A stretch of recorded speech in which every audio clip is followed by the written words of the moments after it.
breaking down. But we'll rendezvous at the end, my friend, and light. The darkness left behind.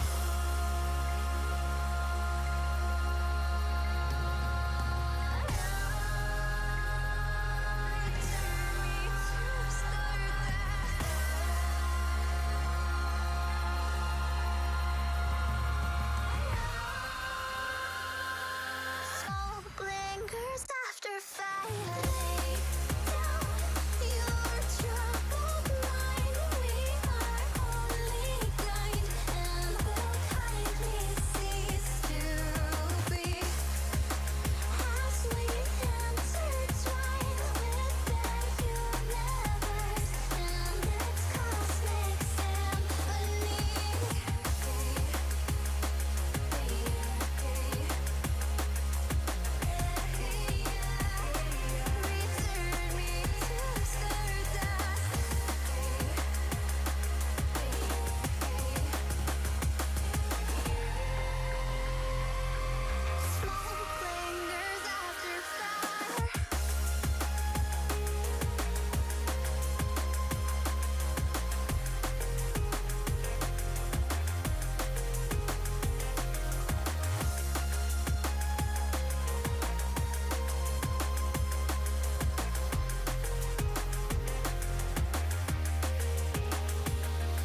What is up, everybody? How are you guys doing? I hope you guys doing good today. So, I have a surprise for everybody. A big surprise for everybody.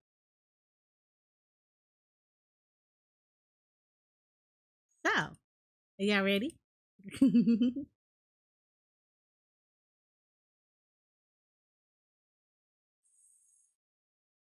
Did you get I did. I did get a nap in. I actually went back to sleep after the concert. I didn't wake up until like 11 o'clock.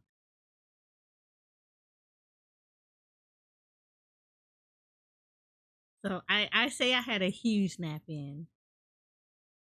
What do you think, Ori? You ain't even paying attention to me.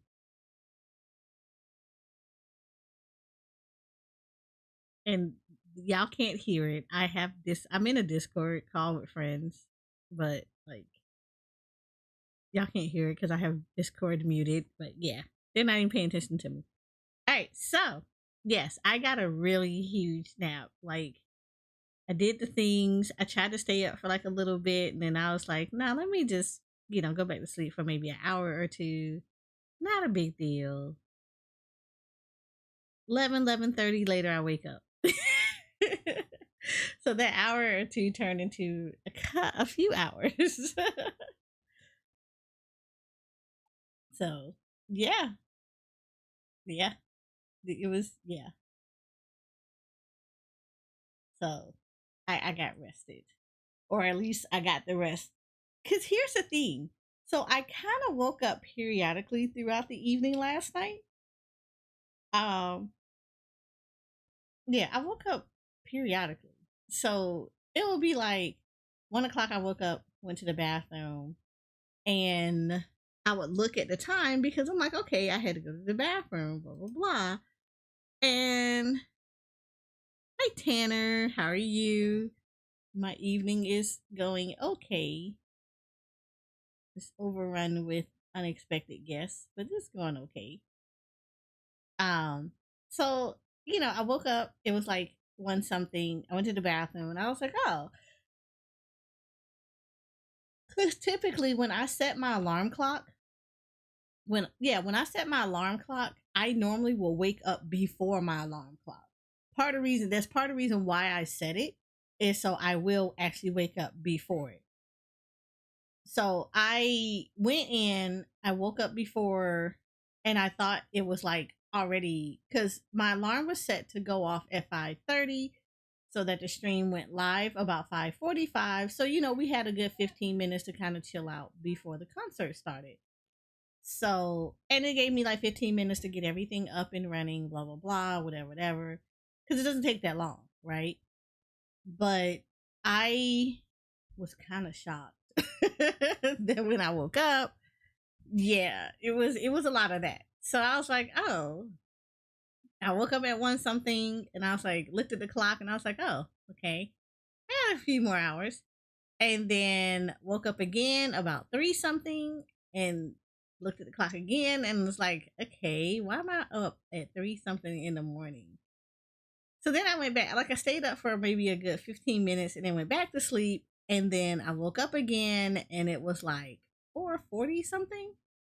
And I was like, okay. And I rolled back over and went back to sleep. And then the next time I woke up, it was like 5:15. So I woke up periodically throughout the night, and then at 5:15, I was like, "Man, let me just go ahead and get up because it makes no sense to stay here for another 15 minutes." So yeah, let me just stay here. Let me just go ahead and get up and get everything up and running. So I had everything ready to go. It was just I just woke up at these really weird times, and I was like, "Oh, okay, this I guess this works." He said, "Happy holidays." Eh, it's the holidays. It's that season. Yeah, I don't know about that. It's been a lot of non jolly people through the whole year. I don't really think that one day is gonna make them all of a sudden be like, yeah, let me turn my life around.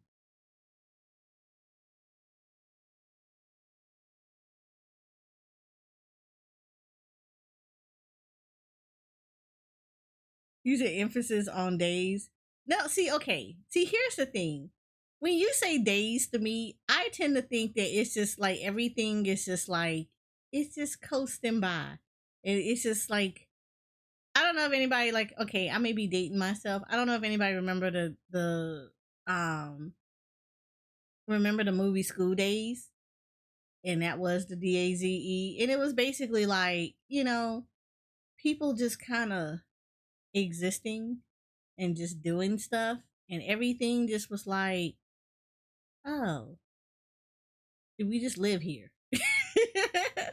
But like everybody was like vibing. Nobody was like doing anything. Every people weren't like stressing about stuff. It's just you just kind of coast through stuff. Holidays don't have that days. If you have that days, it's just it is not. You're just vibing. That's it. I kind of look at holidays as they are super chaotic because that is where you're gonna like the stress levels on holidays go up so much because of that. It's literally like, especially Christmas. I think Christmas is like the worst stressful holiday ever because everybody and their mama are trying to buy gifts. Everybody and their mama is trying to make plans for the holidays.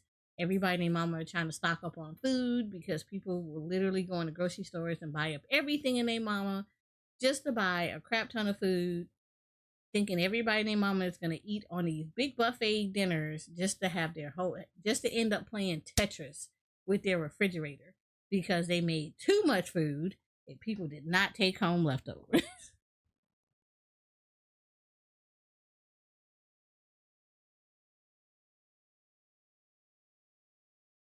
You say, hey, I got 4 hours of sleep each night for a while. Look, as somebody who is previous military, yeah, I've coasted by on like a couple of hours of sleep. So I'm not like I'm okay with that stuff. That's not that huge of a deal for me. I've gone to bed and been like, okay, I'm about to get settled in, and all of a sudden have to get called out of bed to go work stuff, and have taken quick 30-minute cat naps in between things just so yeah. Sleep is a luxury for me. Anything 4 hours is a luxury.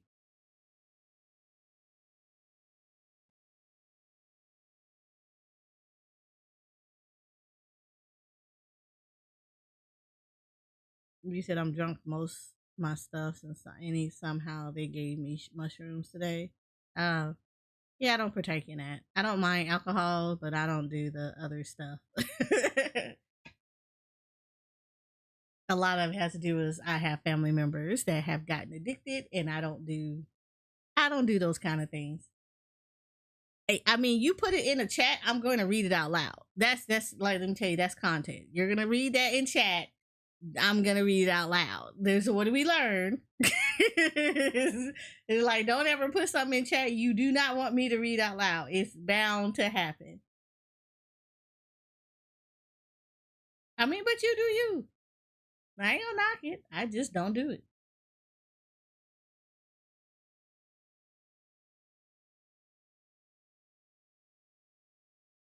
But no. So, all right. So, big, big, big thing for y'all, and I'm super excited about it. So, in the background, I kind of been working with somebody, and I think it's really nice. And there's like part one of it because I'm waiting for the other part to get through. It may take a bit, but I have a product. Isn't this amazing? It's so cool. Y'all want to see it? I put the link to it. I have a product, and it's so cool.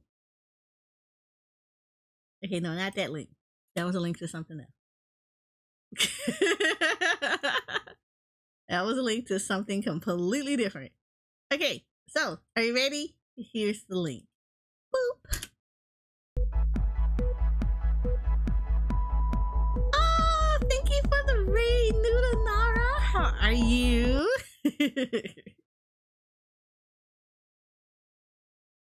I hope you're doing well.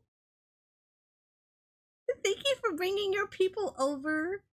If this is y'all first time over, my name is Soraya. I am a Final Fantasy 14 focused variety content creator. I am also the owner of Yours Your Photography, a G-Pose community dedicated to helping people explore the world of Final Fantasy 14 through the eyes of the camera lens. I am also an Aura VTuber. And for those that don't know what an Aura is, it is a Final Fantasy 14 race that you can create in the game. It's me.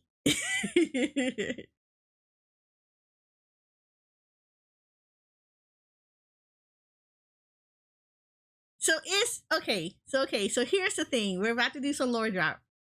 Like quick lore drop. So the way to actually say my name is actually Syria Hime.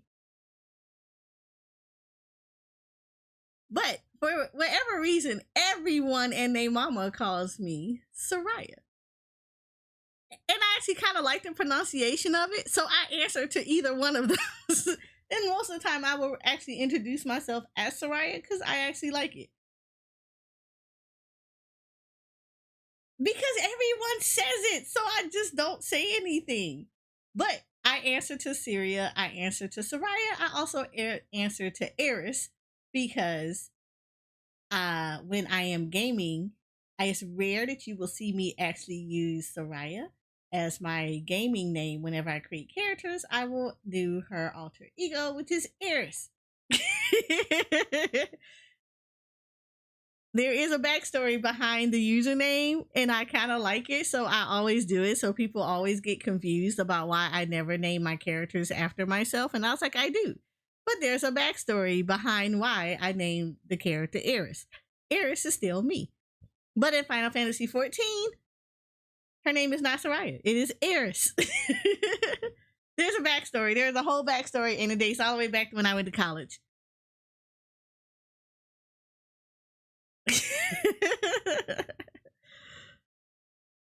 Oh, trust me, I am super awful. I'm just as awful when it comes to pronouncing names. So you are in good company.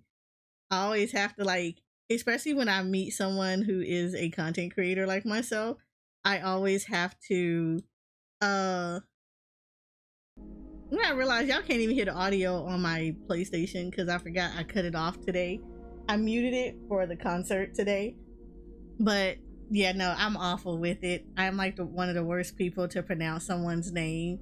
And if I find another content creator, I normally have to listen to them a few times to see how to say their name. So I always have to apologize for butchering it.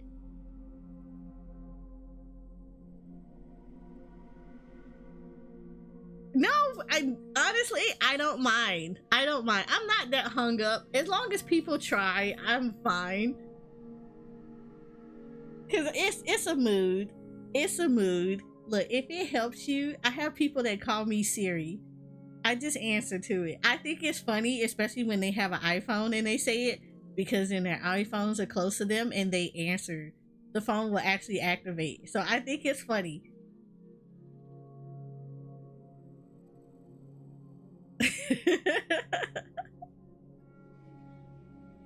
If it helps, I know someone who actually calls me Erie. I don't know why, but he's like, Erie, and I'm like, oh, okay. You know what? I'll take that.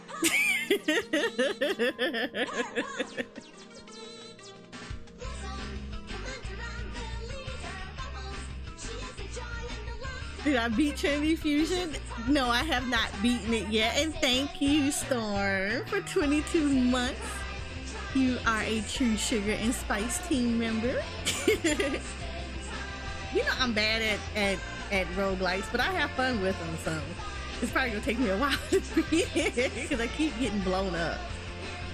I think my character has been reset to base level like 50 million times so far.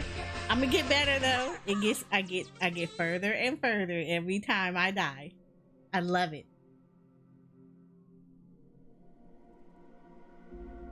Oh, thank you. You have a good lurk. I appreciate it. I appreciate you bringing your community over.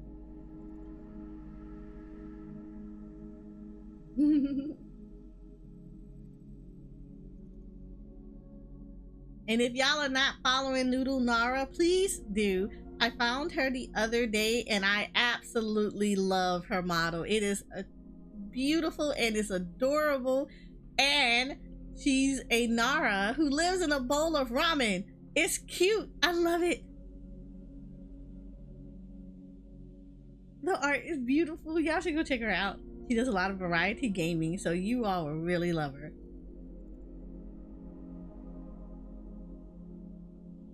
You said there's a hyper mode in the settings that reduces damage you take each run up to 65%.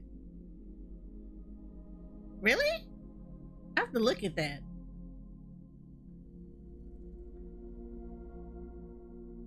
I have to look at that setting because I don't know if it's. I have to look at it because remember I play it on PlayStation, so I don't know if it's the same settings. Even though I want it also on PC so I can do the chat, get y'all involved with it since it has chat interaction. But yeah, I'm gonna have to look at that and see if it has the settings involved. Like I can turn that mode on. Like I don't mind it playing it at the regular mode, but like holy crap. Like I'll be getting in a really good run and then I get beat down because I'll get jumped by like 6-7 enemies all at once and I'm trying to figure out why I just got jumped out of nowhere.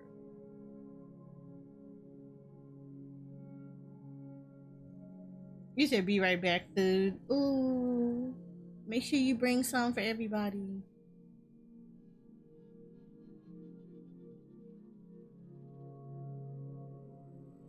But okay, so I have a product and okay, so it's with a company that is local to me and when I say local I mean the state because I'm not telling y'all where I live. I don't need y'all being extra personal. But we have, so there is a company that I am working with right now. It is a candle company and I love candles because I like how they smell and I really hate when you get really nasty smelling y'all know what I'm talking about, candles that smell like wax. They smell cheap and waxy, but this company actually does soy-based candles and they smell really nice, like really nice. And they've been really cool with like reaching out and talking to me, and we are currently designing a scent that I can be happy with and I would think you all would be happy with. But in the meantime, we have a phone case. It's basic, but I like it. So, here's the phone case. Just so you all can see it. Boom. That is my phone case. Did I put this in chat? I don't know if I did. I did put it up at the top. I'm gonna put it out in here again. This is the phone case. There we go. That's the phone case. I think you guys are going to enjoy it if you would like a phone case. I'm waiting for the candles to come out because I think the candles would be really good. However, with you going to get the phone case, I also have a link. Boom. There you go. So there is the link as well. So that is my affiliate link. And my affiliate link will allow you to get some percentage off of the chat. We'll get it off for anything from the site. And you don't have to just get my stuff. You can also get other stuff. So you can get, there are actually a lot of nice candles and waxes and other cases and things out there that people will enjoy. not just mines, but there's a lot of them. The nice thing about it is that they've been working with a lot of VTubers out there, and I think that's really nice to have like products that's like targeted that kind of show off VTubers. But you can also find other people there as well. And I know they're opening up to other people, like not just VTubers, but their biggest main focus is VTubers, and I really appreciate that kind of stuff. So if you like nice smelly things and you want to see cute VTubers, you want to see cute VTubers on your candles, on your wax, on your phone cases, then feel free to go over there and check out the stuff. I think the prices are actually pretty nice. They're not gonna break your wallet, and you can use my affiliate link to allow you guys to get a little bit of a discount off of it, and you know, I get a little bit out of it too. So we will be making a little link. I will be making a little link in my about channel and everything about that, and we'll make a command later about the candles and all that nice little stuff. But yes, you should totally check out the candles, the phone cases, all the nice little stuff. Phone cases actually cover a wide variety of cases of phones, so it's not just for the iPhone. It can actually cover a wide range. You can choose from multiple models for your case, and they should be able to fit. So yay, I love it. I think it's cute, and you know, be prepared for more. You know, so you want to help a poor Ara out here on these Eorzean streets, I'd appreciate it. But while we're all doing that, today we're going to be hanging out in Genshin Impact today. So we have a couple of things to do that are been introduced to Genshin. We have the Navia story quests that have popped up, and if you don't know, Navia is a Fontaine character that you will meet during the main Archon story quest, and she's actually has a very pretty design. I hate her voice, but I love her design. And they also have a new event that's out, so for all those people that are trying to hoard or save up on your primo gems so you can be like me and wishing that the game will give you Cloud Retainer without you having to spend any money, this is the perfect opportunity for you to like participate in the event. So yay! And then for those that are your first time ever seeing Genshin or not really understanding how the gameplay is, this is a good opportunity for you to kind of check out the gameplay, check out some of the characters. If you have questions, I am more than welcome to answer. I consider myself someone of a little bit of a teacher on I like to get people comfy with games. So whenever there's a game that they're not used to and they see me playing it, I try to get people familiar with it and answer any of the questions that you have, or if you need some clarification on certain aspects of the game and I have the knowledge of it, I am more than welcome to pass it on or help you get, a better understanding of it. Thank you, Choka. You said Professor Soraya. Oh my God. But yes, so that's what we're going to be doing today. I am joined in today by my very best friend, Koji Shakura. And I am also joined by my other friend, Ori. They're not playing just an Impact, but they are in here because they like to hang out with me. And I appreciate their company today. Help! I'm being held hostage. Don't listen to her, she lies. Anyway. The other way around. You say you won't let me call you Princess Professor. You call me Princess Professor anyway.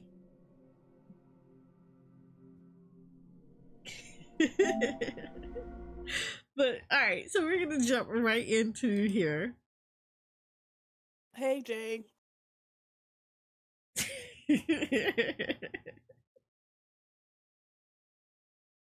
Like, I don't see you call me I should Princess come to your Professor. world and take all your stuff What more stuff? wisely. I mean, you could, but then I won't be doing story stuff. Good. I'm slow you down. Mwahaha. I mean, that's content. Also, for those that don't know, I am currently part of the Jensen Impact Twitch streamer event going on. So every so often, they will always have an event that will they have Twitch streamers that they will kind of highlight us playing Jensen Impact and everything. So I appreciate those kind of things. We also have drops activated. So again, if you're like me and you don't like to always try to farm for stuff, this is a good opportunity for you to get like 30 primo gems, some unctions of some sanction of unctions that allow you to upgrade your artifacts some more, because it costs money in the game to level these people, and the more you can get, the better. It's not as bad as Honkai. Honkai just make you stay broke. Yeah, Honkai definitely make you stay broke. Jensen is trying to keep you. They trying to keep you with their in-game money so you can level these characters. What you talking about? Has no people. All you gotta do is focus, Jay. You said has no people. You have people.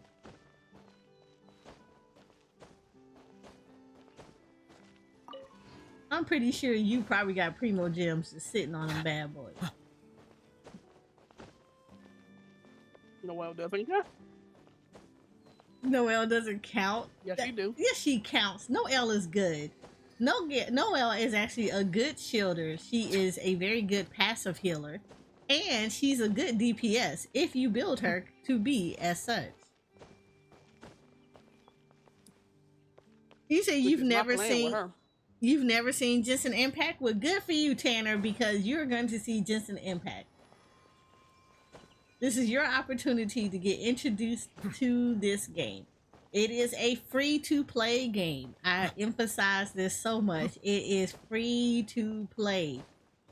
You do not have to put money into this game. You literally do not. There is so many avenues for you. So just as a quick rundown for you, Tanner, since you've never seen the game before, it's probably been a minute since I've done this. Jensen Impact is made by Hoyoverse. They also do games like Honkai Third Impact, Tears of Themis.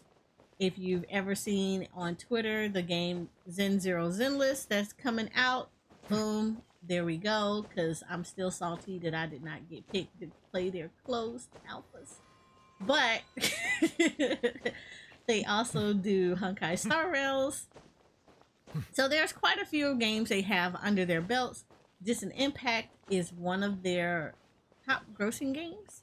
Here in Jensen Impact, you're basically playing as a main character who is traveling around into the 7 nations to discover what has happened with her brother. Well, what's happening with their sibling. I correct that because you're about to find out why. You're trying to find out what is happening with your sibling and why the world is the way it is and what exactly they are trying to ask you to get them to do. Because to vet is not right. And your job is to go around to the 7 nations, discover what's going on, help solve their issues, and try to find out what's going on with your brother, and also to regain what happened to you and your brother that got you trapped here. The reason I say brother is because during your time when you choose your character, you can either choose to be the sister or the brother. I play as the sister. So I chose the sister, and that's who you will ultimately play with, whatever character you chose to save at the beginning. So if you chose the brother to save, then the sister gets captured. If you chose the sister to save, the brother gets captured, and the story will then revolve around the fact of whoever your choice was. This game is all about elemental reaction. It is mostly single player for the most part.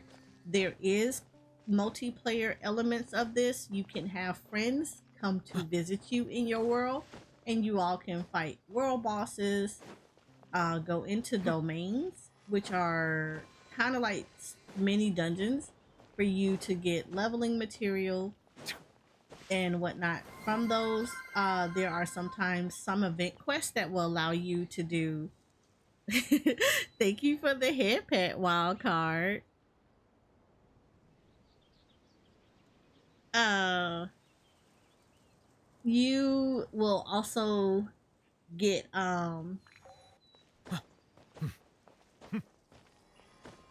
you will have special. You will sometimes have various events that may happen in the game that will allow for co-op, so you can always have your friends join with you and you guys can play together. But for the most part, this game story wise is going to be done solo because they kind of want you to experience the game and the story without like people trolling or interfering with stuff like that. This game is also about elemental reactions. So as you can see on my screen, I have 4 characters. This is basically what you're going to end up doing. As you're progressing through the story, they will give you a standard team to work with. And then as you're getting the in-game currencies and whatnot in the game, you have the ability to wish on characters. This is where the gacha system comes into play. So it is a gacha game. Again, I emphasize this is free to play. This is something I feel like people kind of they brush up under the rug. But this is a free to play. You basically wish with things called primo gems. These are gems, which you can see there's a little star, looks like a little colorful star up in the top right. These are primo gems. This is what you would utilize to wish on characters, and they have rotations. So they have character banners that will last about so many days. They're they're about 20 something days per character banner. So you will get character banners that will rotate out, and you can choose to use your primo gems to wish on these characters. Right now, our character banners are Navia, who is a Geo character. So she is for those that don't know that what Geo is, it is Earth. So she is an Earth-based character. And then we also have Ayaka, who is a Cryo or Ice-based character. So those are the elements in which they focus on in order for them to do damage or provide support for their characters. They will also have in a weapon banner in which you can get their signature weapons from those banners. And then you have a standard banner, which is this banner never goes away. And it will have standard characters that you can always get regardless of whatever place, wherever you wish at, you can always have a potential to get any of what's considered the standard character. One of the things I emphasize is because I say it is free to play, you do have a very option. There is an option for you to purchase crystals, which also can be converted into primo gems to allow you to wish on characters. This is where the gacha part comes into play because you can actually pump in real money to get currency. This does not give you any kind of one-up because you still have to do RNG. It is not guaranteed that you will get characters unless you roll a certain amount of times. Other than that, that's about it. The gacha system is pretty straightforward. However, it's not necessary. In this game, everything that you do literally throws primo gems at you. If you touch a statue, it gives you primo gems. You meet a new character, you get primo gems. You open up a chest, sure to befriend them and cause them you get a primo gem. You do achievements in the game, give you primo gems. The game goes into maintenance, they give you primo gems. The game wins an award, they give you primo gems. The game has a birthday, it gives you primo gems. I mean, they literally throw these things. Every event, every event activity that you do has primo gems. I believe I will continue to take pride in fulfilling my duties. I mean, to be honest, where is it? Oh,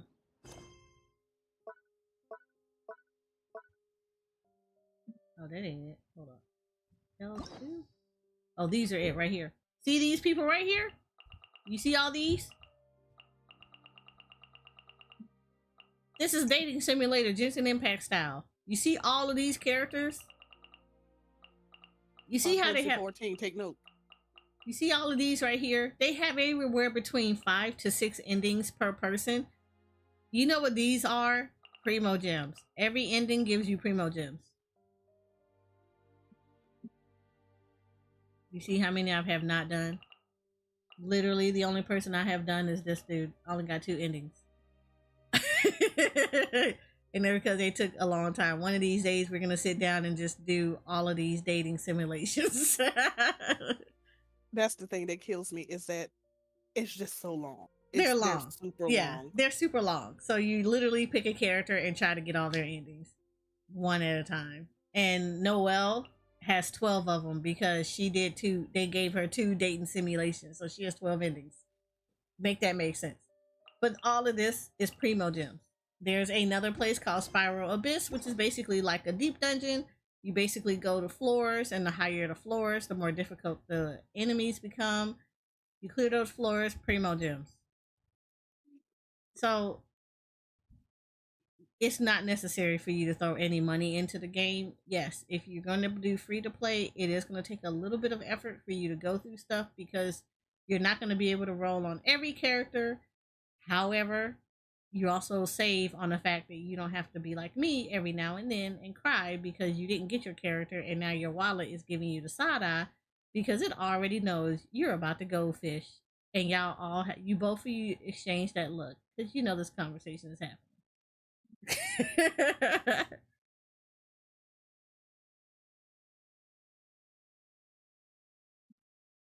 So this is good. You also have a wide range of characters that you have access to. This is the character archive. All the people that are grayed out are people I do not have,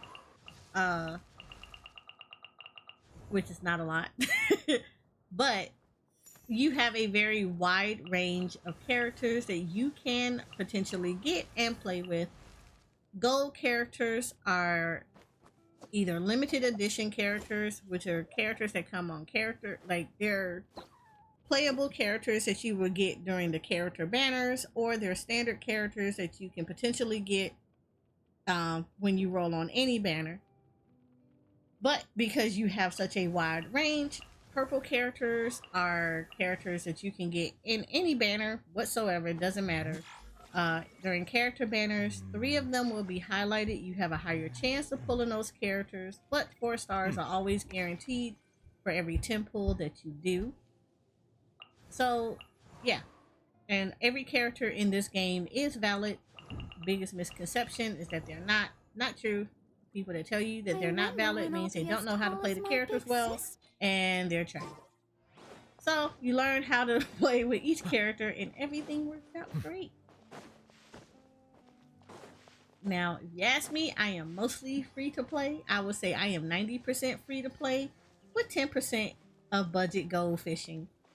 If it's a character that I really, really want, I will set up a budget for them and I will hit that budget. And if I don't get them in that budget, I cry about it and wait till they have a rerun. That's why I call myself a budget gold fisher. Which is what I'm going to be doing with Eula again. And possibly Navia again. So, but you have the potential to get nice characters and you can just go play them and level them. So it is actually a nice game. I always encourage people to try it out on their own. It is free, so you don't have to pay for any subscriptions or anything with this game. You can just play it. If you're starting off fresh, I'm not going to sit here and lie to you and tell you going through the story is quick. It is a very heavy story. Each area that you go into has a pretty extensive story, and a lot of them do have to deal with what level you are, so it's always encouraged for you to level your character so you can proceed in the story, but it's very story heavy. So please keep that in mind if you're going to play it. If you're not a very story-based person, yeah, this is probably not one of the games for you. But it is very story heavy. There's like one area in specific that is locked behind story quests, so yeah. But it is very extensive, So if you're starting off now, it seems a little long in the tooth, but I give you the same advice I give anybody, especially if they're playing stuff the way I play Final Fantasy 14, because you're starting off much later than a lot of us did. You're gonna get like a whole lot of story all at once, and it's gonna take a little bit to kind of navigate through it. Have some patience and just navigate through the story. Melusines are beautiful creatures. People like They me, are the I stay pride of pretty caught Fontaine. up in the story Be because I've sure been to playing befriend this them since, and cause them I don't want no to say harm. day one, but I've been playing this for about 3 years. So I'm further along in the story, and I tend to keep up with the story a lot because it is one of the games that I do like to play. So I always tell people, have some patience and make sure that you don't have to sit here and no life this game. I don't. And it takes time. But once you hit a certain level, you can co-op with your friends and you can play with them. Just be reminded that once you co-op with friends, certain aspects of the game will not be available with you. They cannot help you with the story. You also cannot interact with most of the vendors. There's only a couple of them you can interact with. But outside of that, if a friend joins your world, they pretty much will limit what you can do in the world. So if you're trying to get them to help you with the story, yeah, that's not going to happen. But sometimes it's nice when you have a friend who is higher level, then you're on the same, you can get into their world and they can get you access to resources and stuff that they may not have access to yet, even though they have a character that needs resources in that world.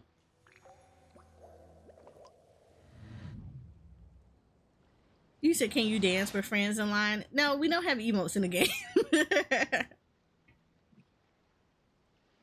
They don't have emotes in the game. I mean, you can move your character around like this if you want to dance.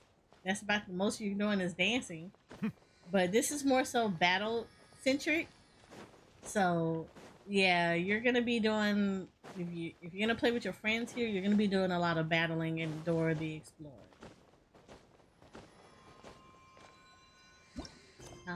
You also have other things like daily missions and things like that your friends can actually help you with too. So they have like daily commissions that your friends can help you out with. And some world quests, but we'll see. All right, so we're going to start off and start doing Navia's. That's not it, because this is the event. All right, we're gonna start off doing Navia's quest. So for those that don't know, like I said, I showed you the banner of her. However, I actually do have Navia. So here is Navia. Oh, sorry, I didn't mean to cough in the mic. Oh, I didn't hear anything. Okay, so this is Navia. Navia is the newest Geo character that is out there. She is a DPS. She does not have her current weapon because I don't roll on their weapons. I normally will wait until their rerun to roll on their weapons. But she is a Claymore user, so she is a heavy DPS type. Her artifacts are not the ones that she needs right now. These are a subset artifact that I have on her at the moment. But her artifacts are actually in the area that I am in. She is from Fontaine, so she is a character that is from the Fontaine regions, which is the newest region that was unlocked via this new Archon quest. She is a 5-star character, so yes, because she's limited, yeah. Unless you have a whole lot of primo gems saved up, if you're trying to C6 her, you wailing. I'm not gonna sit here and lie about that. You wailing, or you literally did not roll on anybody else and you waited exclusively for her. She also have talents that you have to update, and of course they always give you like a little bit of a backstory. Most of my characters are probably C0, which means that I just have them. I don't have constellations of them, and I say most of them because most of my limited characters, I only really get the base one first, and then I go for their weapons on the next rerun. And then when they have another rerun, I might try to go get a constellation of them. Anyone that's a 5-star that has multiple constellations on them, there was either luck of the draw if they're limited, or I got standard characters who showed up because I wanted a specific limited character and I couldn't get them, but they gave me a 5-star standard. So those have multiple constellations. Yes, if there is salt in my voice, there is a bit of salt in my voice because for Just a whatever, just a little bit. It's just a little bit. Oh, I can get her to 50. Okay, well, let me do that.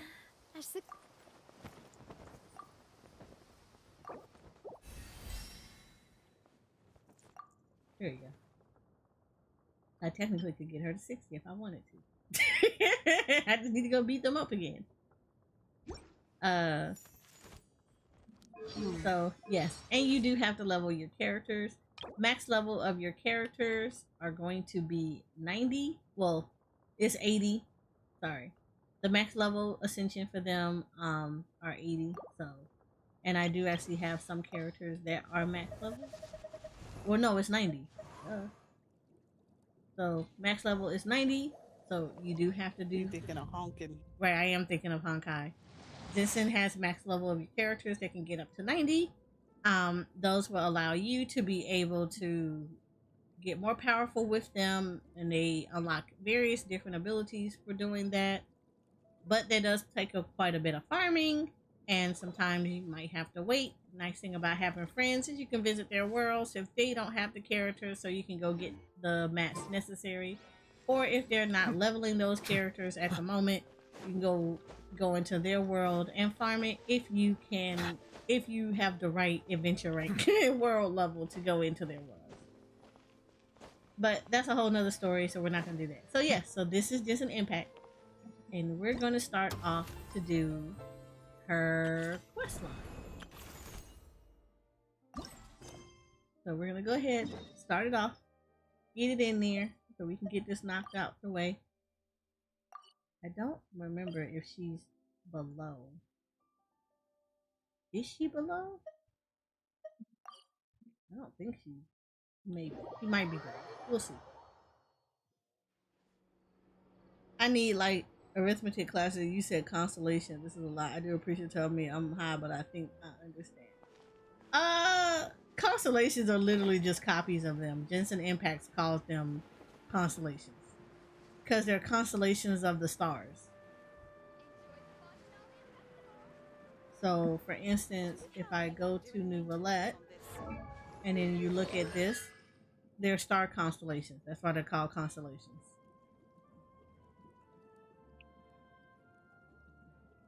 That's it. Honkai Star Rails call them Eidolons. Just calls them constellations. All about the stars here.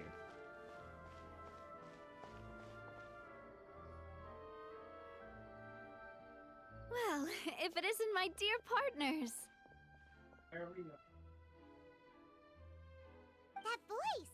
It's Navia!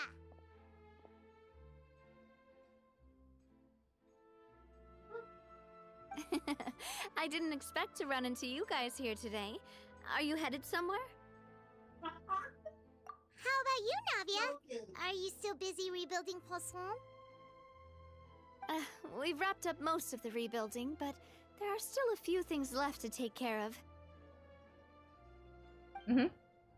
Stocking up on materials, confirming construction timelines, discussing compensation terms with families affected by the disaster. Between all of that, I've been making a lot of trips between the court and Poisson.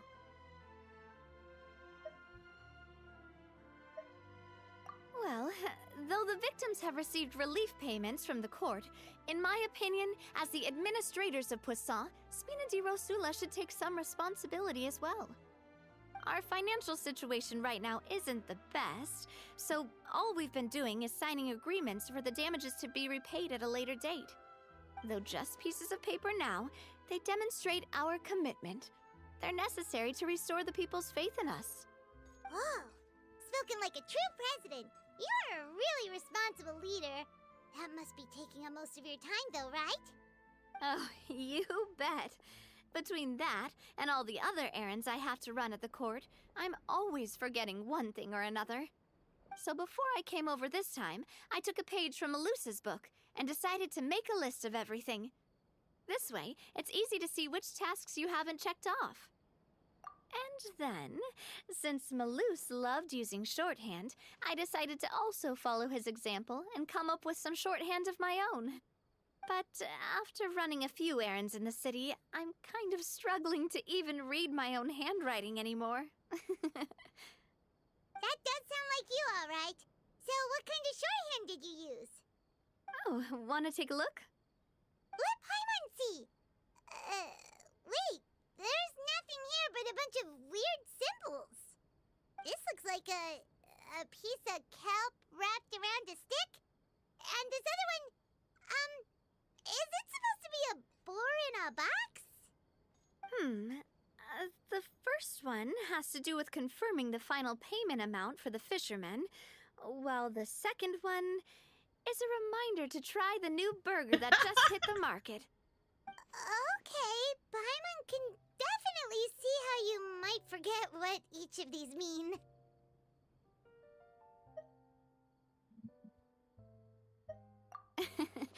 Thank you for your advice. These are the kinds of things you only really figure out once you've tried them out yourself. Man, she has I a thought that shorthand for trying as long as I out understood burgers. my shorthand when I came up with it, I'd be sure to remember the symbols when I looked at them later. Unfortunately, I've definitely proven myself wrong. Well, now you know for next time. Anyway, I should have already taken care of most of the things on the list. There are still a few symbols that I can't decipher, but I don't think they're anything too super important. Worst comes to worst, I'll just make another trip. Ah, so you're going to head back now? Yep, that's the plan. Oh, actually, since we talked about the reconstruction earlier, want to come with me and check out the town for yourself? You said you don't have any plans, right? So we can just catch a boat and head over. It won't take long at all. It's a bit sudden, but Paimon doesn't see why not. What do you think, Traveler? Then let's go. We'll take a boat over. Oh, you mean the Aquabus, right? Like the Clementine line? Oh, sorry. I meant our own boat. The Aquabus doesn't have a station near Poisson, so we'll use one of the Spina's boats. All right, follow me. I'll take you there. How can they give you the option to say you go ahead of me and I'll meet you there? The engineer is still doing a few routine safety checks. We can head out as soon as we get the green light. So, Paimon has always wanted to ask. The 3 Aquabus lines are all named after people in your family, right? Yeah, that's right. Callus and Navia are self-explanatory, while Clementine was the name that my mother went by. If you provided the Mora to build the lines, then why isn't there even a dedicated line to Poisson? Spina di Rosula built all the lines, yet you still have to take a special boat just to go home. Paimon doesn't get it. Well, what I heard is that most of our businesses don't actually use Poisson as a hub, so there was no real reason to build a line straight to Poisson. You are right that it is a bit strange, though. If you've already committed to build 3 lines, why not just add a 4th? Yeah, that's what Paimon's saying. The Aquabus is so convenient, it's really a huge shame. Well, it is what it is. You know what my father was like. Even I often struggled to figure out what was going on in his head.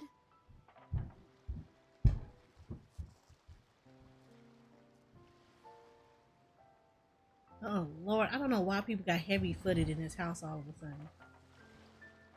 Give me 1 second.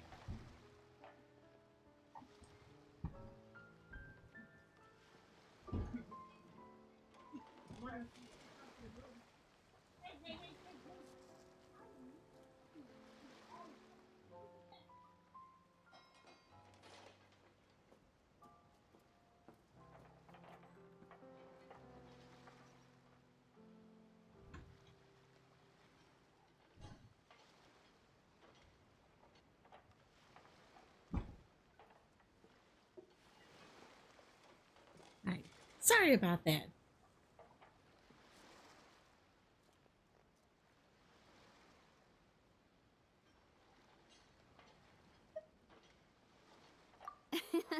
But that would only be the case if he cared about what others thought.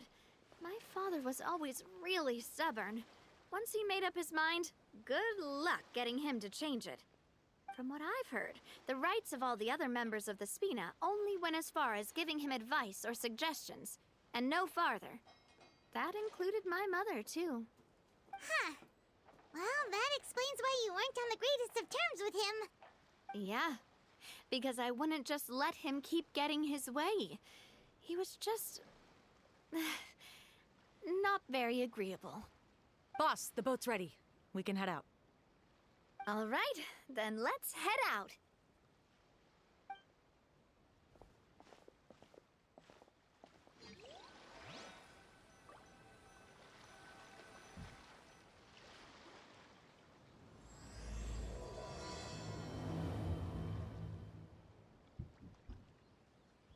It'll be a while before we get to Poisson. Let's keep talking. Navia, what was your mother like as a person? Oh, Paimon's sorry. She totally forgot that you mentioned before that she passed away during childbirth, so you probably don't remember her at all. That's all right. I've heard many stories about her from the rest of the Spina. They've always said that they were sure we would have gotten along famously.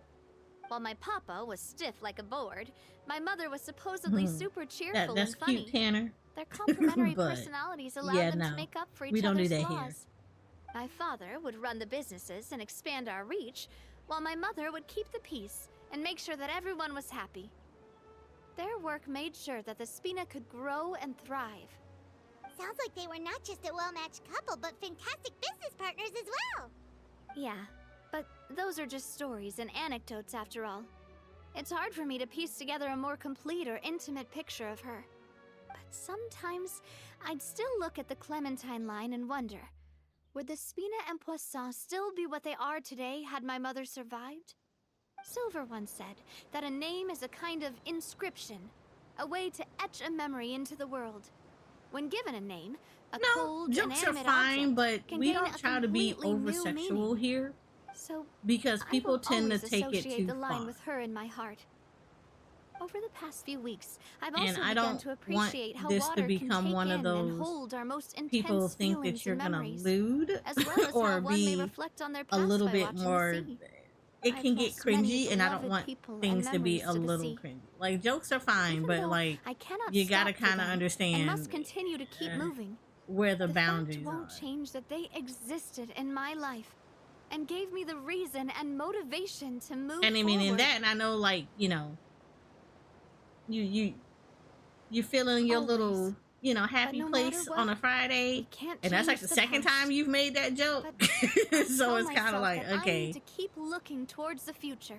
Everyone, even my parents, have already overcome so many obstacles. so we chill over Besides, here, but I'm just the president of Spina di Rosula. tone that down. I've If got you to keep can't my make a chin joke up. that's not really sexual in that nature, or like on that level, then yeah. We've reached the shore. Is Let's go. it? This is. I'll show Some you always the kind new of tell people, Poisson. like every content creator does it differently. You have to learn how the vibe is, and then you'll find your place in there. Navia, do you think she's doing all right?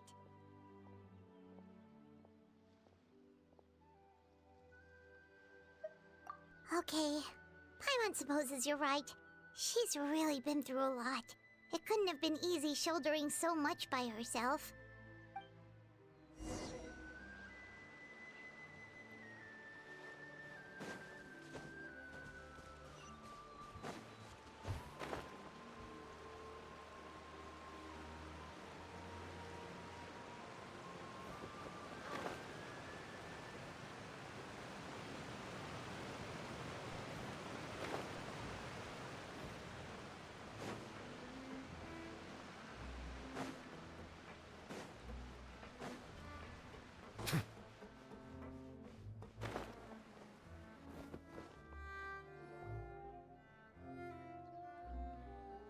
Boss, you're back!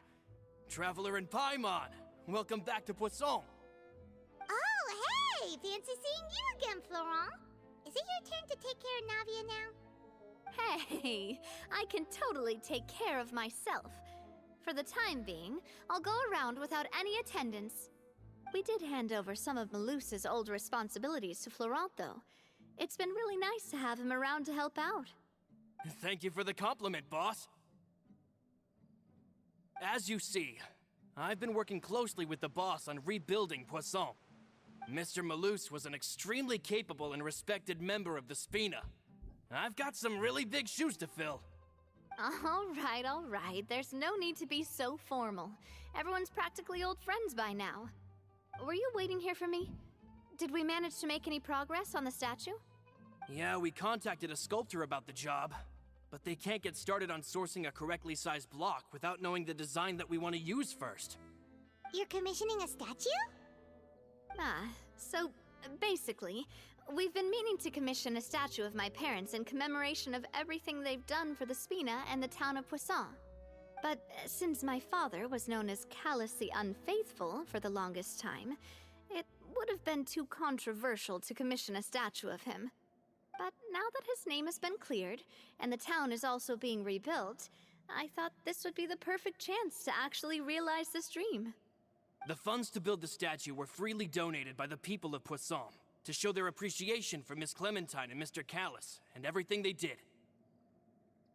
Me?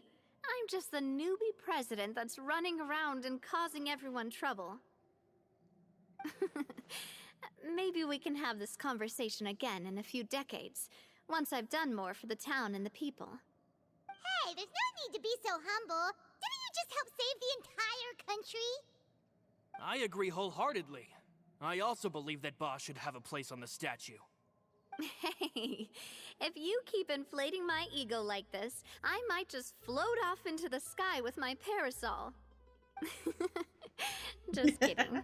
I know There's the body's no way awesome. that I'd I accept love that it. kind of compliment at face value. At a minimum, I'd have to match what my father did for the people. Thanks for the vote of confidence. I just don't think I'm ready yet. Anyway, Florent, now it's up to us to confirm the final design, right? Mm-hmm. We can ask the sculptor to start looking for a good block once we've decided on the poses for Miss Clementine and Mr. Callis. But we haven't had any real discussions yet on the possible designs. I feel like I should get a few promising designs first, and then send them over to you to review. There's no need for all that. Let's decide on a design right now. Hey, you! Come over here with me.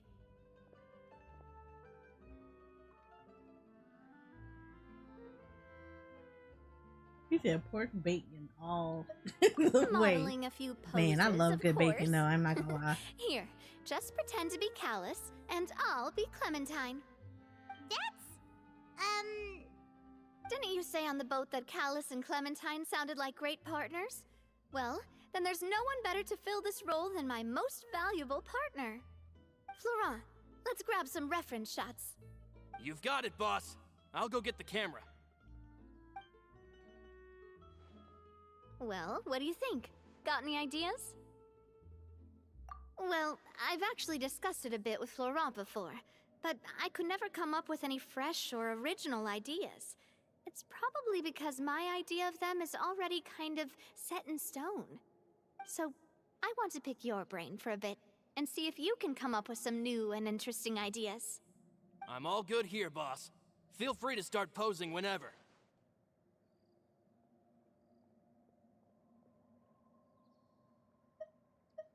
A happy pose? You mean something like we were laughing together at a funny joke? Oh god, that is such a bad one. Would all that be able to come through with just a picture? No. Would we even be able to tell what they are supposed to be laughing about? Yeah, and that'd probably be a massive pain to sculpt as well. Could one of you try striking a pose like you're talking while the other one laughs?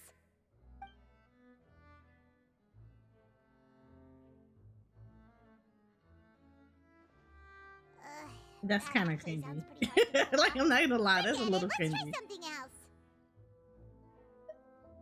Ah, by that, do you mean as if we we were standing on a boat and looking out at the sea? Sure, let's give that a try. Whoa, you really remind Paimon of a captain and their first mate. Look over there, my dear Clementine. As you can see, every tree on that island is dripping with mora fruit. Really, Paimon? More fruit. But there's something off with the composition. This pose makes Mr. Callus look too tall next to the lady. Oh, I see what you mean. Then let's swap. Well, Paimon is a fan. A statue like this would look fantastic on a boat. Wait, but we can't do that. Very few people would see the statue if we were to put it on a boat. This statue is meant to be placed in the town. But then, since we're putting it in the town, the whole point of the pose would be lost. Oh, okay. We'll try to think of something else. Imposing, Why huh? would you do something imposing? Oh, I've got it. Let's try this. This pose! It makes me recall Spina di Rosula's glorious golden age. But isn't Clementine's pose a bit too bold and heroic? Was she really that kind of person? If we were to stick with this pose, maybe people would wonder if she was actually the real boss behind the scenes. Well, tabloids did indeed speculate as much back in the day, but the Spina pulled a few strings and made both the report and the journalist disappear. Oh, Paimon was just kidding! Please don't make Paimon disappear. Please make What Paimon Laurent disappear. meant was that we asked the journalist to choose a new alias. You're right, though, that this may not accurately represent the image of her in our hearts. Let's try to come up with something else.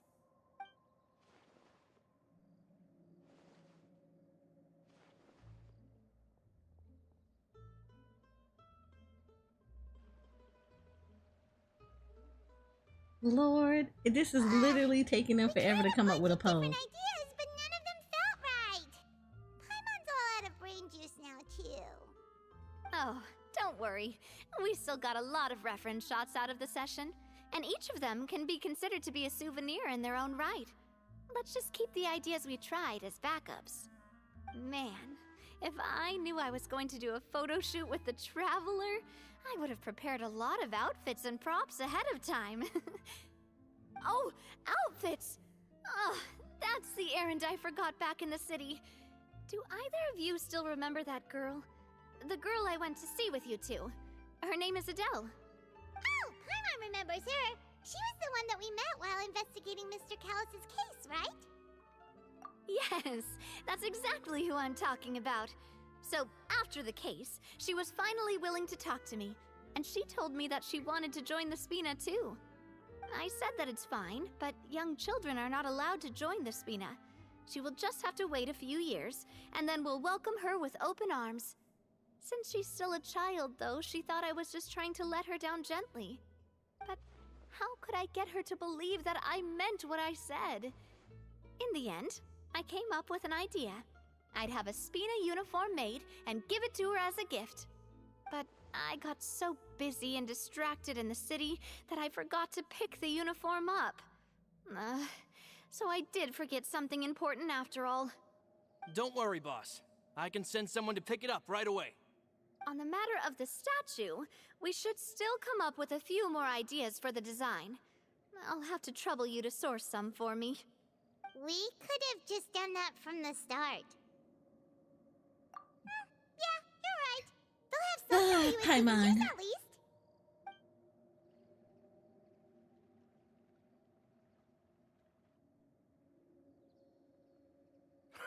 Navia! Florent, guess who's back? Huh? But aren't you supposed to... Oh, well, if it isn't Coulter. Back already from the Fortress of Meripede? That's right. I finally finished serving my time. Gotta say, turns out I was a lot tougher than I thought. After I got out, I immediately made a beeline back to Poisson. You could say that familiar, briny smell became a primal call, urging me to forget everything else and just come back home. You wouldn't believe how much I've missed Melissa's grilled fish, I dreamed about it every time I had to get a welfare meal down there underneath the sea. It's good to have you back, Coulter. You look as well as ever. And this guy is? Ah, let me introduce you. This is Coulter, another of Spina di Rosula's members. You know what? Hey, He was look, found the guilty Will and from yours sentenced to down the there be Fortress actually of kind of Marrakech good. some time ago. But looking at it now, it was probably another one of Marcel's plots while he worked at the Confrérie of Cabrières. Wait, Mr. Marcel? What do you mean? He was involved in some sort of plot? Have you not heard anything at all about the water from the primordial sea case? Well, I know that Fontaine got flooded, but then the water levels miraculously receded. I thought that was all there was to it and didn't care to ask for any more details. Do you mean Mr. Marcel was somehow involved with all that? Oh, looks like we'll have to explain everything from the top. That case, a lot of things have happened in Poisson since then. First things first, let me introduce you to these two. They're my most trusted partners, and they've been with me through thick and thin. Now you could call them Spina di Rosula's VIP helpers. I don't know why Paimon has a small look on nice her to face. meet She didn't you. do anything. I don't recall Navia ever generously complimenting anyone like that before. So you must be pretty amazing to get that from her. Yeah, we are indeed pretty amazing.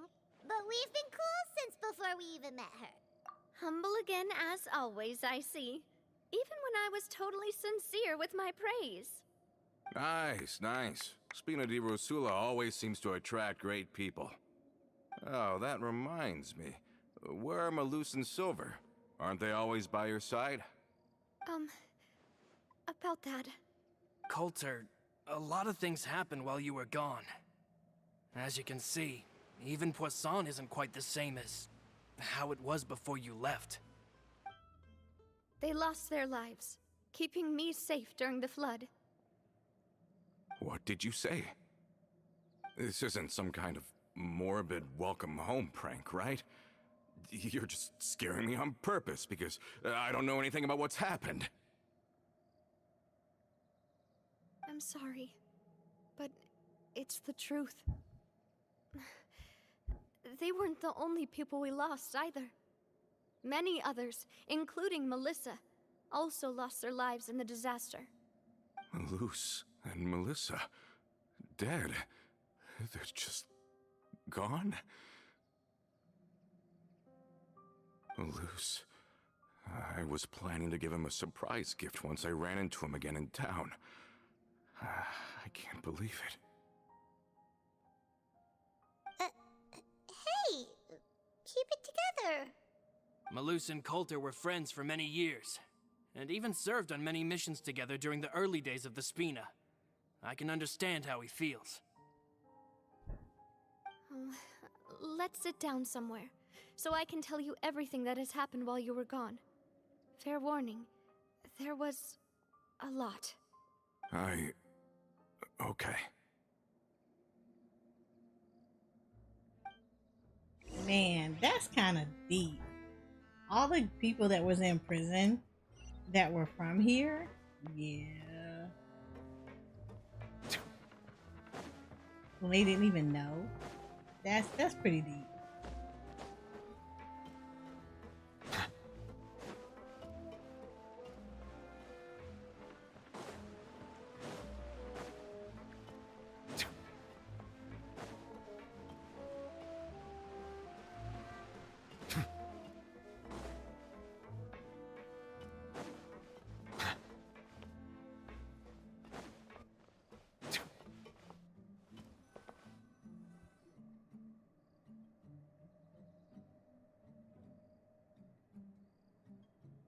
All of this, it's unbelievable.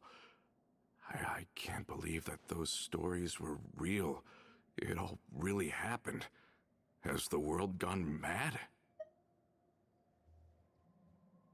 I think you and I both feel the same way about the profound tragedy of Melusa's loss. And the sheer depravity of Marcel's actions. I thought Mr. Marcel would always stand by the Spina. Everything he had, the Spina gave to him. It's unconscionable to have received all that, and yet still plot to kidnap and dissolve you for his insane research. The good news is that the Confrérie of Cabriere is no more. Gone with them too is the entire synth manufacturing and distribution network. We finally closed the curtain on that long struggle. Are you sure? But if Marcel wanted to rebel against us, he probably sent word in secret to Romeu. Romu? Huh. Not a name I've heard before either. Florent should remember him. You see, there was once a major internal dispute regarding funding the construction of the Aquabus lines. Romeu was the leader of the faction that thought such a vast sum of mora would be better spent improving the town of Poisson. But Mr. Callis believed that an opportunity to collaborate with the Court of Fontaine and the Fontaine Research Institute was hard to come by, and would allow us to build many valuable relationships. Not only would the Aquabus be a good business investment, it would also boost our reputation among the general populace, eventually paying us massive dividends down the line. But the two couldn't come to an agreement. Romeu ended up taking a lot of people with him when he left Spino di Rosula altogether, and the split was on extremely bad terms. Ugh. And with Papa's stubbornness, I can definitely imagine how it must have gone down. And of course, when he was suffering the slings and arrows of outrageous injustice, those relationships that he spent a fortune to build didn't help in the least. Yeah, you could say it was the price he paid for sticking to his beliefs. Oh, that's a good point.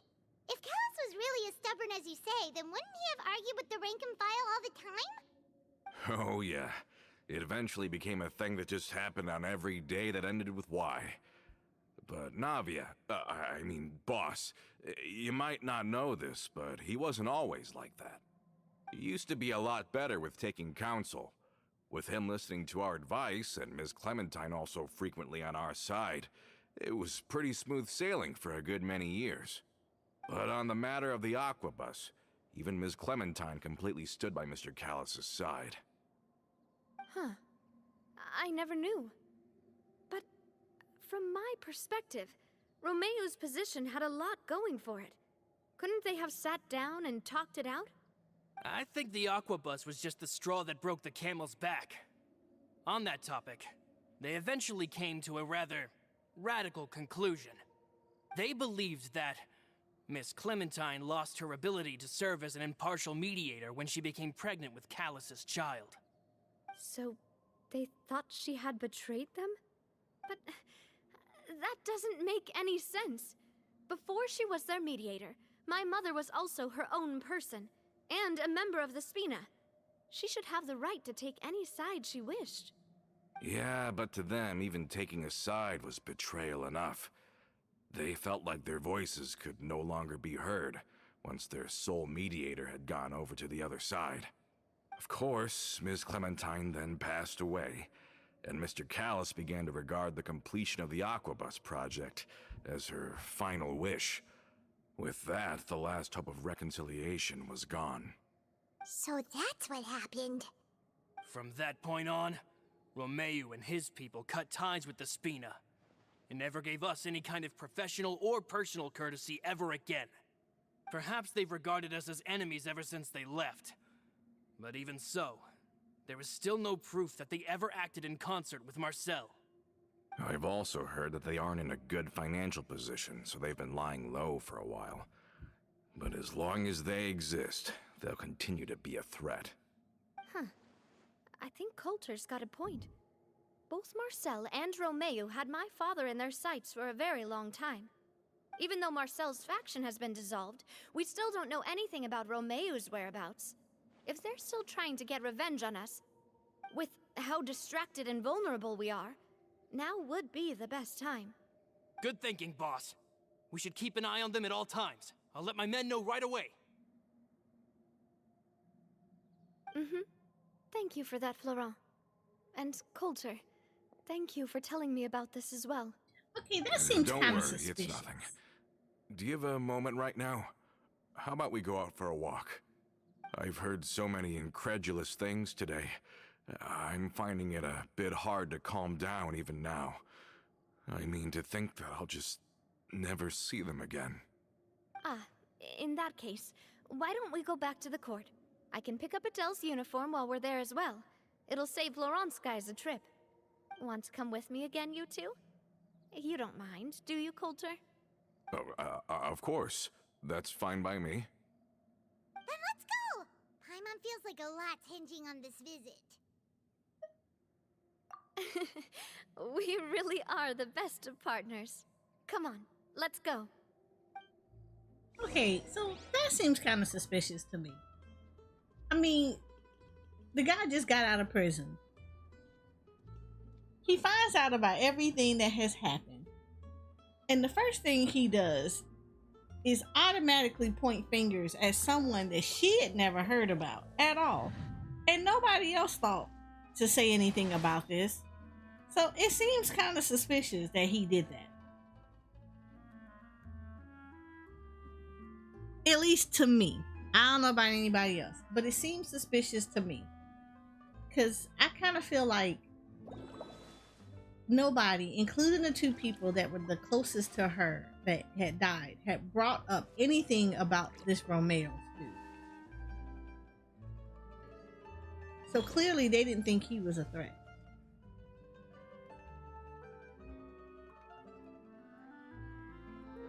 Because if he was working with Marcel, I kind of feel like they would have investigated that. Like when they were Water comes in investigating many Marcel, flavors to the they would have discerning investigated Mondstadt's Romeo. water is crisp and pure, That's while just, water I don't from know. Liyue has an enduring aftertaste. In Inazuma, That's, the I water don't know. possesses That's just me. That's just, I don't know. I kind of feel like it sounds weird that he brought that up out of the blue. Nobody had been talking about this dude, and then he gets out of prison, and the first thing that he does is, oh yeah, we should probably look at this dude and blame him for it. He probably wants to do everything and destroy everything up.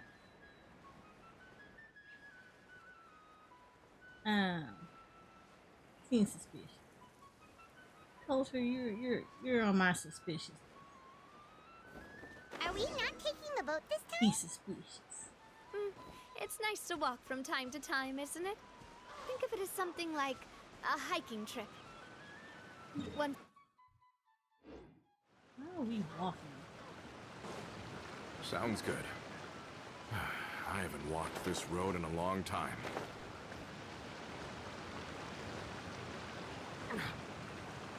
You're suspicious.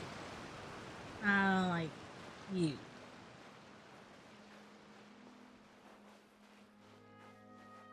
Right. I feel like I should get Wisely for this. Just so we can beat him up.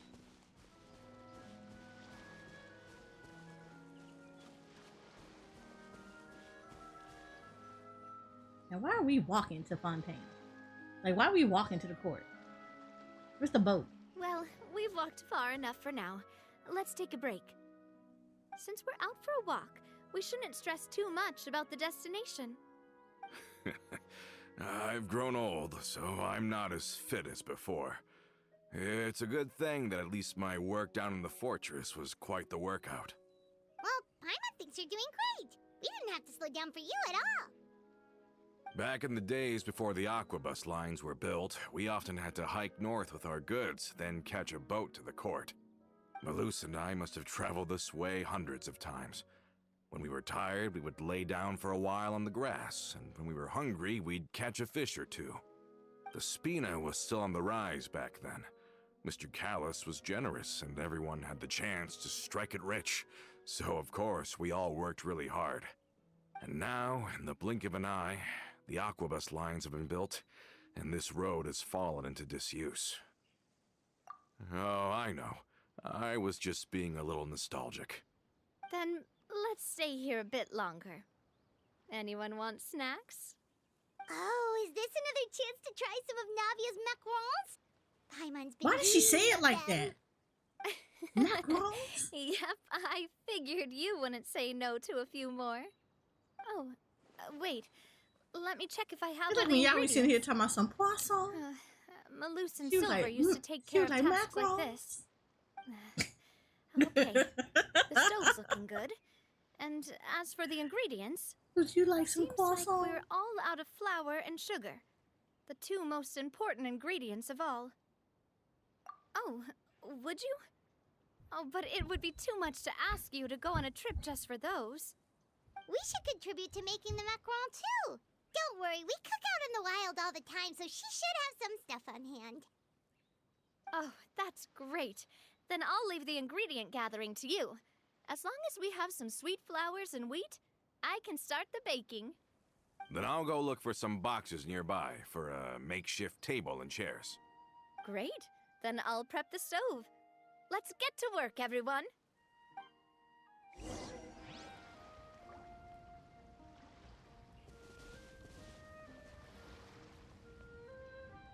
Right. Be right back once again.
Melusines are beautiful creatures. They are the pride of Fontaine. Be sure to befriend them and cause them no harm.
I see the value in my own work, but I also see the meaning in all the endeavors of the people of Fontaine. I believe I will continue to take pride in fulfilling my duties.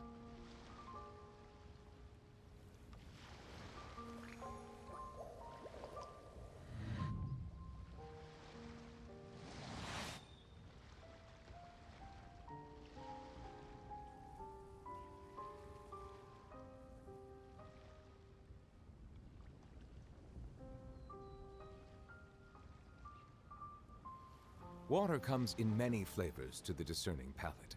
Mondstadt's water is crisp and pure, while water from Liyue has an enduring aftertaste.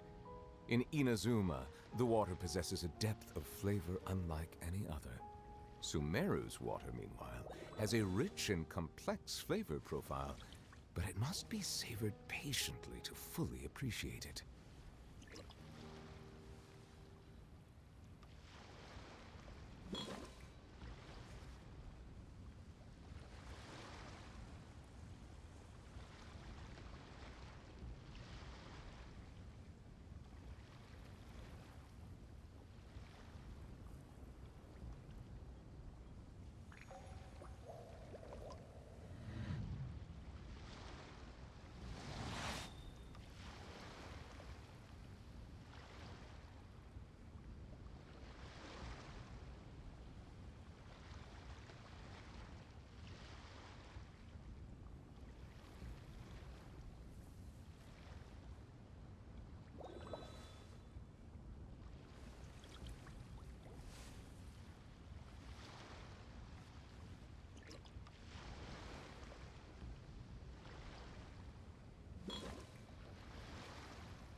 Melusines are beautiful creatures.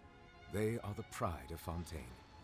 Be sure to befriend them and cause them no harm.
I see the value in my own work, but I also see the meaning in all the endeavors of the people of Fontaine. I believe I will continue to take pride in fulfilling my duties.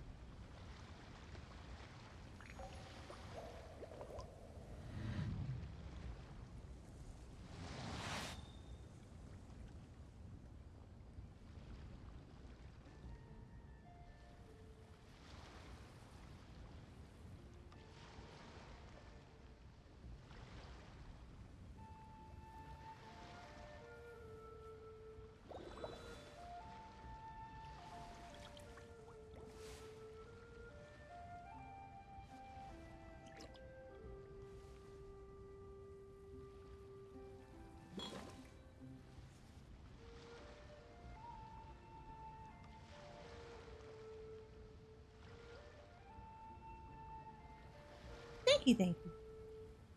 I had to corral littles. They digging trash and stuff, all kinds of yeah. Alright, let's make How did it go? some Did you find the ingredients? macarons. I don't know why she said it so weird. Wait, why are you taking my stuff? I be needing these things. Vincent, y'all never refund me my stuff. You've all done your part. Just leave the rest to me. Whoa, I haven't these had some good macarons looking macarons, tasty. but I don't really find them Your cooking as is good. as ever, Navia. Boss's baking skills have always been famous. Like, they're okay. Everyone in the Spina knows how exceptionally talented she is. Oh, it's just a hobby. And There's I've no gotten need them to like from the praise me grocery for store, it and like I've actually that. got them from the French restaurant. Have you two seriously never considered joining us? You're so close And to they the were boss, okay. and she They obviously weren't all trusts that. you with all her heart, so...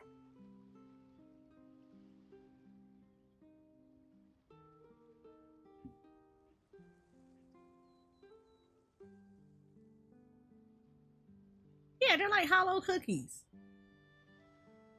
They're really crumbly, and then they're like really squishy on the inside. And honestly, okay, so my hot take, do not judge my life on this. I don't really taste it. Like, okay, it's like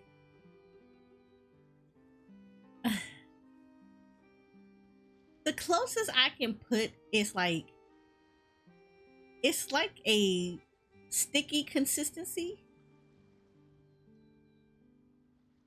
So like, imagine like a sticky consistency, like a gummy that's been squished up that you can kind of like pull apart.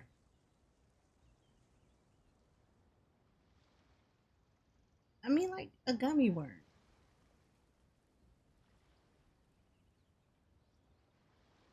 Okay, okay, a better one, a better one. You know how, like, when you make a cake and right before you pour it in the pan, the way the cake batter is, it's got that consistency in the middle. And then put it between two cookies that look like, they got some substance on them, but they're really kind of flaky. So they're a little hollow. And it's like, it's not crunchy at all. It's got that soft, it's flaky with that soft, yeah, it's got that soft consistency. So it's like dough that's like not fully all the way cooked. So you're not gonna get like a crunchy macaroon. Yeah, that's gonna be that's the entire consistency of it. And then in the middle, the taste is kind of like, the strawberry is not really strawberry. It doesn't taste strawberry. It kind of tastes like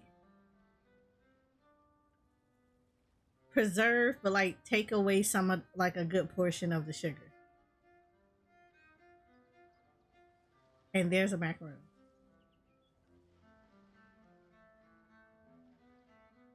So it's not as good.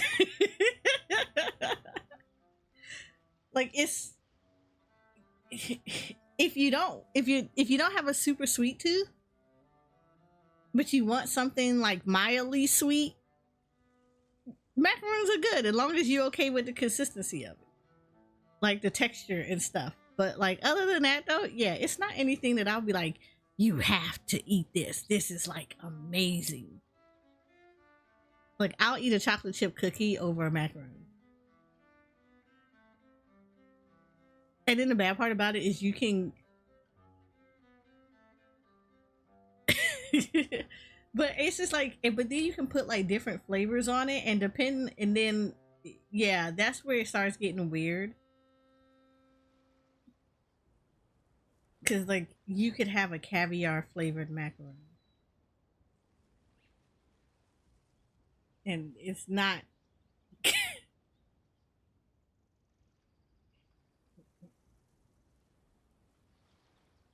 I mean, some people be like, macaroons are like the bee's knees, and I'm just like, I'm not that person.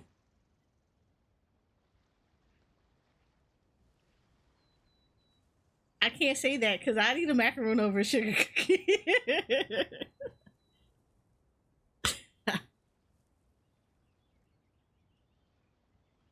Not a fan of sugar cookies.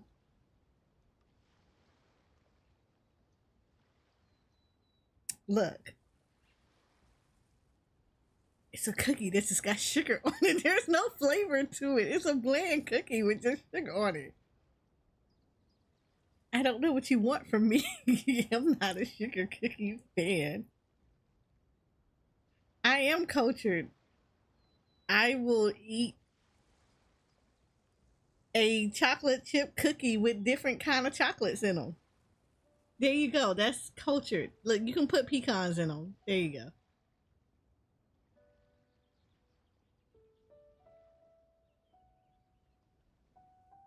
So, like, yeah, no. I'm not a fan of sugar cookies. I'm not even a fan of snickerdoodles. Because all they are sugar cookies with cinnamon on it and nutmeg.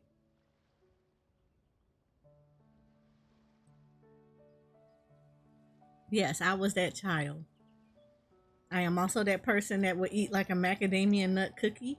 However, because it has white chocolate in it, I would eat all around the white chocolate chip.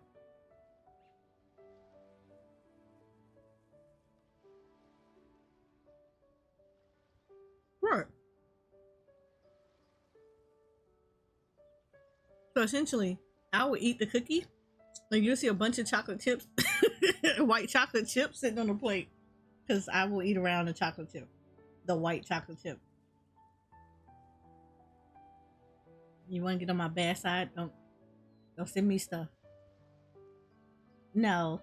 I mean, you're not gonna get my bad side for a sugar cookie. I'm gonna give you the side eye. And then I might go to the store and go get some Nutella and dip that chocolate sugar cookie in the Nutella. But no, I don't like white chocolate at all.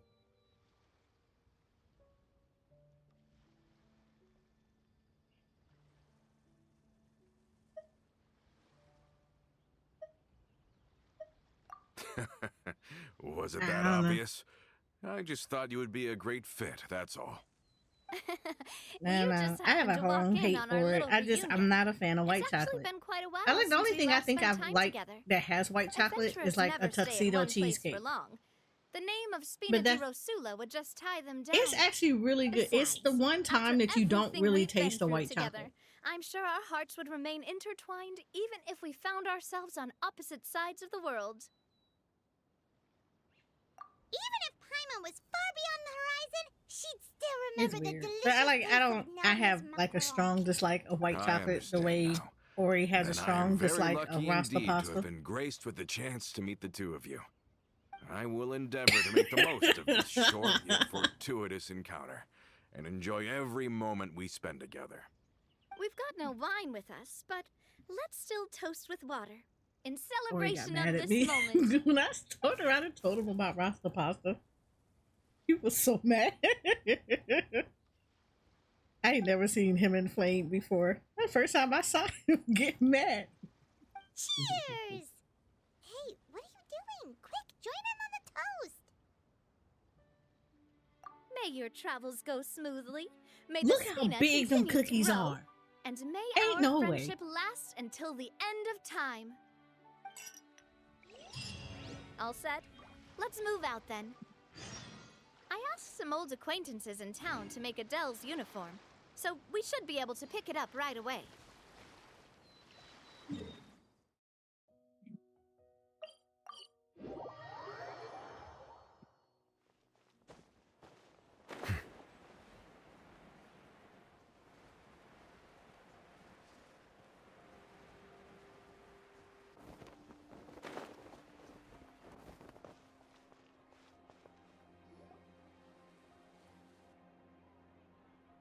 Hey there, Ludovine.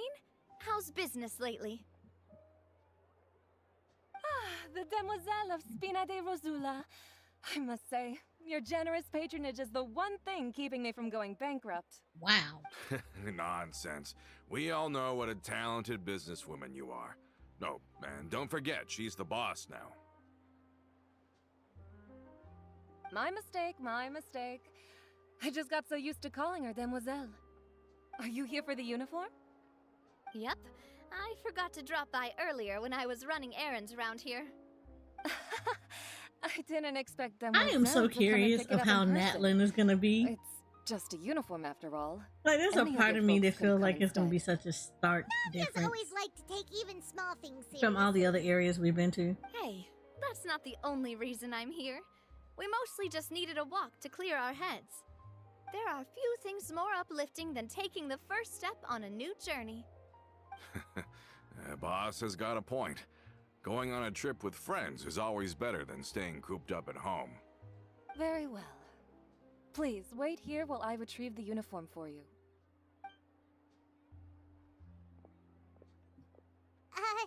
Can someone remind Paimon again why Adele wants to join the Spina?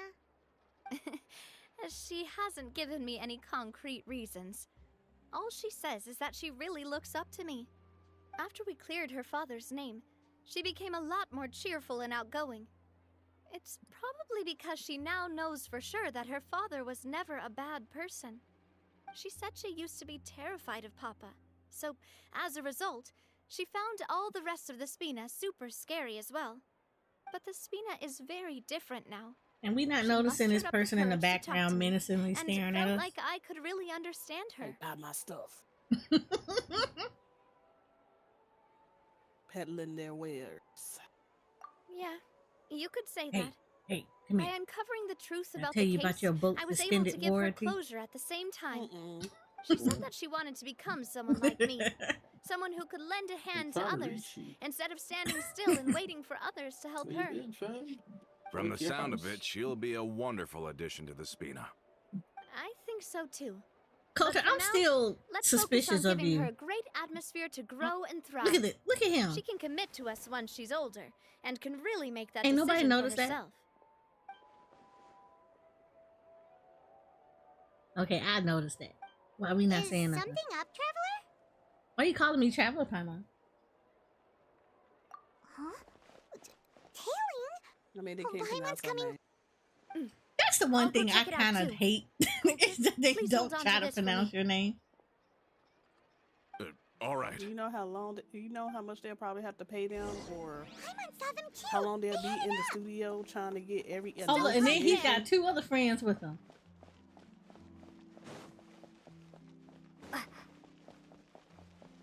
That's one thing I love about Honkai. You hit one button and you can just run.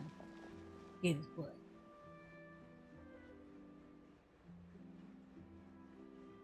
She running them heels though. We knew you were going to be difficult. Seems like if we want them to talk, we're gonna need to teach them a lesson first. Brothers, there's no need to skulk in the dark anymore. Let's take them out!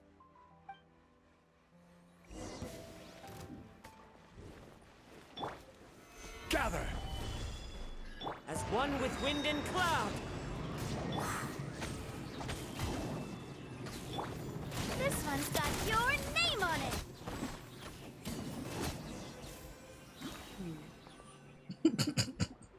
Now, talk. I be feeling kind of Who are bad. you? And why were you trailing us? They be ready to get beat up 2 seconds later. They're on the ground. Don't think we'll let you off easy if you keep silent.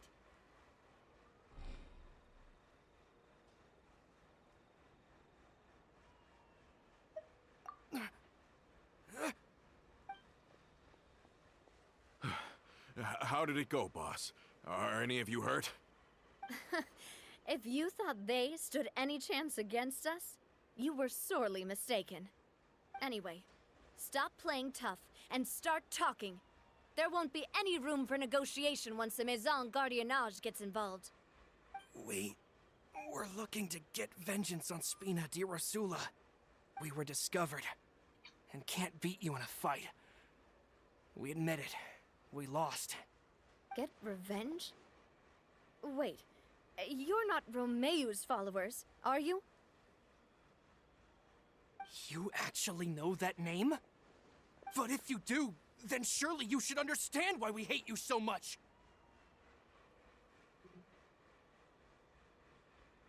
I'm gonna point out that I still think it's suspicious. Indeed.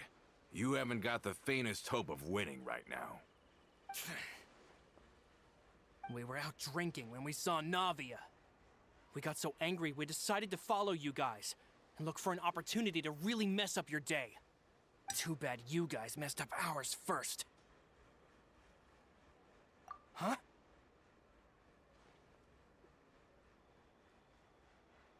You're pretty sharp, but so what?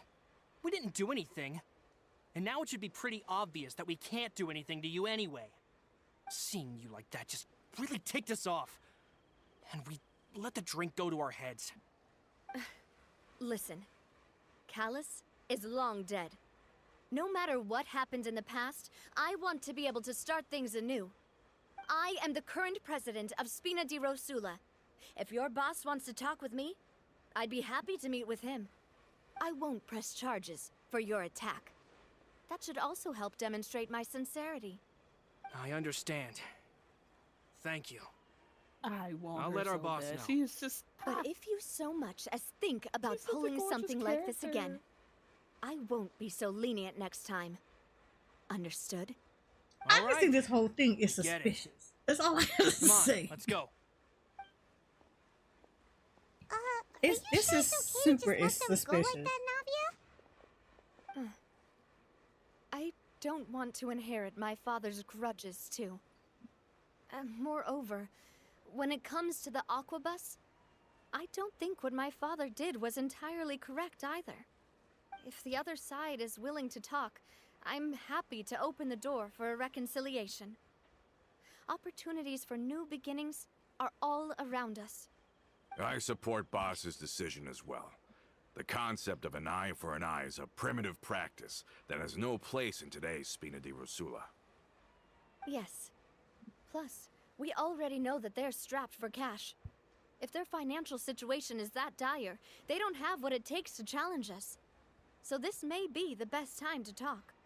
I still think we should keep an eye out for Romeo's folks, though. If he decides to ignore the warning I gave his men, then we could still have a fight on our hands.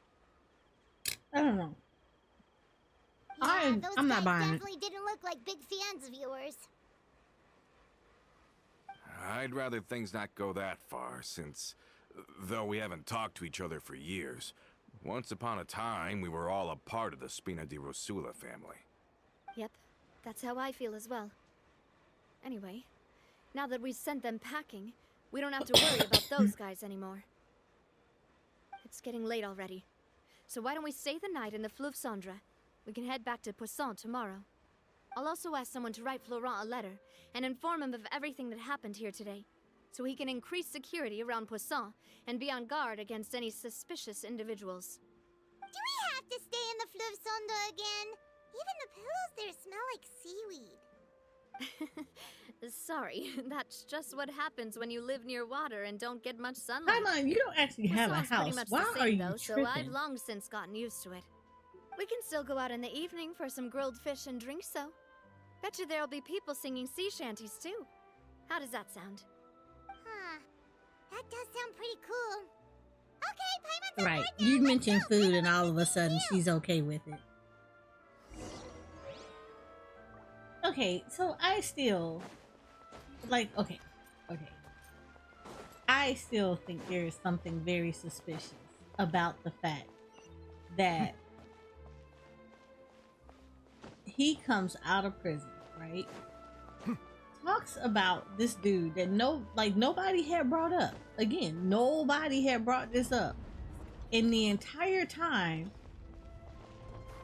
that she had been in charge. None whatsoever. Didn't say nothing about this dude, nothing. So clearly nobody thought that he was a problem. But this dude Coulter gets out of prison, and the first thing he does is throw this guy's name around and be like, hey, I think he may be after you and he's ready to take out the Spina di Rosa. Nobody find this weird?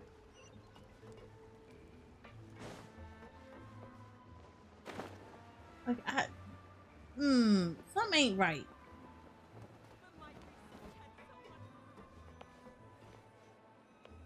It just scratches that. This is not okay. Coming back here really does feel like this place is starting to grow on Paimon. If you think about it, it would be kind of weird if the Spina's base at the court was some super luxurious building like the Palais Mermonia. Totally. Right on the money, Paimon. Although, of course, with the continued growth of the Spina, I will point out Papa that wanted their Poisson base is to the eventually sewer. grow into a Can we talk about that metropolis, too? not unlike the court. He was a very ambitious man, who rarely looked behind or beneath him. For better or worse, that always made him stand out from the crowd. And that's also why people hated him just as much as they loved him. All right. Why don't you go wait for me at the restaurant? I'll go do some prep, and I'll get someone to tidy up your room while I'm at it. You can use the same room as last time. You still remember the room number, yeah? Yep. Kinda hard to forget when there are only so many rooms here after all. Oh, did I just hear someone taking a dig at Fleuve Cendre? I'll tell my guys to stuff your pillows full of actual seaweed right now. Oh, Paimon, sorry! Please have mercy, Navia! If you do that, then Paimon really won't be able to sleep at all! I think she should do was it anyway, just because kidding. Paimon be forever talking Be crap on your about way now. people.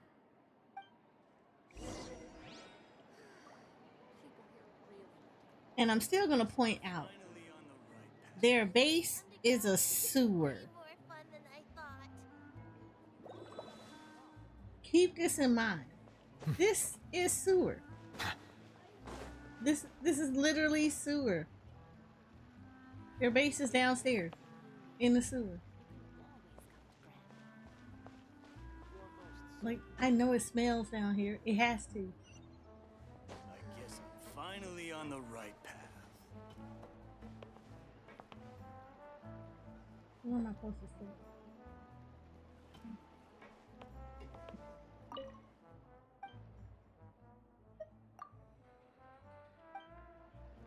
Just say what you mean. No problem's too big to solve.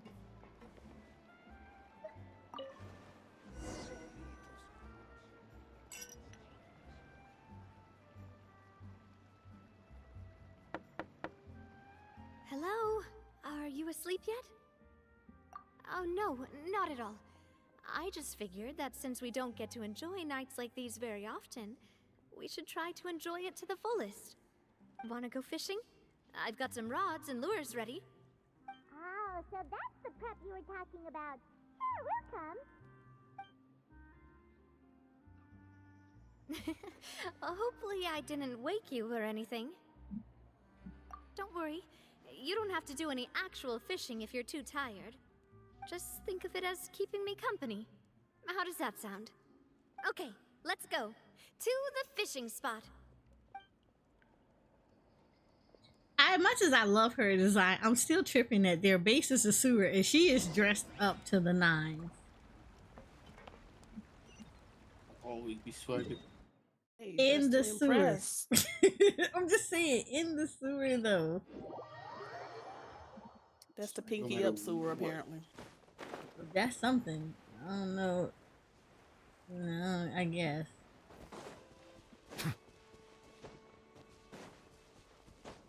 We just in a sewer with blue jewels and looking incredibly pinky up.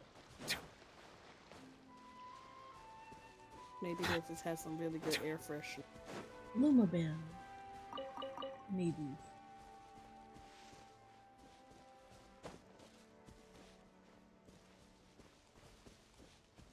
I don't think there's any more around here.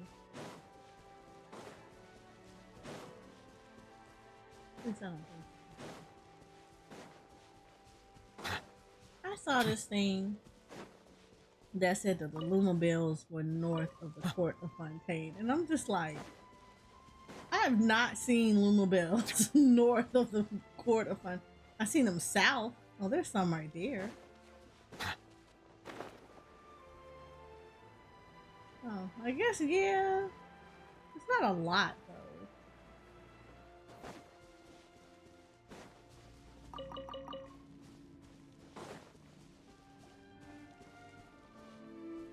I'm gonna have to kill these.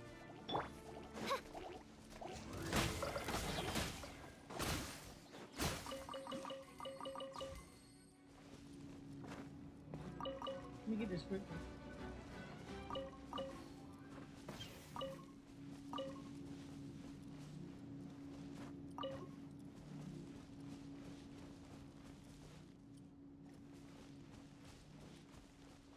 There's another set right here. There's a lot of good fruit over here.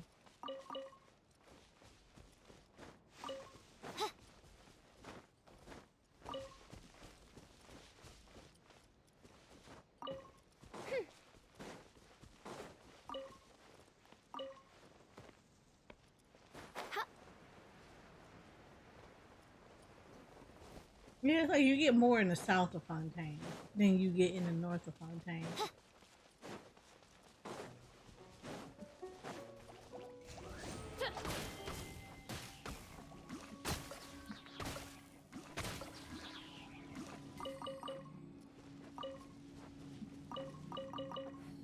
Alright, got a little bunch of Lumabelles.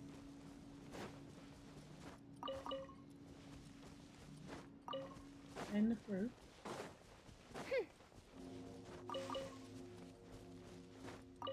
What's down here? I saw that immune.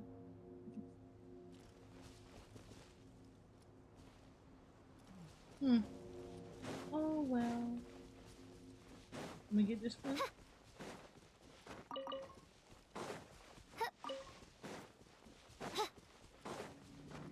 We got that fruit. All right, we're good. We're good. I don't need to get anything else.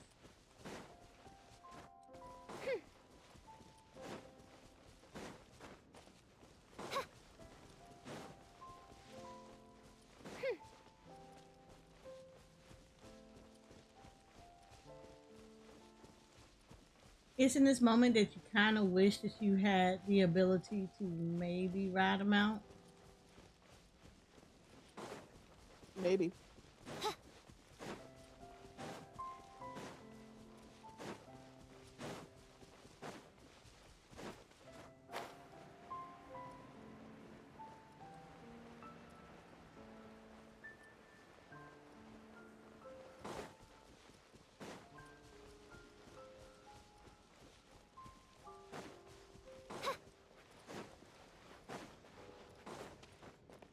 You should shake my head. What? How can you call this fishing when you're using a fully automatic rod?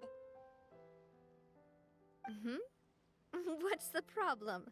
Lots of people in Poisson Frosty. use rods like these. But shouldn't fishing be all about, attentively watching the float and then excitedly reeling in the catch when you finally hook but something? it's a true fact. Well, that's one way to Okay, enjoy wow. fishing. What do you think, Traveler? Funny about that gambling, I guess. I mean, it's a southern state. I'm not surprised. Because you know how the southern states are. There are a lot of backward laws in those southern states. It's a part of the reason why it's considered the Bible Belt.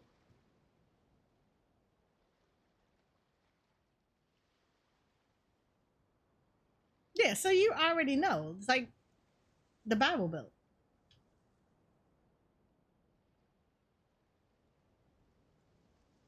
Got a lot of laws that like really are centered around that. Part of the reason why you don't get a lot of alcohol sold on a Sunday.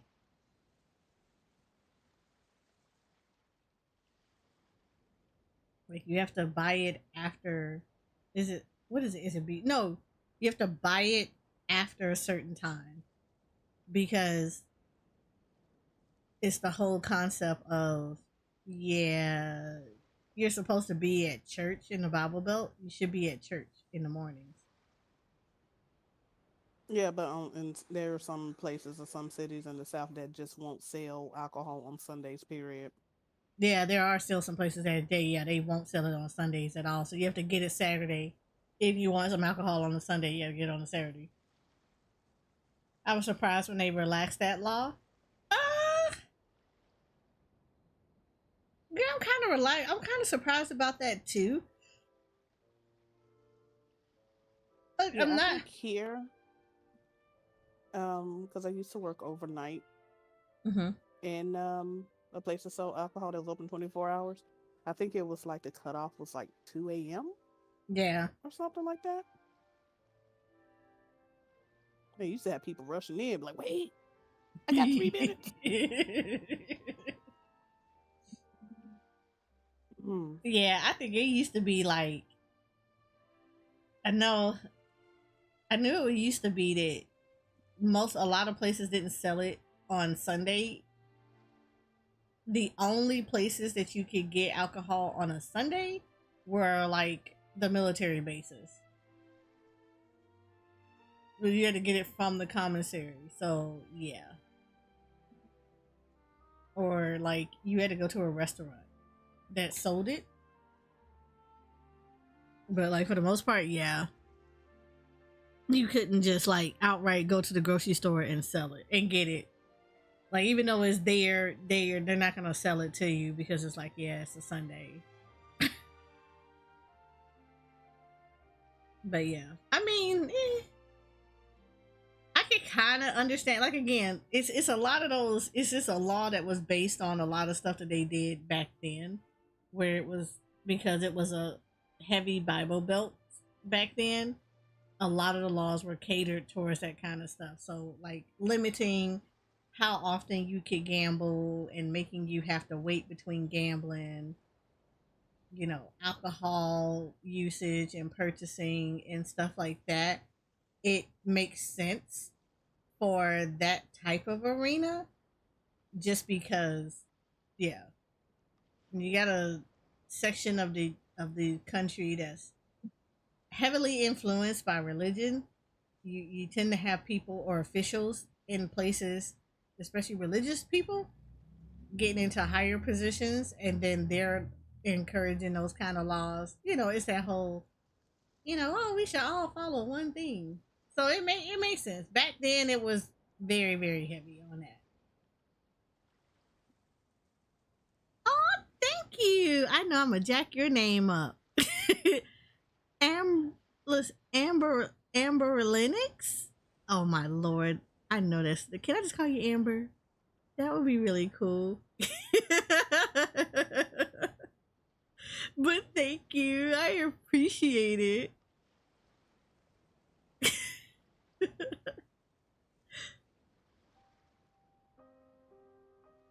I'm gonna figure out how to say your name, but like, thank you. It's a nice way, however you spelling it. Think umbrella, but change to amber. Oh, umbrella. I mean, no, but it can't be because it's umbrellix. I kind of want to say the X. I'm so bad. I'm sorry.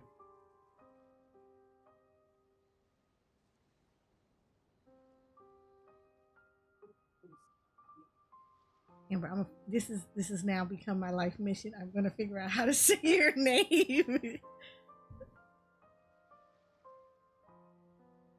Umbrella Nix. Oh, Umbrella Nix. There we go. See, I love it. See, your name is cute. I like it. It's really unique. Like this, like your name stands out so much.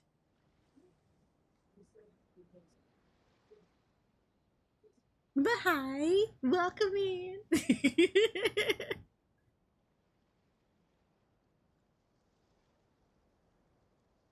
Do I like eggnog? Absolutely not.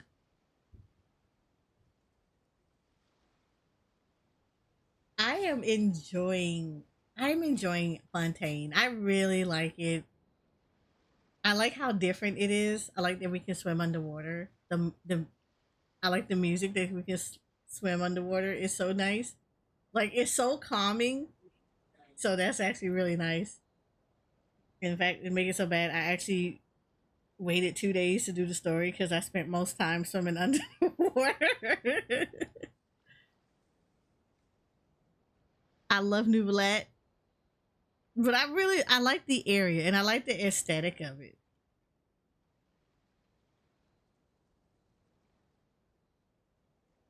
She said that's all right. It's no, I just I more power to y'all for like an eggnog. I can't drink eggnog. It's not good. There's nothing good about it. It just no. This might trigger Ori to say something because he loves eggnog. I am not a fan. Delicious. If you don't like it, you're incorrect. He's also behind. I just got to Fontaine and left before getting to the water because I'm trying to get all the oculi. Look. Let me tell you something. I feel you on that. I completely feel you on that. I think there is 66 oculi in the part of Fontaine. Okay, so I try to get all the oculi every time they open up a new area of it. So since the last area I think has 66, I want to say 58 or 59 oculi. I need to get the remaining ones before I turn them into the statue because I always try to do it in one go. Sumeru, I have to say, of all the places to get the oculi, Sumeru was probably the most aggravating. I love Sumeru to death. It is such a great area. It was so well designed, but it was a pain in the butt to find all the oculi. Because a lot of them are like behind story quests or side quests just to unlock areas. And yeah, it was a mood.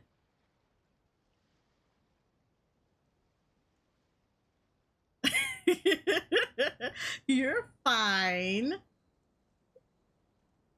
And I appreciate the lurk.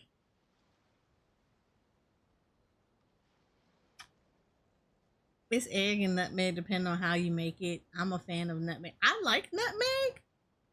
And I like egg. Cinnamon, vanilla extract, man. I just don't like eggnog. That's how I feel as well. To me, I'm happy as long as I catch some fish. Honestly, Paimon's mainly shocked at how much energy you still have at this hour. Give me Usually apple cider. by this time of night, it's a struggle for Paimon to even keep her eyes open. Huh. It might just be something that runs in my family. That's apple cider is good too. I'm sure you'd get even sleepier if I delved more deeply into it. Anyway, I was just thinking about how grateful I am to my mother. I just can't. I've tried it like a few times. It's just, I just can't.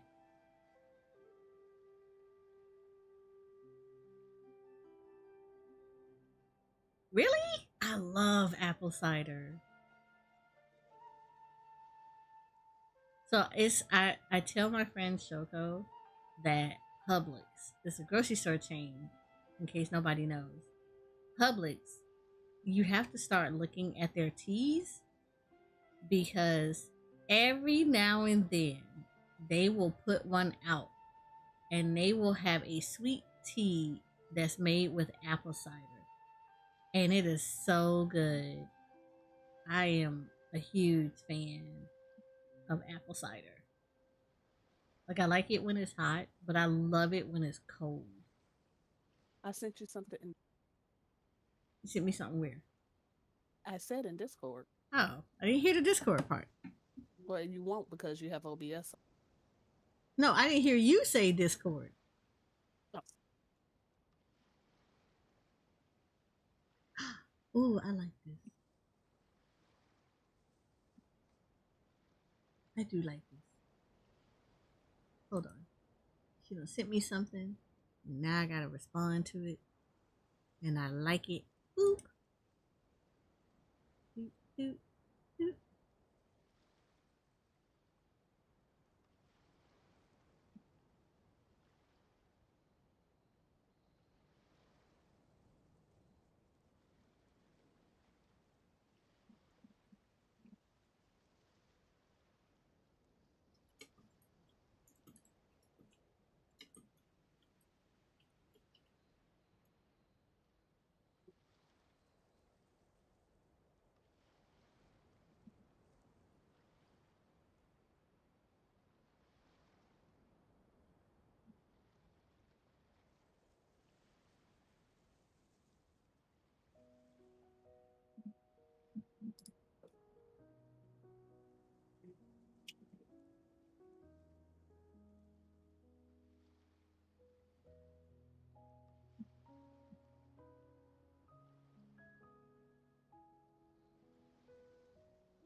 You said it's almost Christmas. I hated eggnog as a kid. I prefer sweet tea. It is so tasty. And let me tell you, I ran across it by accident when I was shopping. So typically, anybody that shops at Publix, it's almost like you have to do it. It's like the call of the wild. No matter which way you start in Publix, you're going to end up in the back. Because in the back is where all the hot food is being served. And even though you may not have went in there to get anything, you're gonna come out with either one of their subs or like a box of their chicken. It's so good.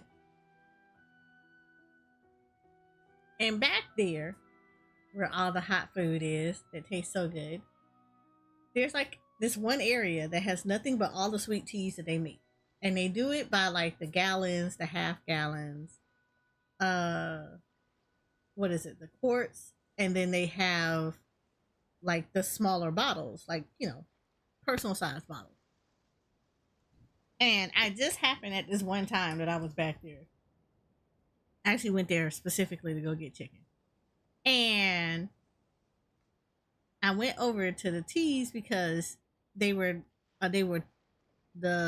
a fresh batch coming out, so they was like, if I wait a couple of minutes, I can get like fresh hot chicken. And I was like, okay, cool, I'll wait. So I walked over to the teas, and you know, normally I like Publix tea. I think their tea is really good. I'm a huge fan of sweet tea, but I favors like sweet tea with lemon than like normal sweet tea. So I was gonna get like a jug of it, but I happened to see, you know, apple cider sweet tea, and I was like, wait, what? So I ended up getting 2 jugs. I got the normal sweet tea with lemon, you know, with lemon, and then I got the apple cider sweet tea, and it happened to be the last one. So I grabbed it, and I was like, okay, you know what? If it's bad, you know, I'm pretty sure I can do something to it to doctor it up. Maybe put a little bit of, you know, alcohol in it, something. Right? Man, I took a taste of that sweet tea and I was hooked. It was like a crack addiction. When you talking about I went back all the time, and I always went back to try to find it, and I could not find it again. And then when I asked them about it, they said, oh yeah, that's just a periodic thing. It's not a staple for them to make it. And it's just like, you just kind of have to catch it when it catches it. I was so mad. Cause like I never had it again, like every time. And I think they had it out one other time, but it sold out so fast, it was ridiculous. And they was like, oh yeah, you gotta get here early. And I don't go grocery shopping early in the morning like that, because that means I have to wake up early. The only time you will ever catch me early grocery shopping is on a Sunday, and that's because I forgot to go shopping any other day of the week, and then I need to actually go shopping, so I do it early on a Sunday just because of that. Like, yeah.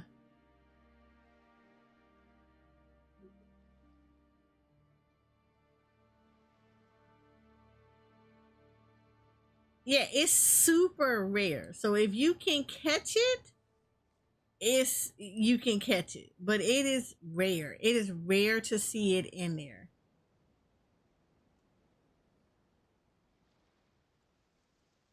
And thank you for the follow. How are you?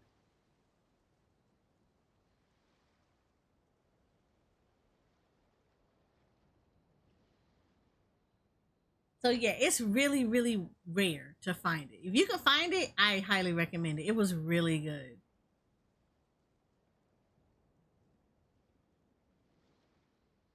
And then there's like another tea that Shoko introduced me to, and now we can't find it anymore. We can find it. It's just expensive. I ain't paying that much. So like I said, we can't find it anymore. My father always had a lot of unrealistic expectations for me.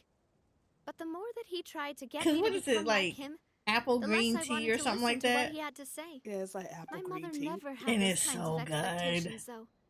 I've heard that she had only one wish for me, which was that I would have a happy and secure childhood. All the members of the Spina greatly respected her wish. So no matter what I did as a child, They were happy to humor me. But where I used to live at, we used to have Can this. you imagine? So Whenever my we had father this wanted one to scold area. me for something I'd done, We had this liquor store, everyone would form and up they into sold two like a lot of rows wines and and just liquor stand and stuff silently like that, right? and listen to him rant. Maloose and Silver were always there too. And No matter what what Papa they would yelled, do nobody else would say a is word. the dude also Eventually, kind of ran Papa a bar must have in there recognized too. scolding me over trivial So matters was pointless. he had drinks that because you he could order eventually stopped getting on my case while so you're there. often. Paimon would have never guessed. So a lot of people would just come in and drink. Looking back on it now as an adult, Maybe not I buy can hardly believe bottles of how alcohol, patient but they would go in there and buy kind drinks. everyone was. When I was And he young, also sold it so you could do it in a often thought to-go that I cup, could which do probably whatever I wasn't the wanted, best thing to do. because there'd always be someone there to clean But up yeah, after me. that man made a lot of money. I saw Maloose come back wounded. He wouldn't tell me how he'd been injured, but I could tell it had something to do with me. I learned then that there's always a cost to making a mistake. The more also you sold care about like those little around you, the like more you finger should care foods, about doing the kind of right give you thing something to eat while you to were the best drinking. of your abilities.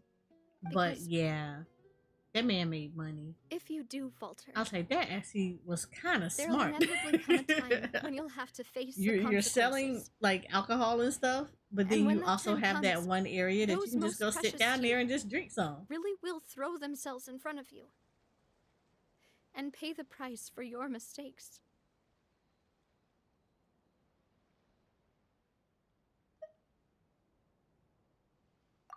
Sorry. Sorry. I shouldn't have brought that up. I wasn't planning to talk about sad things tonight. Basically, I was just saying that the nurturing atmosphere of the Spina must have been my mother's legacy, rather than my father's. And if that's the only way that I can continue to feel her love, then I'd like to pass that warmth on.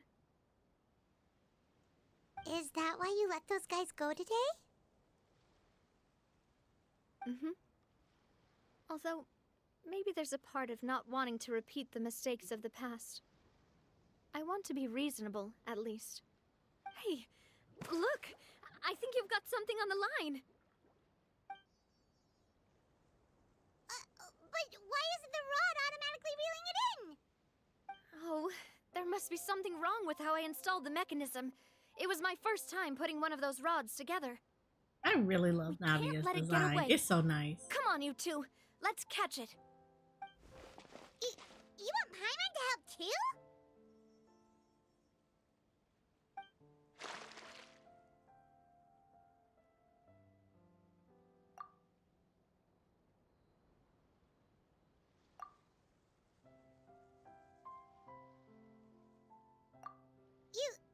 You didn't attach a hook to your line?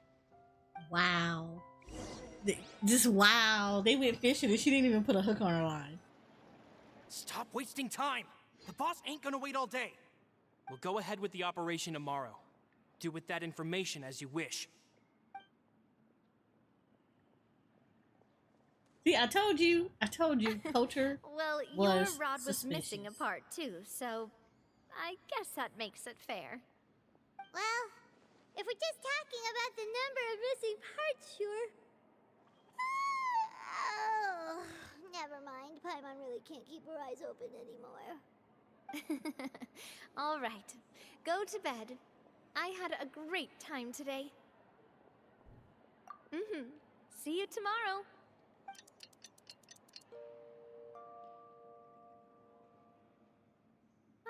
So how was last night? Did you get a good night's sleep? Paimon dreamt that she danced with the sea stars, so you could say it was stellar.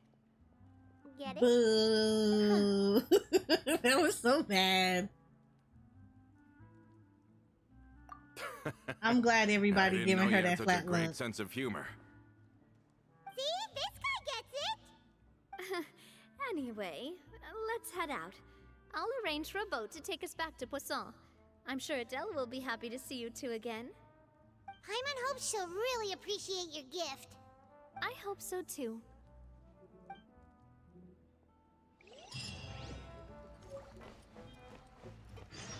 Ooh, I got a fishing rod. Can I now use this for fishing in the game? This might motivate me to fish in the game.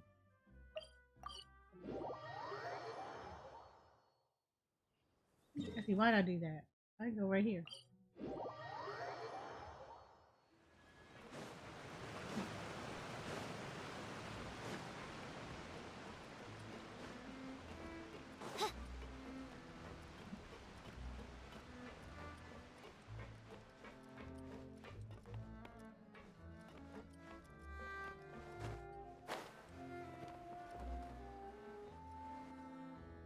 Adele, we're back! We brought you a gift from the court, too. Whoa! Thank you so much, boss! Don't call her boss, okay, Adele? Just Miss Navia would be fine. Oh, it's all right. I don't mind. Besides the gift, I've also got another surprise. Guess who's here? It's been a while! Oh, it's you two. It has been a while indeed.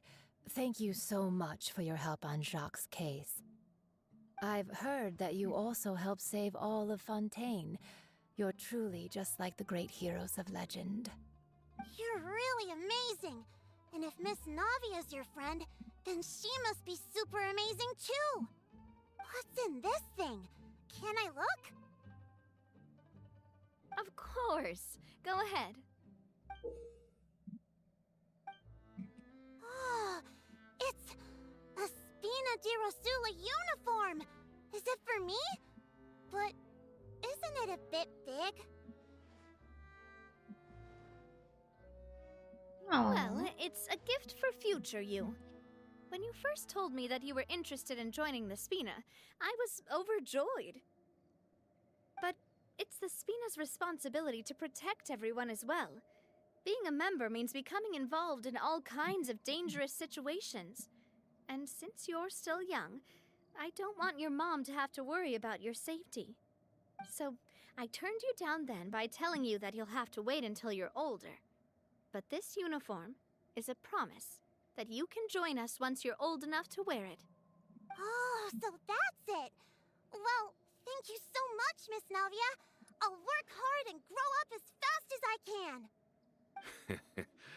But you can't really grow up faster by working hard. You've got to be patient. Everyone, I'm really grateful that you remembered my daughter's wish and took it seriously. Thanks to the protection of the Spina, even though her father's no longer with us, we've still felt plenty of warmth and security. Oh, it's the least we could do. As long as you live in Poisson, even if you're not an official member, you're still part of the family. Navia is so sweet. Huh? Is something up, Florent? I've got something urgent to report. Romeu and his folks have gathered outside Poisson and even shipped in a huge pile of explosives. What? Explosives? What do they want? It seems like they've been planning this for some time. We started investigating as soon as we received your letter yesterday. But Romeu and his folks must have gotten wind as well, because they abandoned their former posts before we could even check on them. We investigated their tracks and found out that they're after Poisson. They have smartened up since we caught them red-handed at the court? Seems like they've got no interest in sitting down and talking at all. We should have gone straight to the Maison Gardiennage. Coulter, you're still suspicious. And after we just saw that cutscene with you, yeah, you're very suspicious. Well, too late now, I suppose. Florent, where are they keeping their explosives? On the hill to the east of Poisson, near the Clementine line.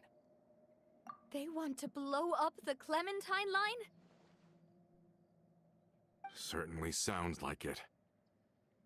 Romeu and his followers hate the Spina and everything to do with Callus. And the Aquabus was the source of their contention. If they manage to blow up the Aquabus line, all that rubble will come crashing down the hill and straight into Poisson. Are they insane? There's tons of innocent people in Poisson! Yeah.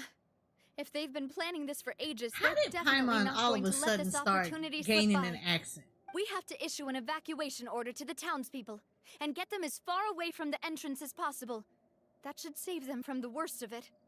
Let's get everyone onto our ship. That should be the safest place. My dear partner, can I leave the Clementine line to you? If the explosives do go off, not only would the people of Poisson be in danger, any aquabuses using the line would plummet to the ground. Let's stop their insanity first, then settle the score with them. Leave it to us, Navia. Please stay safe, too.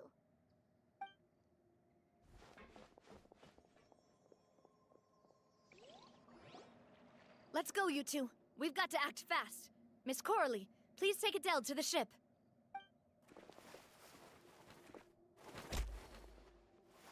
Watch out, boss!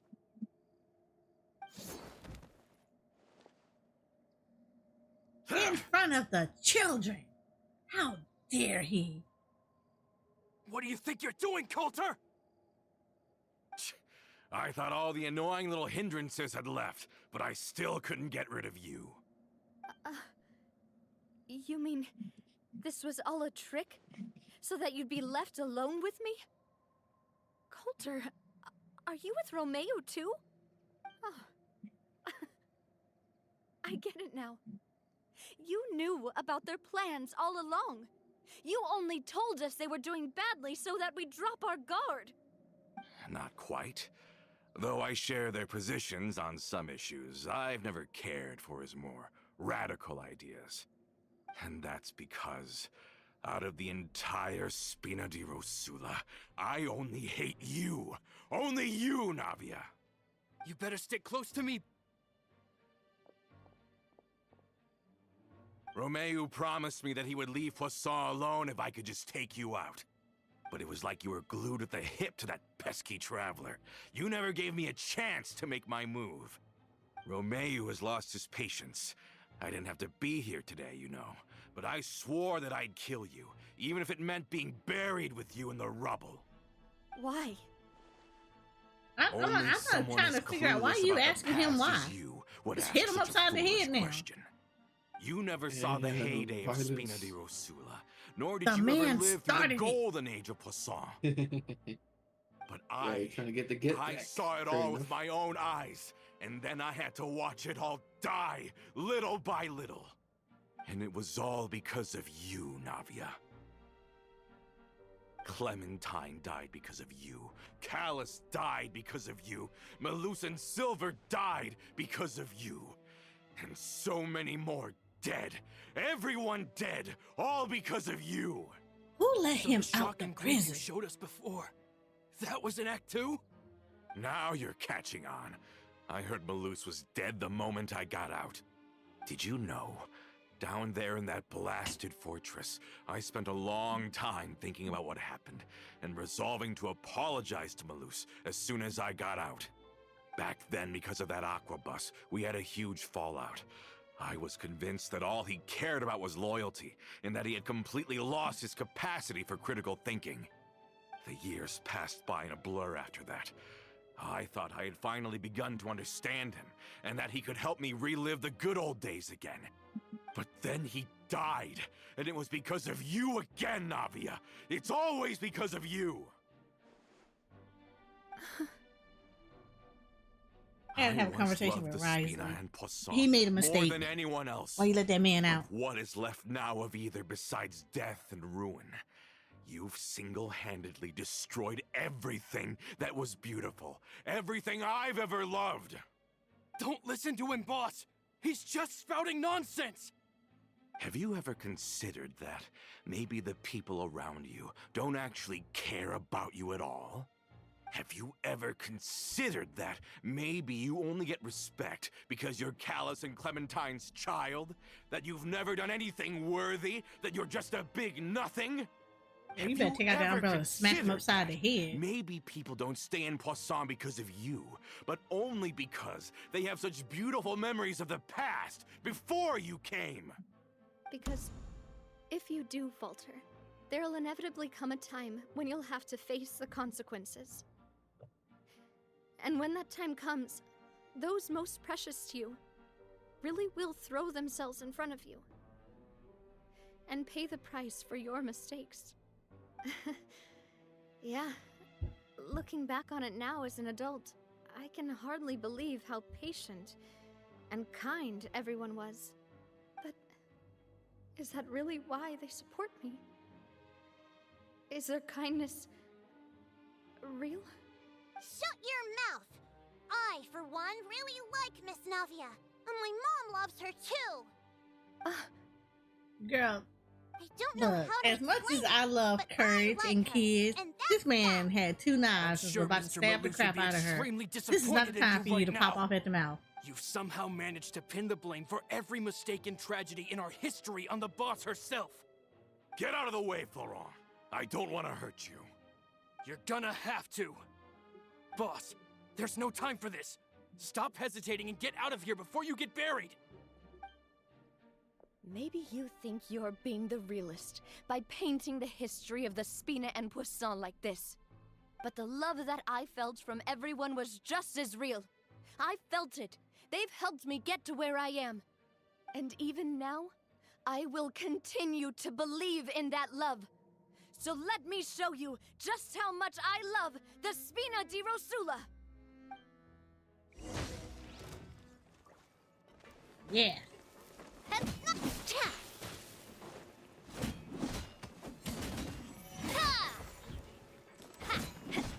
So that Feeling means lucky? Coulter was not happy that she was leaving. No. He a hater. Hiya! Umbrella warfare, I guess. Then I guess he wanted to be leader. No, he one of those people that you know how like you have people that sit there and they just live in the past. That was him. Feeling lucky?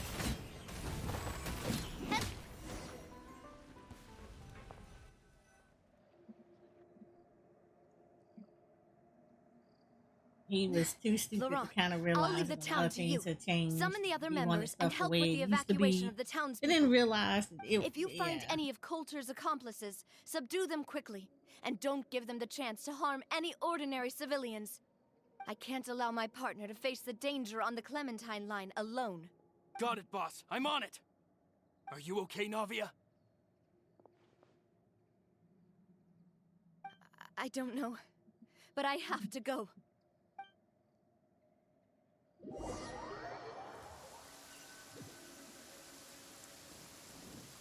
Let's hurry up there. We have to protect the Clementine line. Is it raining? If they're gonna blow up the waterway, they must have planted the explosives next to the support pillars.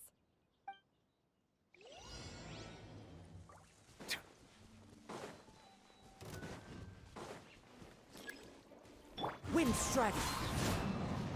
Oz, reveal thyself. Bow your head.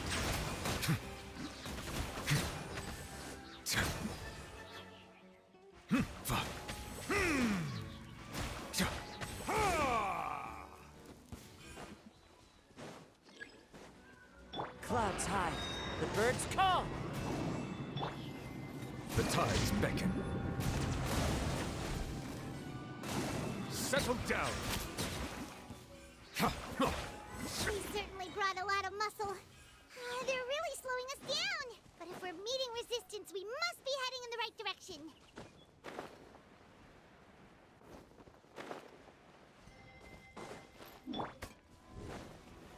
Stabilize. Order guide you. By royal decree. Be sanctified.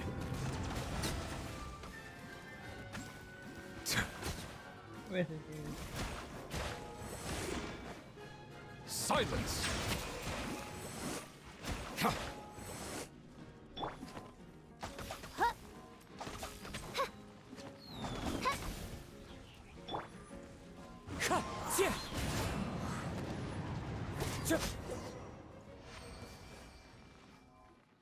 These must be the explosives, right?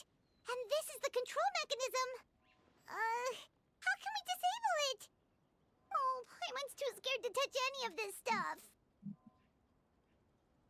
Huh? There's a strangely shaped hole here. What is it for? Oh, that certainly sounds possible. Maybe one of the people we just beat up has the key. Okay, you take this side, Paimon will take the other. Let's see what we can find.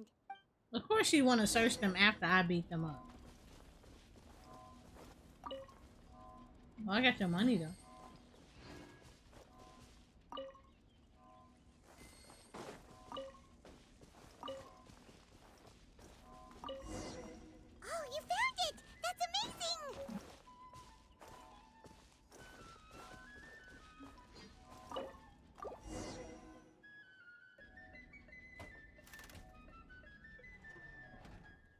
That should do it, right?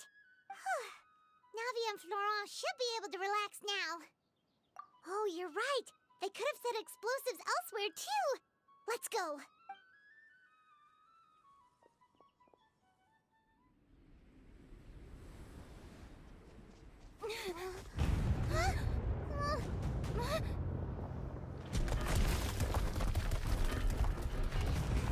Oh, They're gonna bury Poisson! look how I'm so agile in here. Wait. Did you notice this, Shoko? I called on Geo and I'm not even attuned to Geo. Great work, partner. Just leave the rest to me. Watch out, Navia! You can't block them off! Block? I'm doing this the Spina way.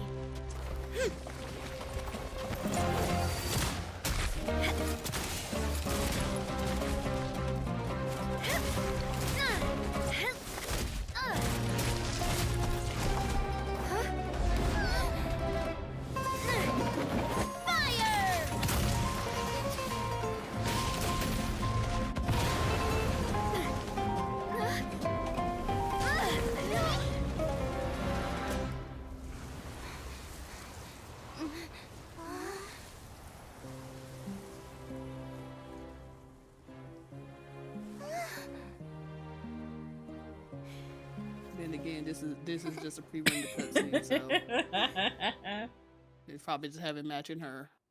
I'm just tripping that we sat here and called on Geo without attuning to it.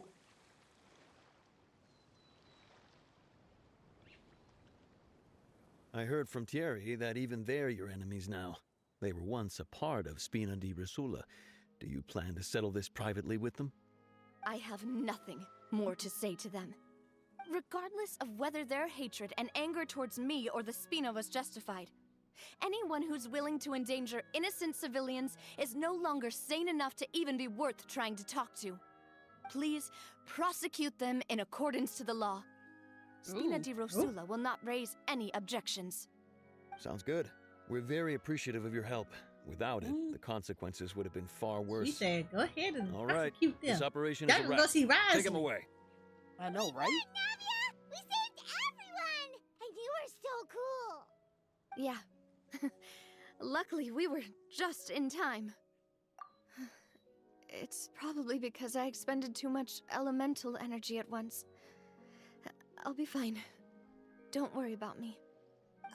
But you usually glow up whenever other people compliment you. Paimon's not used to seeing you like this.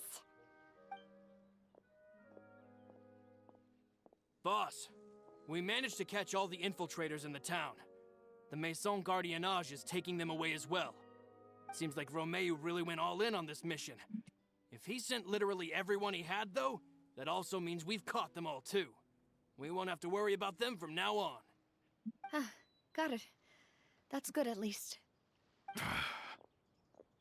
You going back to jail. Riley's gonna have so much fun with you. I can and he tell understand you, how you don't feel. do no mess like that. Don't go back in. Don't come back in here. The things that we lost, they're forever beyond our grasp now. And that makes Why is them it gonna be appear like, you back even more again? precious. You just I am got not out. callous. Hmm. And I will also never become him. The Spina and the Poisson that you loved are both gone. But I will not change how I feel about our future. I still believe that this is a great opportunity to start anew. Why is she talking I will to spend him? more I of would've what the just Spina earns smacked him. on the betterment of Poisson. What's more, I'd also like to propose some changes to the Aquabus routes. Ain't no way. I would so not that be having a one day conversation with him. The She people is of way too Poisson nice. will enjoy the boons it brings as well. I know what you're trying to say. Mr. Callus would never have said anything like that. These are There very are too sweet to many see the things in teams. life that are Yeah, just beyond this our is a very control. team-oriented In game. that we are the same. Henceforth, you are no longer a member of Spina di Rosula. But once you're discharged from the fortress again, you're welcome to pay another visit to Poisson. Thank you, Navia. No. Why are we extending a friendly hand? He just was okay with people throwing boulders at the place. He was willing to be As okay I thought, killing everybody in the process. Boss really is a He, kind and I'd be gentle like, person. no, he can't come back. She is also, I must say, a truly unlucky person. Thank you for protecting the Clementine line. I was actually really scared, you know. I mean, even the Callus line won't be getting rebuilt anytime soon. If I'd lost the Clementine line too, I wouldn't know how to live with myself. A name is a way to etch a memory onto the world. Losing the line that bears her name, that I can see every day, would be like losing my mother all over again. Seeing it still standing there, tall and proud, it makes me really happy. What happened while we were gone? Honestly, you look more upset than tired or anything. Just give her some time.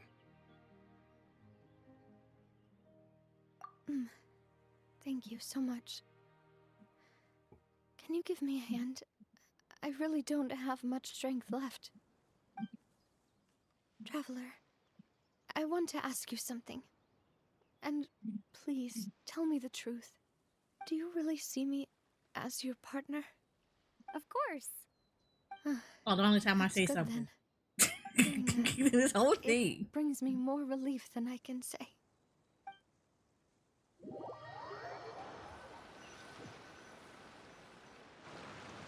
How do you feel, Navia? Any better after taking a break? I feel quite a bit better. But I should probably still rest for a few more days. Sorry, partner. I said some weird things earlier. Feel free to just ignore me. I used to think that I'd never doubt myself. But you could say I've discovered that I'm not as strong as I thought I was. Coulter mentioned my parents, as well as Malus and Silver. It's all thanks to them that I've made it this far in life. Do you think they ever regretted the choices they made? Has my existence made this world a better place? Don't think like that, Navia. You've already done more than enough. No matter what others think, we'll always support you to the end of the world.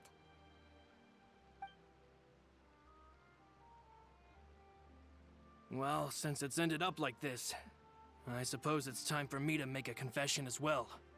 There's something that I've been keeping from you as well, boss. Please, follow me. Everything is already prepared. Florent, I hope you can understand that I can't deal with any more shocking revelations right now. Don't worry. This surprise will be a pleasant one.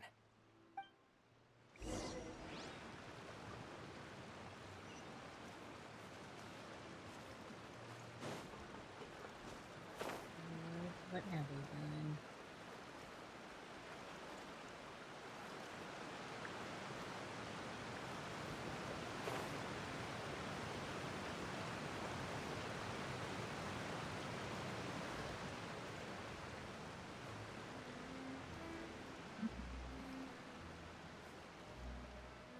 You know, I haven't made a 1 hour loop down here either, Shelby.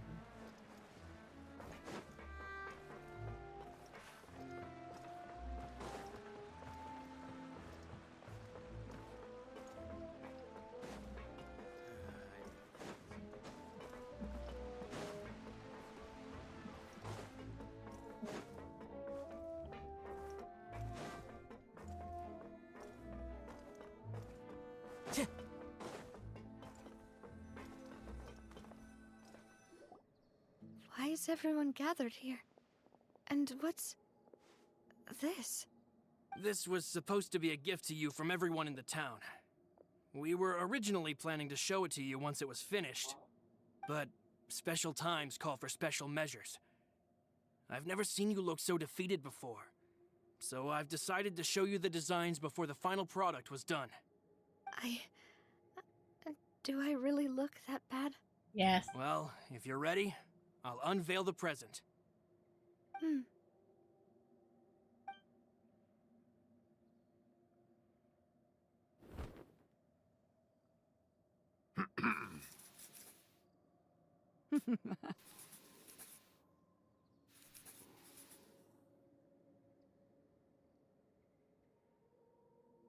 Oh, that is so sweet.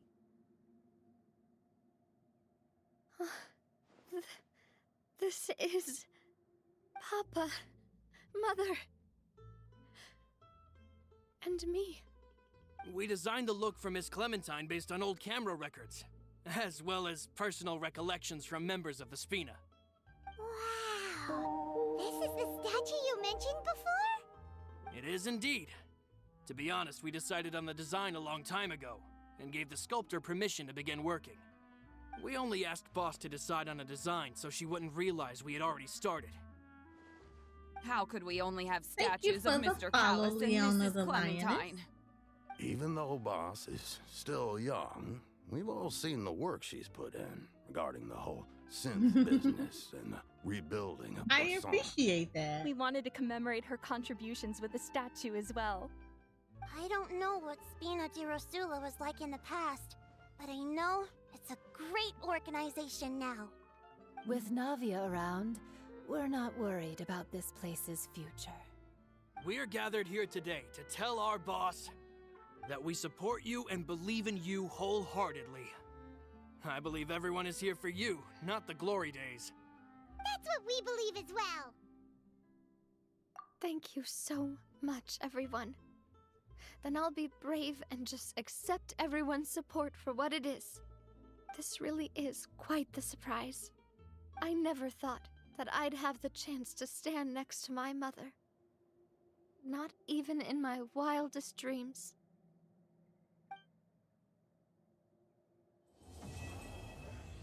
Okay, you notice how she conveniently left out she was standing next to her dad. Like you... Yeah, I noticed that too, but then again, I just think because her dad did raise her, so she has stood next to him, but her mother, no. It seems like I started to So I can question understand. myself a bit too much. I'll pick myself up again and become Maybe a more thinking reliable of president Standing for next all to of my you. dad again. Looking back on But it, again, I'm honestly embarrassed by how I acted earlier. oh, my voice sounds horrible. For her? My throat hurts. Whoa, whoa, I've been whoa. coughing all day. Why'd you have to You remind getting- me? You getting sick? Please don't say that again. Probably It's because super Adrian's sick. embarrassing for me. Oh, forget it now. Please forget that I ever said anything. Oh, wait. But it'd also be bad if you were to forget it. Okay, but please keep it a secret between us from now on. Please don't ever mention it again.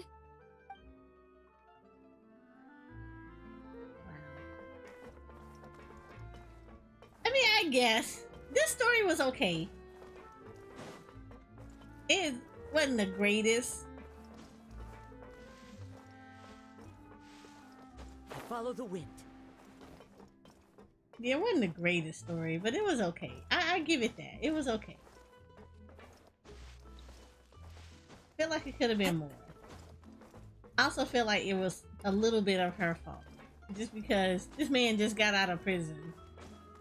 And you just, yeah, come walk with me. Let me take you everywhere. No, you should have earned that trust.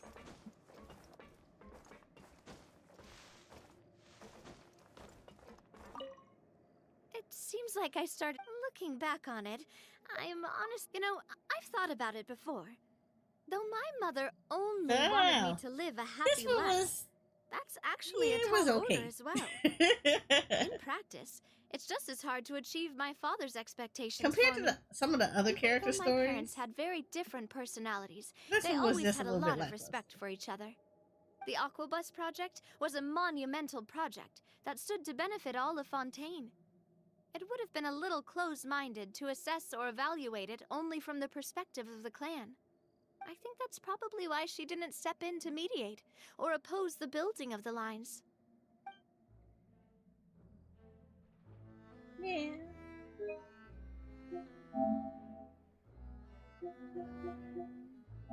Who left? For reasons. He said, I believe you, it hit me in the feels.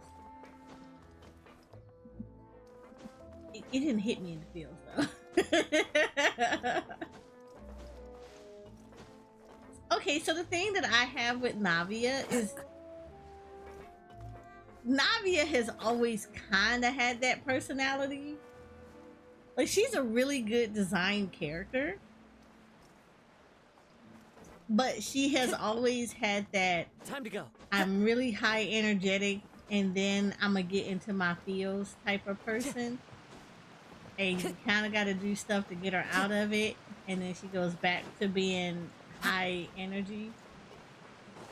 So yeah,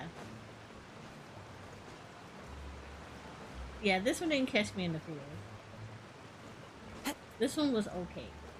Like I said, some of the other character quests that I've done, I felt were better.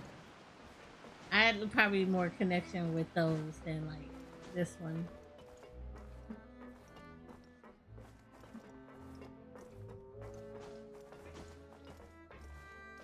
But, it was okay. It was interesting. Like, I like you get the little backgrounds about everybody. You get to learn. You get to learn more about them and the stuff that motivate them, or get a little bit of history about various characters. I mean, and it's nice that, you know, we got to learn a little bit more about her, because she does play a pretty significant role in the main series. So.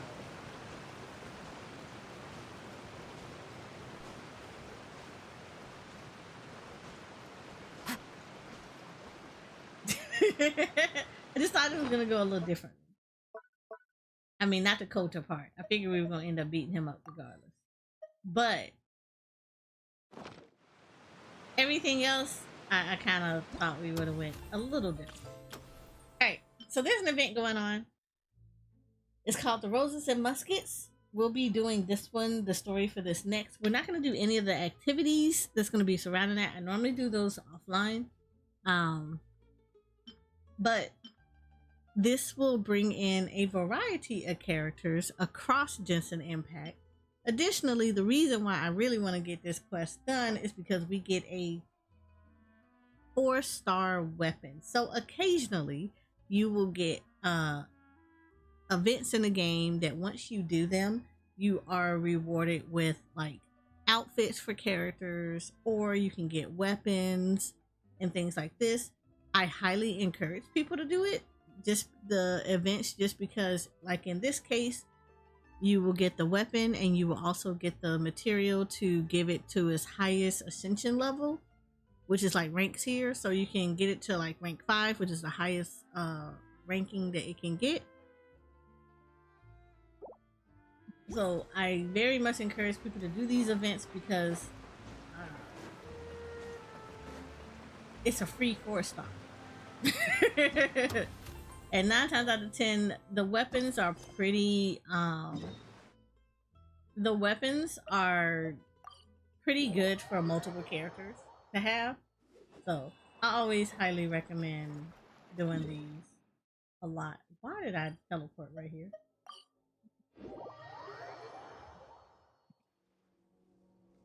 But let's go and get this one done.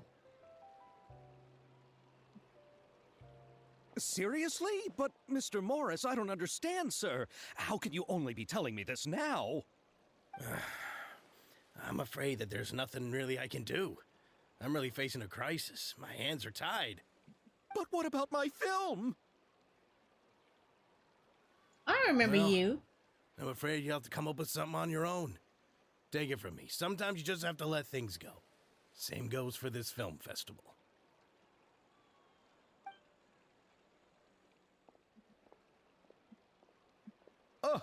Oh. Hey, isn't that Xavier? So he's back in Fontaine now.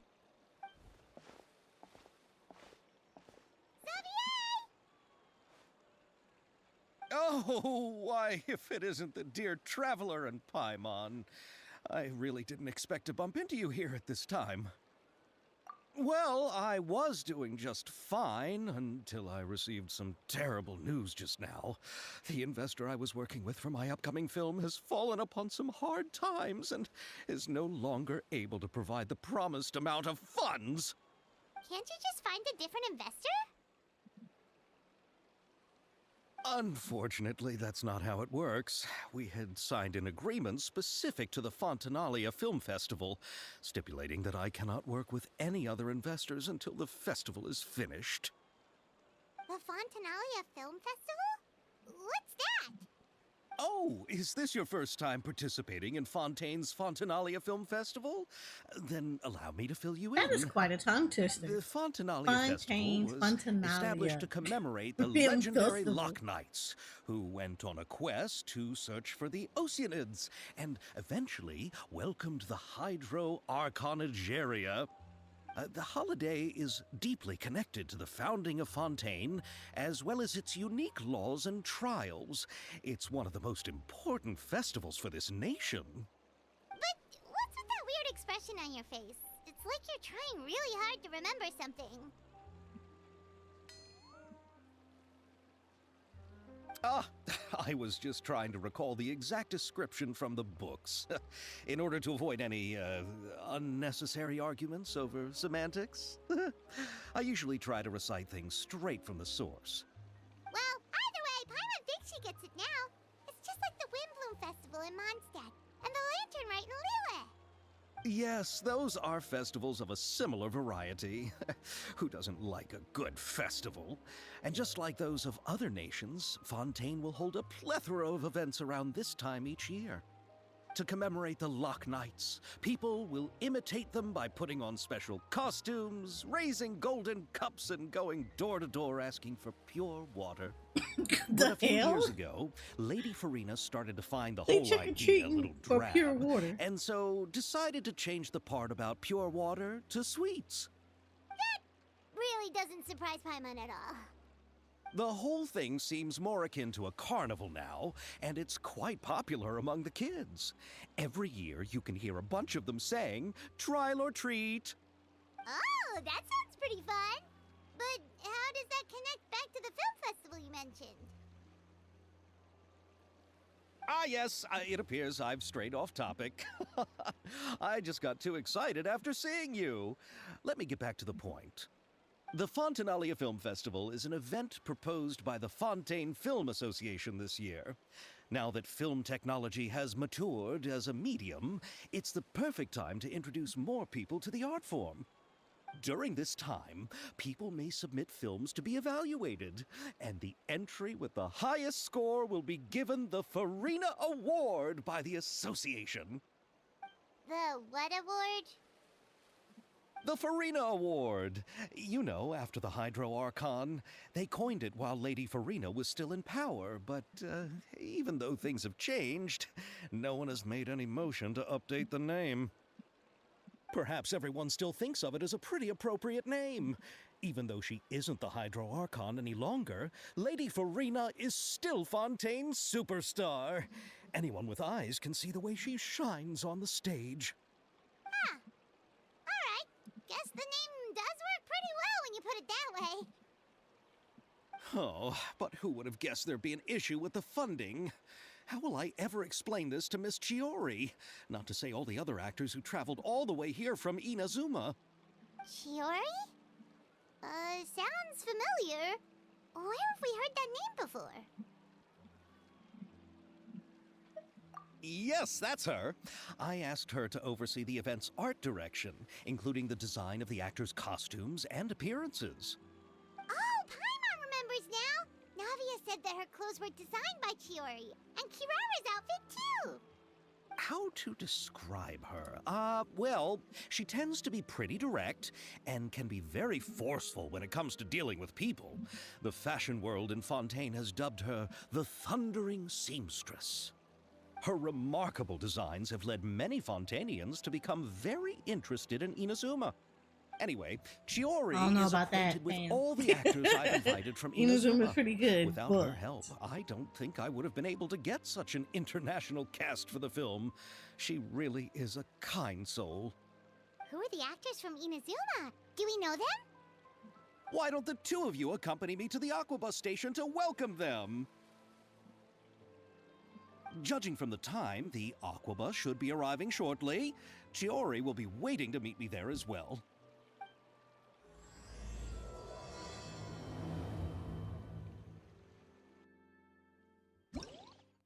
This is gonna be a yearly thing, Fontaine, huh?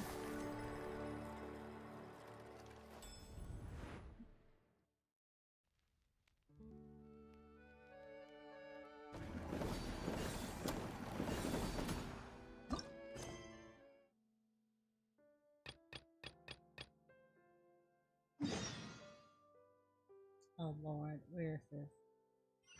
Okay, is this the... Not the lines. I hate doing these things. But I never remember where the lines are. All of those are telling me to open up the event stuff. We're not going to do that yet. We're going to go through the story.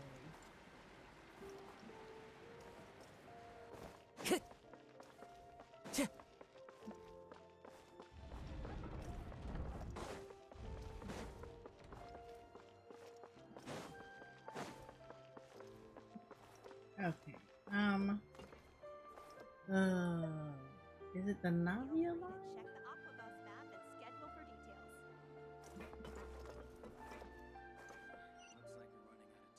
The Clementine line. Okay.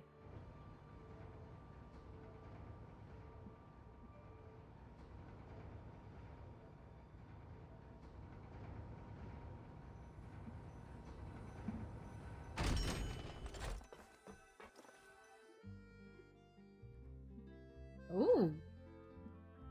Look, Shoko.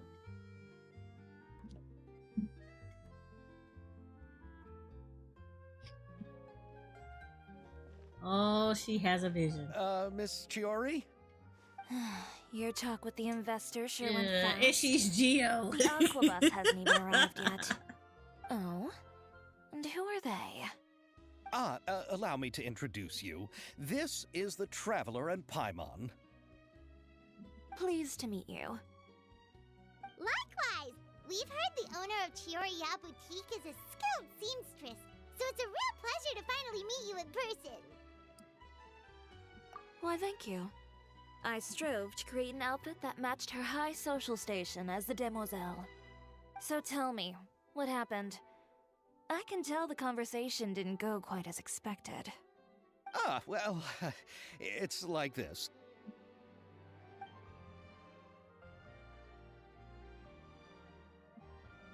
Ugh. I know, Chiori, you don't have to say it. You did remind me that this investor was a little bit sketchy. 50 months. There's no doubt about that. But how could I pass it up? He offered me twice as much as the others. Thank you, Sakura, for being a 50-month sugar and spice team member. Excellent script. It's only natural that I would want to make the most of the film. The budgets that the others have proposed were nowhere near enough. It's difficult to find someone willing to front such a large amount of Mora, so... Don't be sad, Xavier. We might be able to help scrounge up some more together for you. Oh, thank you, Paimon. That means a lot to me. But the cost of the film is staggering. I'm afraid that any Mora we can scrounge together in a short amount of time won't even be able to cover the actors' fees. We need to move on. What's happened has already happened, and there's no changing it. But now's not the time I like to give her up. style, but she's another You're saying Geo that character. you have a plan? Now it seems like they're piling No, on that's the not what I character. mean. do like her hairstyle. I'm simply saying I hairstyle's wouldn't really give up nice. just yet. The actors I recommended aren't just after Mora after all. I like her out. I mean, I like her entire setup. She looks really pretty. But I still want Navia though.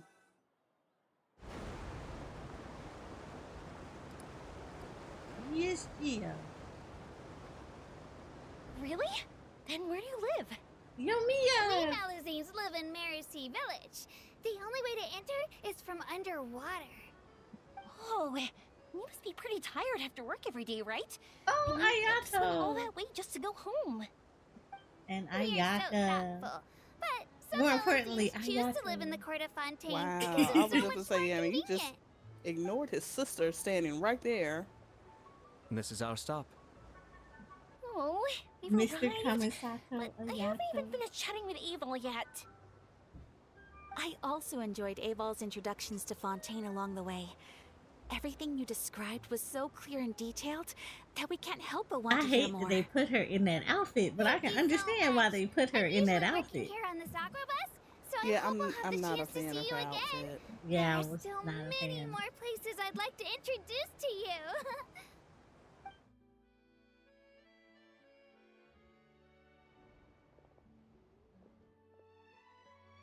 Welcome to the court of Fontaine. Chiori, you sure have changed a lot. This is the first time we've seen you since you left Inazuma. I haven't realized it's been so long. I was in such a rush when So I that's left that why I didn't her even get to tire say looks goodbye. really Inazuman. Thank you for extending the invitation, Mr. Xavier. I was I'm looking wondering about forward to that. a fruitful trip here in Fontaine. Ah, it's an honor to have the head of the Kamisato clan visit us. This is Kokoya final boss You meant when music. you said you had actors coming from Inazuma? Wait a minute, you just now fighting Kokoya? I thought you would have further than It's that. the Traveler and Paimon. Wow, what a coincidence! Ayaka and I were just talking about you Oh, on the way Echo of here. War. Are you also here for the film? We just ran into Xavier earlier and came over with him. Yeah, I had to lay off her a little bit because I realized I've been beating her down Sir for Kamisato people. and Lady Ayaka are the new actors So here. I switched it up so she get a little bit of a break. Together.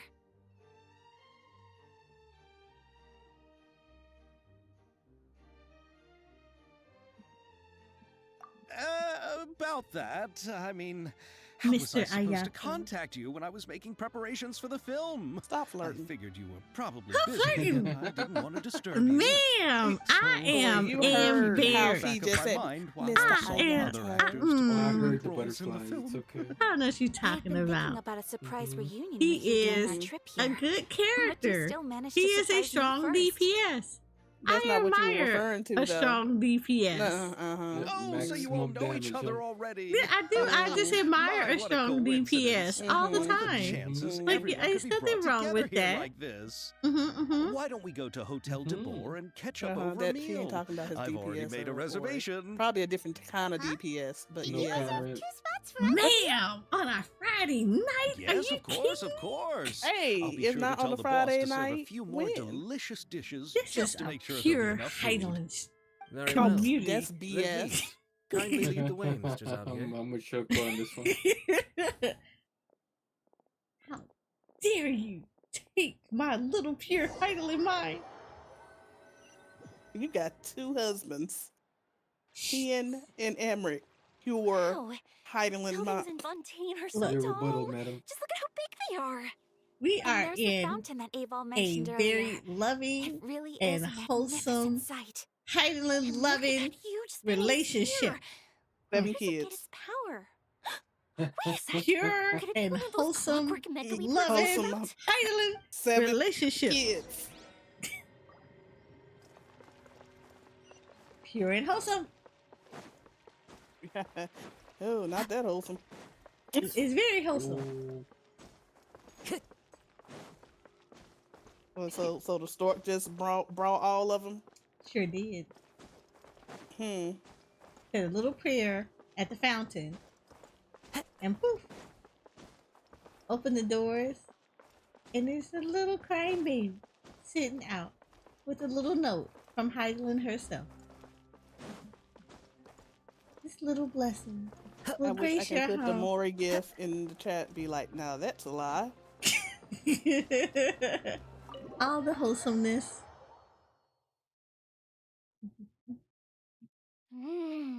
So this is what food from Fontaine is like. It sure is different from what we have in Inazuma. How should I describe it? It seems like you have to go through a lot more steps to make them. And the flavor has many layers too. I see a lot of bread Yes. on that When table. I first went to Inazuma, I Carbs. actually thought the food there tasted a Carbs. little You too got carbo bland. load for your It took little some workout, time for me to man. get used to it. Let's get back to the purpose of this trip for a moment, shall we? how have preparations for the film been coming along, Mr. Xavier? Well, I've already assembled most of the film crew. I A know. lighting specialist, a prop manager, and a costume designer. I've also bought the copyrights from the novel's author. Oh, it's called The Two Musketeers, right? I read the script you sent me on the way here. The story is pretty good. Originally, I was planning to start filming as soon as Sir Kamisato and Lady Ayaka arrived in Fontaine, but I'm afraid I've run into a bit of a problem. Oh? What is it? It has to do with the film's investor, Mr. Morris. He suddenly informed me this morning that he's encountered some financial trouble and will be unable to release to me the amount of funding agreed upon. It's said that Fontaine's legal system is well developed. If he has violated the contract, then can't you simply take him to court over the matter? Off of here because I need to start, I'm still more concerned shifting about stuff. filming. Oh. Even I'll if still I be were in to chat. take him I'm to just gonna hop court, out of I'm here. afraid it would take months before the case could even be heard. Then, is there a way we could raise funds ourselves to solve the problem? I've considered that option too, but unfortunately, it's difficult to gather such a large amount of mora on such short notice. Besides, we have to consider the film festival's submission deadline. Mr. Xavier, if Ayaka and I were willing to perform for free, would that resolve the problem you are currently facing? What? See, Ayato is out of the so question. nice. To have Do you you come see all how he this just way came just up to with act such for a free? really good Oh, idea? no, that won't do. There's no need to worry, Mr. Xavier. My brother and I had actually intended to work for free after receiving your invitation. I'm just saying. Zuma has He's only admirable. recently reopened its borders, And I feel like and everybody needs to should strengthen like its relations and appreciate cultural that ties with other admiralty about nations. him. We didn't have many collaboration mhm. projects with Fontaine in the past, so we hoped this trip would serve as a good start for the future. Indeed. You could say that's the real reason why the Yashiro Commission agreed to come to Fontaine. I understand, but having you two act for free just doesn't seem right. Not at all. While we're officially here to conduct a cultural survey of sorts, we must express our sincerity if we want to establish formal cultural ties with your nation. This film will serve as proof of friendly cooperation and cultural exchange between Inazuma and Fontaine. It's my hope that the film can be finished and released as smoothly as possible. If you still don't feel Ayato is comfortable so with this arrangement, smart. I would also be more than happy to be introduced to some other renowned individuals in Fontaine's literary and artistic circles. All right, I'll do as you say. Thank you so much.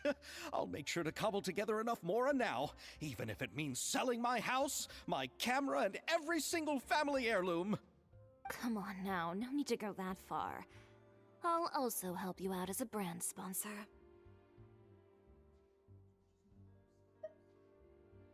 Me too. Even though I didn't bring much more to spend on this trip, it's still better than nothing. You are too kind, all of you. I really don't know how to... Ew. All right, enough about that. Now that we have Xavier's savings, my support, and 2 leads who are willing to act for free, I think we will be able to make this happen. So, instead of Mora, you'll help with filming and production. Oh, but how can we help with that? We don't know much about making a film. All right, pull yourself together, Xavier. Tell us if there are still any open positions left among the crew. All right. Let me think. We still need a camera operator, a clapper loader, and someone to manage logistics. I originally wanted to personally serve as director, but I've been too busy working as the producer. So the positions of director and director's assistant will also need to be filled. Paimon knows what the director and the logistics support person do, but what's a clapper loader? The clapper loader is responsible for using the clapperboard to record and organize the information of each shot when the camera operator begins shooting. The work requires both patience and careful attention to detail. A clapperboard? Oh, you mean the thing they hold that goes clap whenever they start filming? Yes, that's right. Are you interested in that job? For sure! Paimon's always wanted to try that. Oh Lord, she about to mess this all up. Then you'll be our clapper loader. I can find someone from the store to help with logistics. What do you think, Xavier? Oh, fine by me. As for our camera operator, I was thinking of letting the Traveler take the role. Oh, she's great when it comes to using a camera. Paimon can't even count how many things we've taken photos of during our journey. Yes, that's also what I was thinking. I noticed the Traveler had an eye for photography and composition when we worked together previously. I'm sure that's due to the Traveler's journey across Devat and all the places they've seen. After so many adventures, using a camera must be second nature by now. What do you say, Traveler? Are you interested in the job? Thank you. It really means a lot to me. Come on, friend. Let me give you a big warm hug. Nah, I'm good. You don't need to touch me. So all that's left for us to find is a director and an assistant. Oh, me. I want to be the director's assistant. All we need to do is help the director, right? I can handle that. All right, then all we need is a director. Oh, all the well-known directors in Fontaine are probably also busy working on their own films these days. I'm not sure who will have time to help. Oh, Farina helped out a theater troupe recently by serving as an artistic consultant. She could be a good director, right? Besides, it's not like she has anything else to do right now. Farina? Do you really think Lady Farina would be willing to help us with our humble project? Isn't that the name of Fontaine's Hydro Archon? My brother has already informed me about what happened here in Fontaine. Yep, that's her. She helped out a theater troupe not too long ago, and now she's taking up work as a director. Well, I saw that musical. Her performance was perfect, and the storyboards were also excellent. Don't let her former identity intimidate you. She's the best candidate we can think of right now. You'll never know until you give her a shot. fine. You're right, Shiori. I'll do anything for the sake of my film. Anything! Then I'll have to ask the Traveler and Paimon to show me the way to Lady Farina's residence. I just hope she'll agree to help. Do you need us to also come along? No, there's no need to trouble you with this. Besides, you've just arrived in Fontaine, and I'm sure there are many places you would like to visit. Just leave this task to me. It's part of my duties as the producer. Very well. Then we'll be waiting to hear the good news. I'll go with you. By the way, you might want to consider bringing a gift. And don't worry, we won't simply drop you off at Farina's place. We know Farina pretty well by now, so having some familiar faces there should help your chances. Besides, the whole thing was our idea in the first place. All right, then I'll start making preparations. As for the gift... A gift for someone who was once seen as the Hydro Archon. I wonder what she would like. I recall that Lady Farina once fancied a clockwork ring, so perhaps I should get another exquisite clockwork contraption for her. Huh? Can't we just bring some desserts, like the Fontinalia mousse? But wouldn't that be a little too cheap? She does like desserts, though. Isn't the Fontinalia festival happening right now? I heard Aval tell us on the Aquabus that Farina introduced the tradition of going door to door and asking for sweets. To do something like that, she must have a real sweet tooth. She actually I does agree have with a you very on much that. real sweet If tooth. the gift is too fancy, it might actually make her feel more uncomfortable. Alright then, let's go buy some Fontinalia mousse.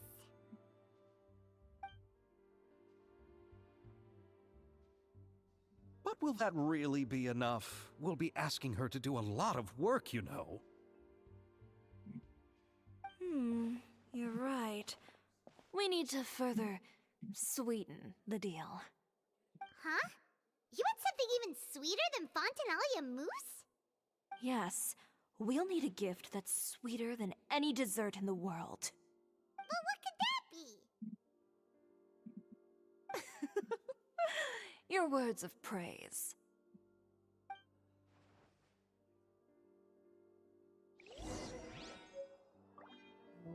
Oh, and I got the recipe for this. Okay, okay. I appreciate the recipe.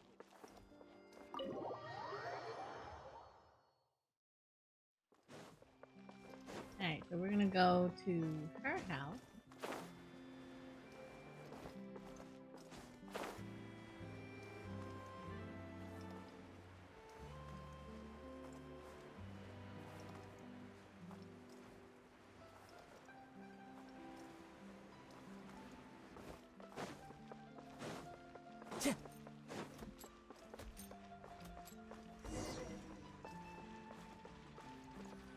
I just realized she lives across the street from the blacksmith. This is where Farina lives. That has to be loud. I'll go knock on the door.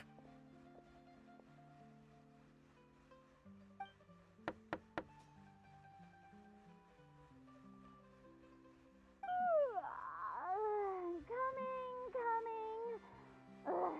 Seriously, who's knocking before afternoon tea? Who are you?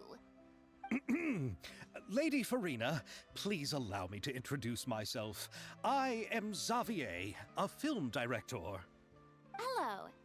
Oh, is that the traveler in Paimon I see behind you? And who's this? I'm Chiori. Ah, the one from Chioria Boutique. Hello, hello. So, what are you all doing here? Do you need something? Did you just get up, Farina? It's already past noon, you know. Huh? Oh, Paimon means the weather is so nice in the afternoon and the sun is so warm. Just like how you make us feel. Sleeping in late is a really smart idea. No. I was just up late last night reading some novels. What does sleeping in have to do with the weather? This is a small gift we've prepared for you, Lady Farina. We hope you like it. No need to be so formal. I'm just a regular person like everyone else now. Oh, is this Fontinalia mousse? It's one of my favorites. That's great! So, actually, there's something we need your help with. Given your renowned passion and understanding of drama, I would like to ask that you serve as the director of our film crew. Oh, but didn't you just say that you're a director? Yes, but for this particular project, I'm mainly working as a producer. Besides, I'm sure that your understanding of the performing arts far surpasses my own, Lady Farina. Are the Traveler and Paimon also part of the film crew? Yep, we sure are. Paimon's the clapper loader and she's the camera operator. Camera operator?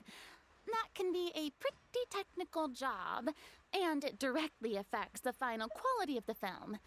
Are you really up to it? No, I'm not questioning your abilities. It's just that I've never really seen you use a camera before.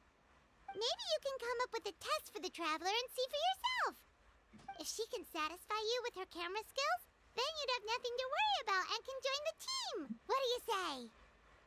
You sure are getting better at rolling with the situation, Paimon. Oh, I do wish to see how skilled the Traveler really is with a camera. All right, how about this? We'll work with what we have. I'll give you some scenarios and see if your work is up to my standards. Very good. It's essential for the camera operator to understand the director's vision. I'll make my decision after seeing your work. Are you ready? I have high standards, you know. Okay, grab the camera and I'll give you a scenario.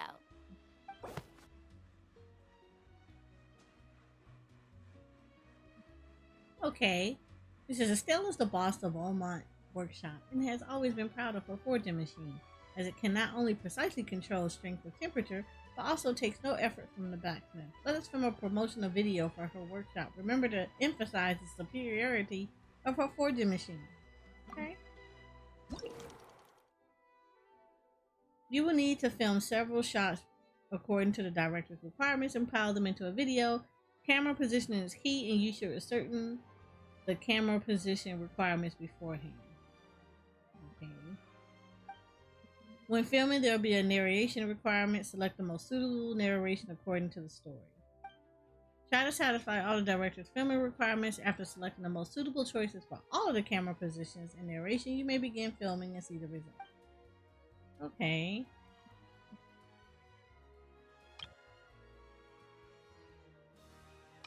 Select the narration. The version where you can take it with the widest angle. This gives display the surrounding environment to the greatest extent, but will make the picture details hard to see.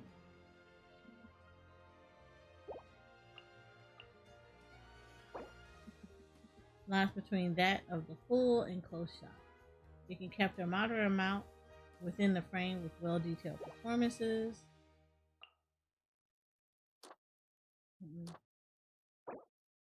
A shot taken from the medium position is it can capture the character and its around. However, the available scales are also without. It's somewhat mid. I'd rather. What's this one?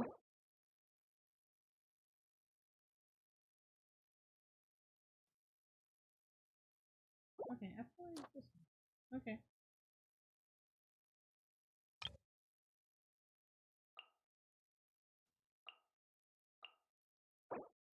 A shot taken from more proximal position, it is more precisely show the mannerisms of a character, though its ability to elucidate the character's relationship with the environment is limited indeed. Oh, no, what's this? This position lies between that of the full and color. It can capture a modern amount of things with well-detailed stuff. Actually, no, let me go back. Let's start off with this one. I feel like you do this. And then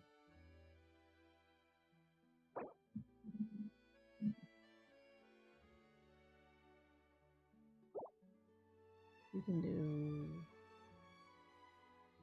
this one.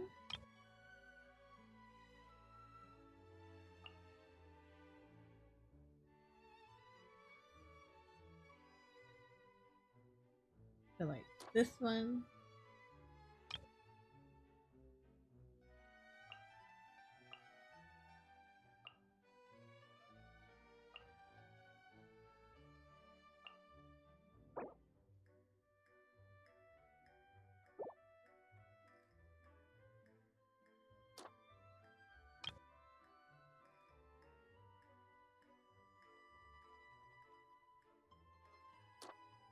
Yeah. Yep, I feel like that's good.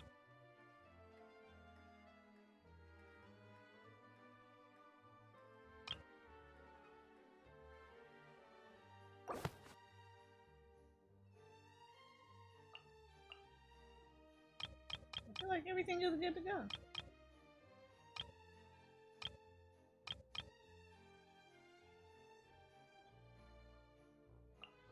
Oh, that's it right there.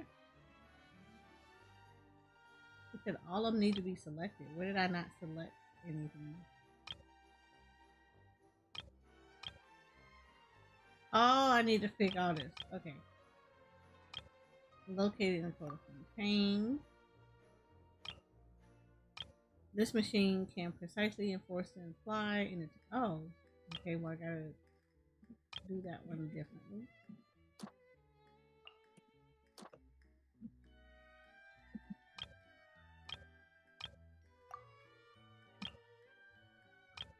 Thanks to the machine, the owner of the Bowman fans can comfortably work each day.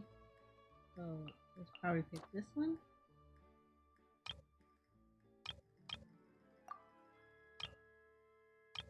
But not worries. We'll put it. I'll send with the explicit of a keen eye.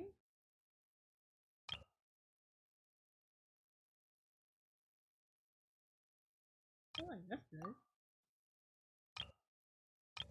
If weapons are what you look like, let's refer to them moment. Yeah, that's good. Yeah, start shooting.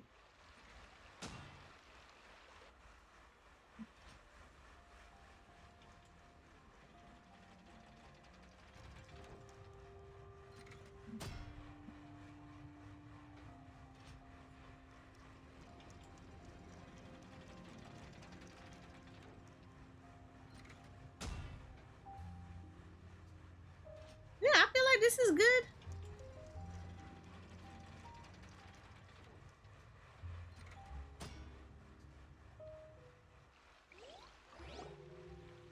Oh, it appears that you have more skill than I thought. All the shots had a great composition, and I could really feel a connection to the characters and their lines. Yeah! Does that mean you agree to be our director, Farina? Did you think I would agree just like that? After our performance of The Little Oceanid, I've begun to make a name for myself again, you know. In fact, I've already had several troops approach me for the Fontanalia Film Festival. Unfortunately, the scripts were all pretty boring and didn't pique my interest. If others were to find out I agreed to work with you so easily, then, well... Hey, but didn't we have a deal? What else do we need to do to convince you, Farina? Well, what about the pay? Huh? You know, how much you're willing to pay me to be the director? The pay is also an important factor for me to consider, you know. Hi, Captain Krabs. Well, How are you? I can offer you this much. What? That's all? If Nervilat were to hear of this, he could charge you with underpaying your labor. I'm sorry, but our crew is in a tight financial spot at the moment. I see. Well, even though it's highly unlikely now that I'll join your crew, there's still something I'd like to ask. Exactly what film are you planning to make? Oh, our script is an adaptation of The Two Musketeers. Huh? Wait, you mean the suspense thriller novel that was a #1 bestseller? Oh, so Farina's read it too. Of course I read it. I've always had a keen interest in artistic works that strike a chord with the populace. I see. It all makes sense now. You must have used most of the budget to pay for the copyright. Not really. The novel's author transferred the copyright to me practically for free once he heard that I wanted to make a film adaptation of the story. The lack of budget is due to another issue. He probably just wants to get his name out there. So, Mora isn't the most important thing to him right now. It reminds me of a delivery courier who wears one of my designs while traveling all across Teyvat. I didn't charge her much for the outfit either. The exposure she provides for my brand is well worth it. So, are you a big fan of this story, Farina? Fanning you into doing it.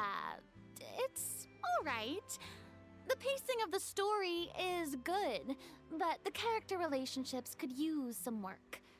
When I was reading it before, I always felt like some things were left on a rather unsatisfactory note. I have high standards, you know. Ahem, Mr. Xavier, if, hypothetically speaking, I agree to be the director, how much freedom would I have in terms of script revisions and creative interpretation? Oh, as much freedom as you would need. I wouldn't dare doubt the tastes of Fontaine's greatest star. Good. Then I'm free to alter the script as I see fit? Absolutely, no problem. All right. It seems that your crew really can't go on without my care and direction. So, you agree? Yes, I agree. Although the pay is well below what someone of my caliber deserves. A great script calls for a great director. I really like how she said you're gonna give me for Let cheap. a perfectly good story be ruined due to lack of funds. If you have fine cheese and bread, you wouldn't just let it sit on the counter and get moldy just because you lack an oven, right? Oh, Hydro Archon above! I'm not dreaming, am I? Somebody pinch me. There's no more Hydro Archon, you know. And it's still a little early to celebrate. There's a lot that goes into shooting a film. Although the trickiest tasks of finalizing the script and casting the actors have already been taken care of, we'll still need to reserve filming locations. Not to say set up lighting and props. And by the way, since we'll be filming The Two Musketeers, we'll need to find an action choreographer. Ideally, a professional who has actual experience with muskets. Yes, I've thought about this as well. I was hoping that you might know someone who could handle the job. Me? If this was before, I could have simply asked Glorand. But it's already been some time since I last talked to her. Navia can also use firearms, but unfortunately, her style is quite different from that of the characters in the story. Could we ask the Special Security and Surveillance Patrol? Oh, you mean the Special Patrol's Musketeers? Yes, that's right. They work with muskets every day. I can't think of anyone more qualified than them. They would be under Nervilette's jurisdiction. Unfortunately, I, don't have any connection with them at all. So, in the end, we still have to start by talking to Nervilette. No need to go to all that trouble. I know their Captain Chevreuse. No, let's go talk to Nervilette. You do? Wait, Chiori, how do you know the captain of the Special Patrol's Musketeers? No particular reason. Running a business means dealing with some trouble from time to time, and she's helped me out on a few occasions. In return, I've helped her handle a few situations in which the Special Patrol couldn't get involved directly. So, we've gotten to know each other over time. So you're saying there's been times when the Special Patrol needed a fashion designer to handle a situation? Your work is becoming more and more mysterious. It'd be best to keep it that way. Anyway, enough about that. What do you all think about asking the captain to be our musket action choreographer? She sounds professional enough. She is a captain after all. I have no objections. But I imagine the Special Security and Surveillance Patrol must be busy with their duties. Do you think she'd really have time to help with shooting a film? And then there's the issue of pay. Well, it just so happens that she's also not the kind of person that's just after Mora. As for whether she has time, I'll have to go and ask her first. Then I'll leave that to you. Macaroni's on sale today, so I've got to go. You can just tell me how things went when we discuss tomorrow's plan later. No problem. Having Farina join feels like a big boost to our team! Of course. Just wait until the day of our premiere. You'll witness the true power of my name in these lands. You'll be so glad I agreed to help. I can guarantee that even the standing tickets will be sold out. I'll be sure to ask some people I know to see if they'd be willing to act as extras. Seems like you're finally getting more comfortable with your own reputation now. I didn't ask for the Clapperloader's commentary, Paimon. Then let's get going. I happen to know where Chevreuse is today. By the way, I'm curious. If my pay is so low, then what about our two lead actors? Didn't they travel here all the way from Inazuma? Actually, they told us that they see the trip as part of a cultural exchange, so they didn't ask for any pay. What? So is every person in Tevat who doesn't want money gathered here to shoot this film? Don't tell me Chiori isn't being paid either. I already knew Xavier from before, and he's also agreed to give my brand some good exposure. It seems the gods have really smiled upon you, Xavier. And that certainly doesn't include me, mind you. Okay. I still feel like we should go talk to Nervilette. For a reason.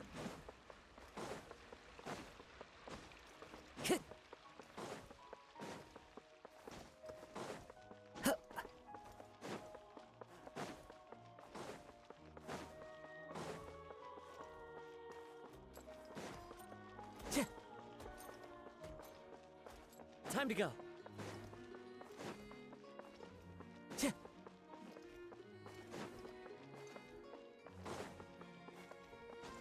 about to say, yeah, Jay, Kakoya tends to be a quick boss fight.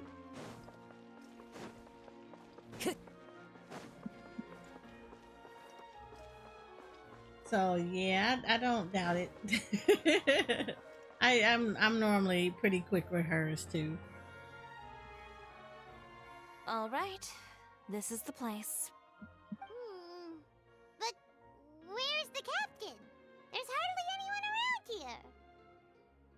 here. Mm-hmm. She's over there. The one with an eye patch reading in front of the newsstand. Oh, her! Paimon could tell there was something different about her. She seems All the other bosses take more time than she Please does. wait here for I a don't know moment. why though. I'll go That's the fetch her. bad part about it. She's working now, so you might not want to get in her way. working.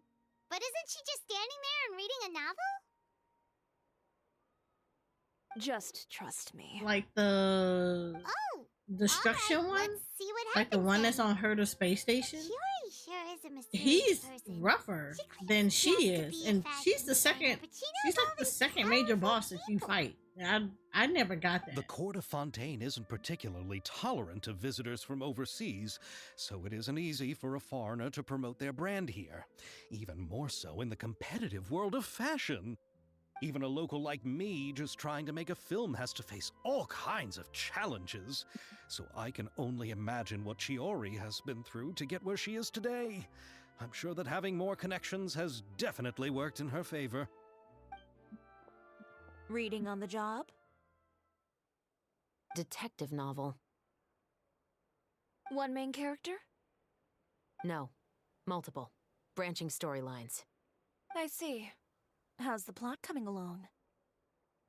One of the main characters is about to make a choice that will affect the rest of his life. I'd wager he's going to make the wrong choice. Any way to speed things up? There's something I need your help with. You know, that doesn't depend on me. It all comes down to what the character chooses. Which is exactly why I'm here to help.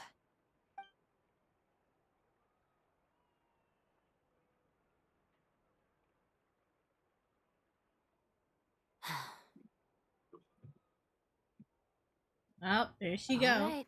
It appears he made the wrong choice in the end. Halt! Huh? What's going on?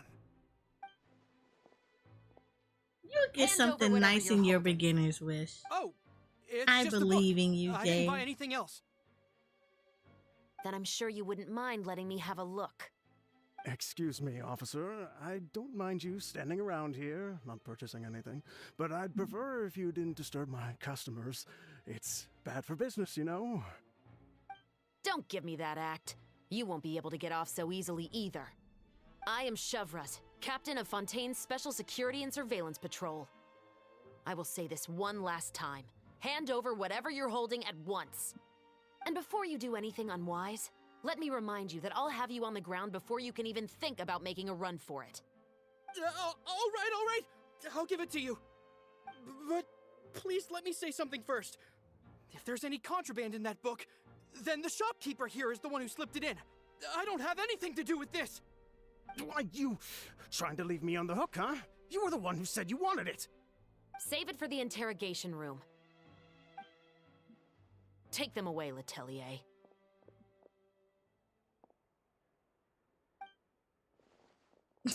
That man sat there and told on him so What's quick. going on here? One second you're reading a book and the next you're escorting people away. And who are... Oh! Aren't you the traveler who's been all over the papers recently? Chiori, I'm assuming what you wanted to ask me about has to do with them, right? Maybe I can let you in on what's happening then. Now that Vacher has been brought to justice, no new shipments of synth will be made and distributed to sellers. The Fontaine guards have been busy collecting the remaining synths still circulating on the market. Thanks to a tip from our reliable source here, this should be the very last batch. Oh, so you were pretending to read a book in order to catch the bad guys. Oh, Paimon almost forgot to introduce ourselves. Paimon is Paimon, and this is the Traveler and Xavier. Hey, I'm Chevraz. You probably already heard me introduce myself, so I won't bother repeating it. Yeah, why didn't you make a move as soon as you had the chance? Were you worried that my intel wasn't accurate? No, I wanted to see if the shopkeeper would turn himself in first.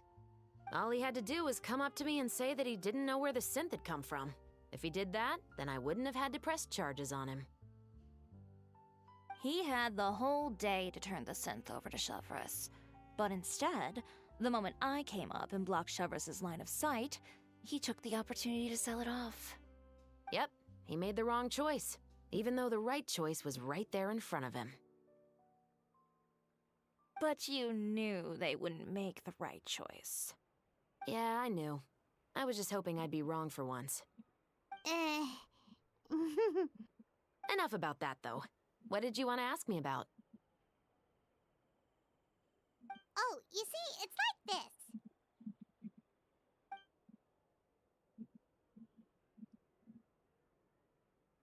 The Two Musketeers. You certainly have a good eye for a story. So what do you need me to do? Just be the action choreographer for the actors? Yes, that's right. I want to make sure we get all the details right. I want the actor's posture and understanding of firearms to be as realistic as possible. However, I'm afraid this work will require a bit of your time, since you'll have to be present whenever we're filming. Also, as for the pay... No need to say any more. I'll join. Huh? Just like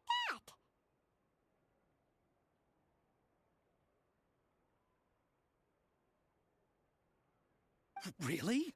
You're willing to help us with our humble film project? Sure, it's no big deal. As I said, we've wrapped up our investigation here, so I don't have any other tasks on my plate for the moment. Besides, I personally really like this novel. I even have the collector's edition at home. Stories where justice prevails over evil never get old for me. Then we've got a deal? Yes, I'll see you on set tomorrow. I like her attitude. Oh my! I can hardly believe it! I should tell Lady Farina immediately. Oh, and I must tell the prop manager and lighting technician to get everything ready. We start filming tomorrow! Calm down, Xavier. The film is going to take more than just a day to finish. Still, I should also head back now and start preparing the actors' costumes and makeup. Alright, guess that's it for today then. Traveler, Paimon, please stay for a moment. I have something to tell you. Then I'll take Xavier back. Poor thing. He's so excited that he can't even walk straight anymore. I don't want to spend our first day fishing our producer out of the fountain. Yep, see you tomorrow. Okay.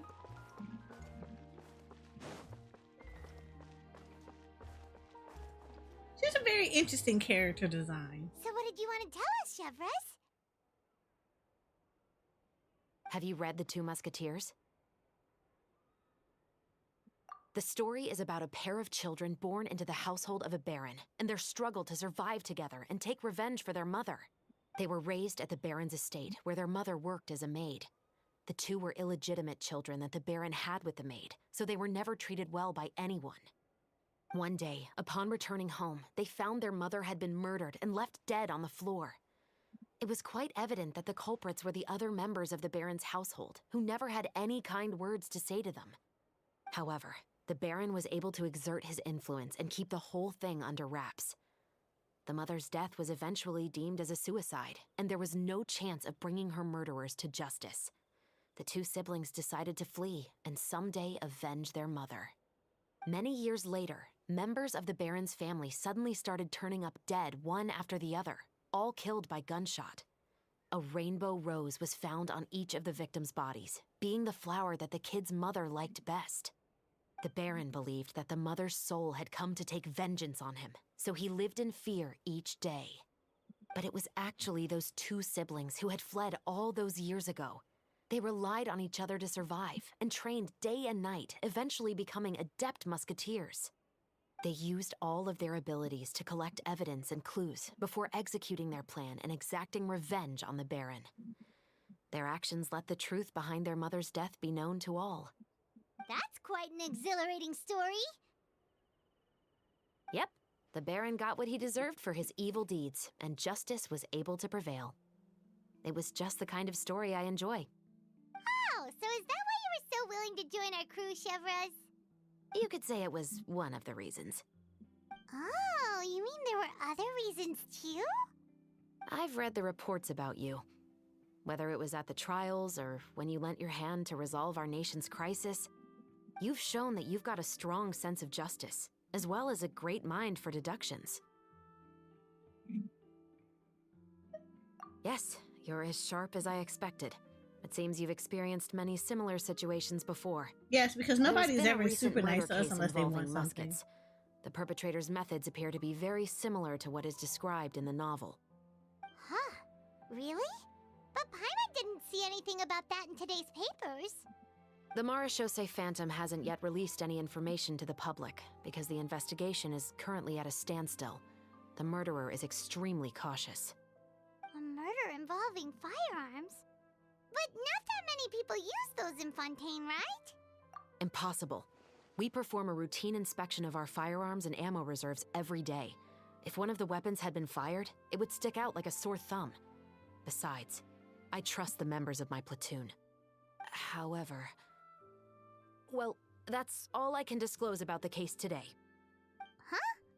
What do you mean? I hope you all can go back and get some shut-eye. You can decide tomorrow whether or not you'd like to join the investigation with me. I'm aware this might not be the ideal time to add more to your plate, but the more capable people we have, the better the chances that justice will prevail. Carrying out investigations isn't actually supposed to be our responsibility. Our job is to apprehend the perpetrators. Finding them is really up to the Marechaussee Phantom. You could say I'm taking part in the investigation out of personal interest. I don't want people to see muskets in a negative way, and also, I'm concerned about the similarity between the crimes and the story. You mean they might be connected somehow? I suspect so. Just to make myself clear, this is not an order, nor is it a deal of any kind. It's a request, nothing more. If you two have any interest in the case after we finish filming tomorrow and are willing to assist me, then I would be most grateful. What do you think, Traveler? Yeah, you're right. Paimon's getting a little tired, too. We've really been hustling all day. You'd better head back and get some rest. It's good to keep a calm mind, especially when you're about to make an important decision. Otherwise, when the moment comes, you might end up like that shopkeeper and not even realize that the right choice is right there in front of you.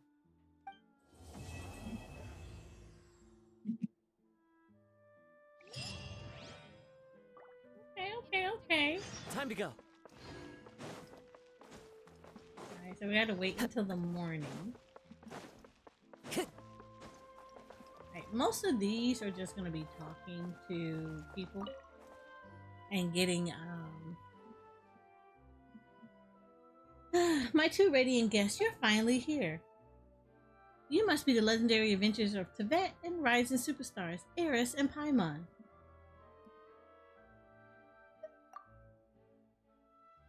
Not just prone to exaggeration, but also a user of strange adjectives. Paimon feels like everyone we meet who comes straight out with such flattery ends up asking us to do something for them. Yep, pretty much. Out with it then. What do you want? Oh, no. I don't want anything from you. I simply wanted to put forward a win-win proposal. Join forces with me, Fontaine's most talented experimental film director, Melise, to become the next big star of the big screen. Once you've made it money connections, it's all yours. Wherever you go in Tibet, no one will dare to stand in your way, and you'll find yourself walking down an endless red carpet rolled out just for you. Yeah, I'd rather like have some unwanted attention. He said, but we don't even have much experience acting on camera. If it were true that we could get famous just by collaborating with you, then why aren't you already a super famous director, huh? And where are all the other stars you've worked with? You saw right through me. If only someone could set up a special training school for actors. I need someone who not only knows how to fight, but also how to control their expressions and inject emotion into their lines. In short, I need someone who can do it all. But such genius simply doesn't exist. So far, I've only finished planning the regular acting parts of my avant-garde production. I haven't even started on a action scene, so let alone finish my first film. I'm worried that I'll have to resort to employing stunt doubles, so that's why you two are such perfect candidates.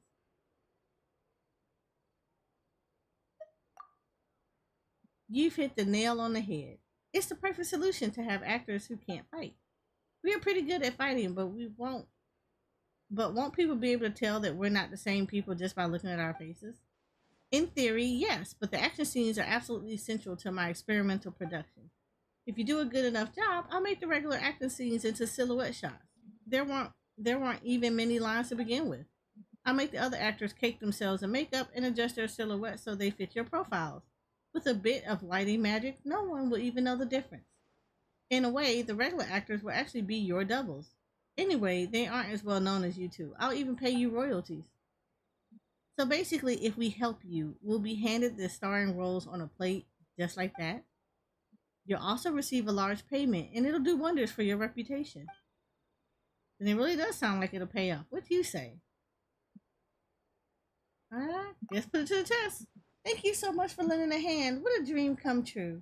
Then without further ado, please head over to my experimental studio right away.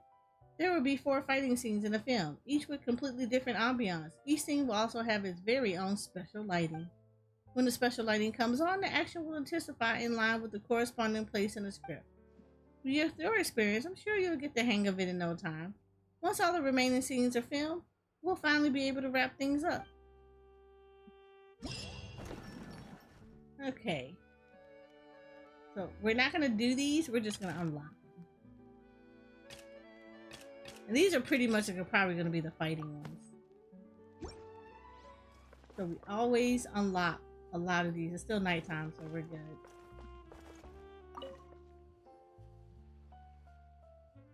Fontanelia Film Festival. Great job! You really outdid yourself this time. As things stand, finishing a project before the deadline is nothing but a pipe dream. I'm not just in for the scolding. The boss is literally gonna kill me. Why is that young lady over there crying? Do you know she needs a doctor? I wonder if there are any professional therapists in Fontaine. When did you get here? Thanks for your concern, but right now what I need is a doctor that can resurrect my dying career. Paimon's pretty sure that isn't something a doctor can fix. Yeah, it's like literally only a job. Getting a new job's worse than dying. Everything you've learned just goes out the window and you have to start over from scratch. Just talking about it like this won't solve anything, though. Why don't you tell us more about your problem? That might be a bit hard considering it's a technical issue. Now, just how can I explain it? Well, first thing first, my name is Helena and I'm a engineering working for the Fontanelia Film Festival's equipment supplier. I'm mainly responsible for developing audiovisual equipment. To achieve a certain effect when filming, our client requested us to develop a kind of stabilization platform that can carry film cameras while moving at high speed. These stabilization platforms also needed to be able to carry puppets that look like actors or model animals, playing a part of groups in the background. That way, they'll be able to keep the cameras fixed on actors while moving at high speeds, but save them from having to splash out the cash to hire hordes of extras. On top of that, they insisted that each platform had to be less than a third of the cost of a camera, and that its lifespan had to be at least 30 years. How is everyone that picky? Even for a master craftsman, producing something cheap but durable that works well is nigh on impossible. But I managed it. After all, the customer's always right. We've had even fussier clients before, and I've nearly run myself into the ground trying to satisfy them. Oh, you better than me. Then what's got you in such a huff? The problem is I don't have anyone to test it. I've created the product, but unless I can get it tested, the project can't be considered complete. All the testers who have a basic grasp of mechanics or are physically fit enough have already been employed by the Fontanelia Film Festival for more important work. If the client receives a product that hasn't undergone proper testing and it turns out there's something wrong with it, I have to cough up 10 times the original payment amount in compensation. All I can do is hang around trying to sell our products while I work for some outside assistant. Even if it means I end up losing money on this contract in the end, so be it. After all, it was my boss that signed the agreement with the client, but I'll be the one on the hook if we have to compensate them 10 times the value of the contract. Yeah, might as well tell us what the test is. That's right. As long as there's nothing too complex, perhaps we can handle some of the simpler stuff. It might not sound difficult, but it's harder than you think. To confirm how the stabilization platforms perform when running at extremely high speeds, I set them to avoid anyone who gets too close mode.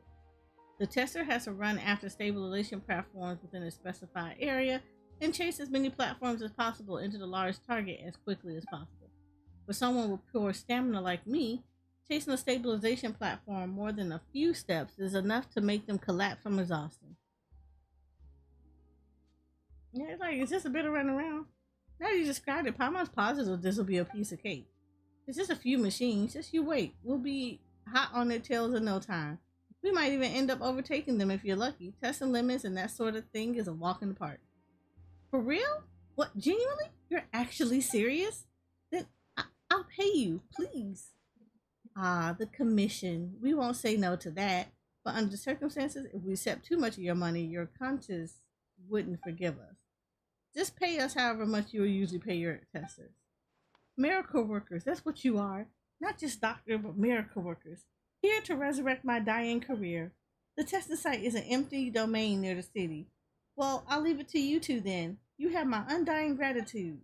After this many years in the business, finally a bit of luck. The boss won't be killing me tomorrow after all. After you finish your job, maybe you should consider switching bosses.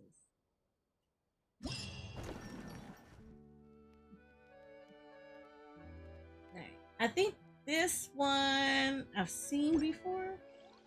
But again, we're not going to do it yet because we're going to wait. And then we have to unlock this one.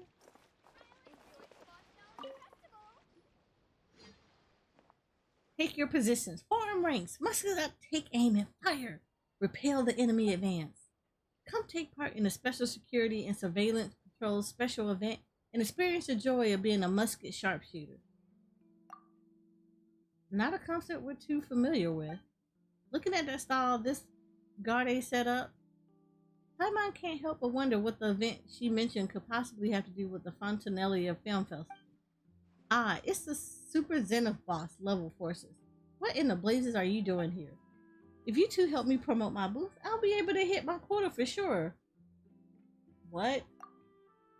That blah blah blah forces thing isn't another weird nickname for Paimon and Iris, is it?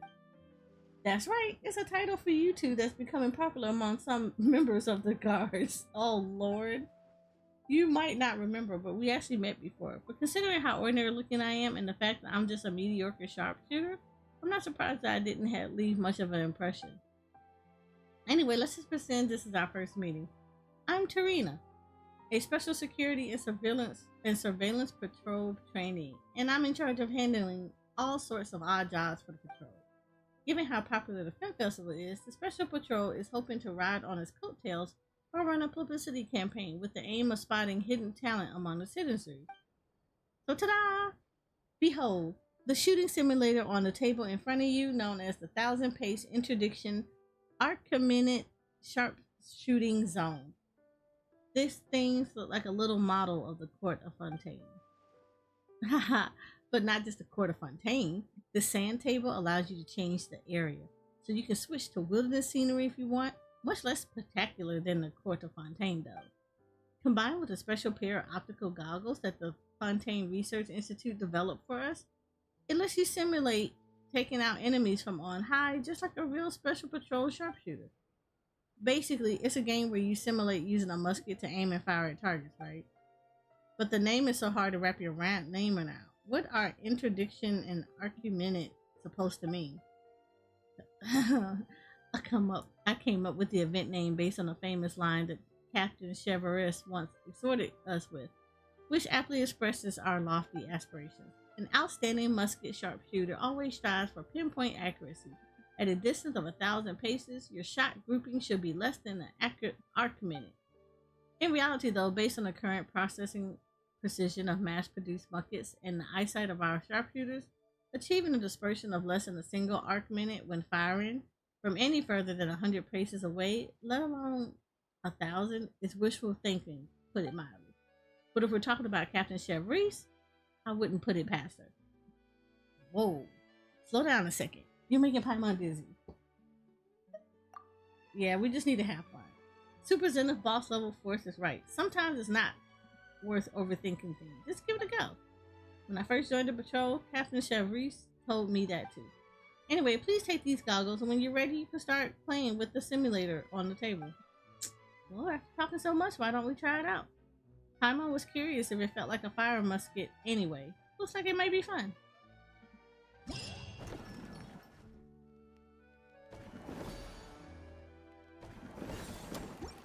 Alright, so we got that one.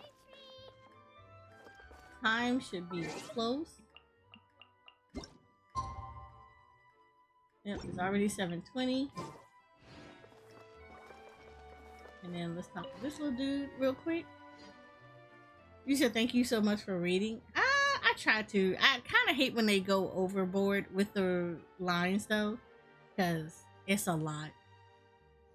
Great day, isn't it? Someone as famous as you, I bet people are always handing you their business card. You know us. Eris, this kid's pretty sophisticated. Holding another in contempt merely on account of their lack of years is a mistake only the most ignorant would make. I suspect that you two are not quite so shallow as that. I didn't intend to flatter myself, but my elder brother and I are famous local film directors. Everyone calls me Mr. Petit Lemire. Correct. I am quite keen on learning more about your adventuring experiences. In my industry, extraordinary stories are always in demand. As you appear not to be well acquainted with me, allow me to introduce myself. My elder brother and I have been working together to produce films for quite some time, and have already had quite a few blockbuster successes. Perhaps you've seen employees leaving the factory? Nope. Oh, that's okay. How about the arrival of an aquabus? Haven't seen it either. Ah, I see. That is nothing too remarkable. The road to fame and stardom upon which we two brothers tread is yet long, and we will certainly make even more popular films in the future. Film production, constructing and planning narratives, the performances of actors, the cooperation between cameraman and director, and post-production and processing, all of it is truly fascinating process. And among all these, I believe that the process of filming itself is the most technically demanding. What you choose to focus on while filming decides the information that will be conveyed to the audience, the atmosphere they will feel. Of course, the narration is very important, but you cannot expect a story to rely on narration alone. 4 shots. I've always believed that you only need 4 shots to construct the smallest divisible unit of a story. Within just these 4 shots, a genius can work miracles. Would the two of you like to try? Seize this opportunity to revel in the glamour and charm of filmmaking. So, what should we do? It is simple. I will provide you with a few simple themes that have already been formulated into short scenes. The important thing is to try out different ways of handling both the narration and the camera, and combining them to film a few short scenes. Are the two of you interested? Marvelous! Then once the two of you are ready, you may go to the filming locations I have already prepared. I will give you the feedback on your finished product.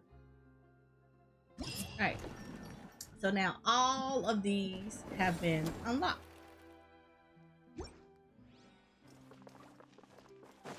If Paimon remembers right, we're meeting at Hotel de Boer. Let's get going!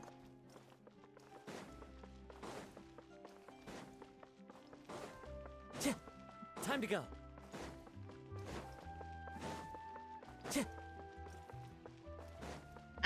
I wouldn't call myself a genius. Movie themed, not so much. There are some times where the dialogue is just a lot, and it can be a lot, especially if you're reading too much of it.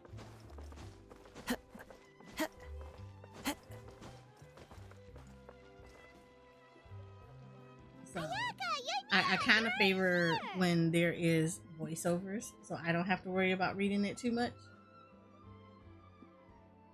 Good morning. Xavier said yesterday afternoon went well. Yeah, And sometimes the story itself can get a little long in the tooth. After we split up, And if you're reading like Ayato went pages to and see pages Udex's and nervy pages ledge and at the Palais pages, it Marmonia. starts getting a little boring. I was originally thinking of going with him, but he said he could manage it himself. He told me to go see the sights around Fontaine and to enjoy the local culture. So I rode the aqua bus with Yoimiya and visited the opera house on Aranias Island. Yeah, you wouldn't believe what we saw there. 2 mechanical puppets that were dancing together. You've already seen them, right?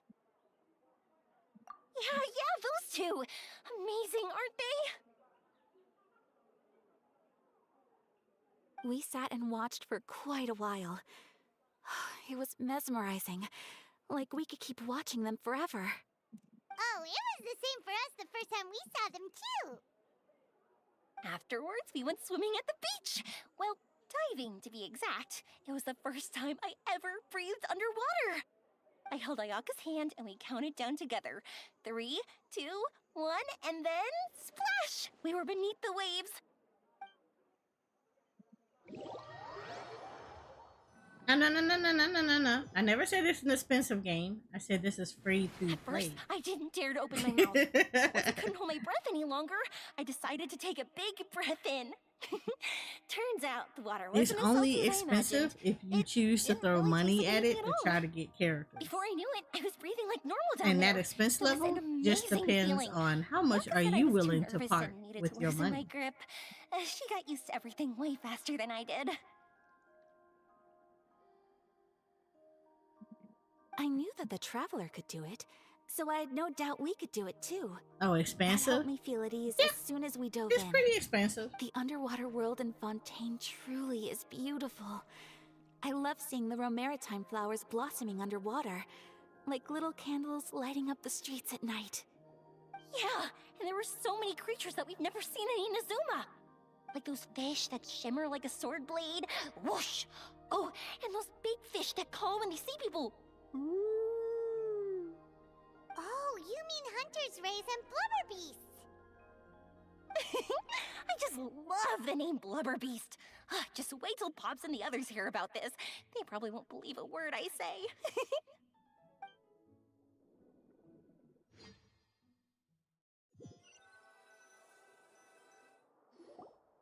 No, it's Yoimiya was fine. down there for quite a while.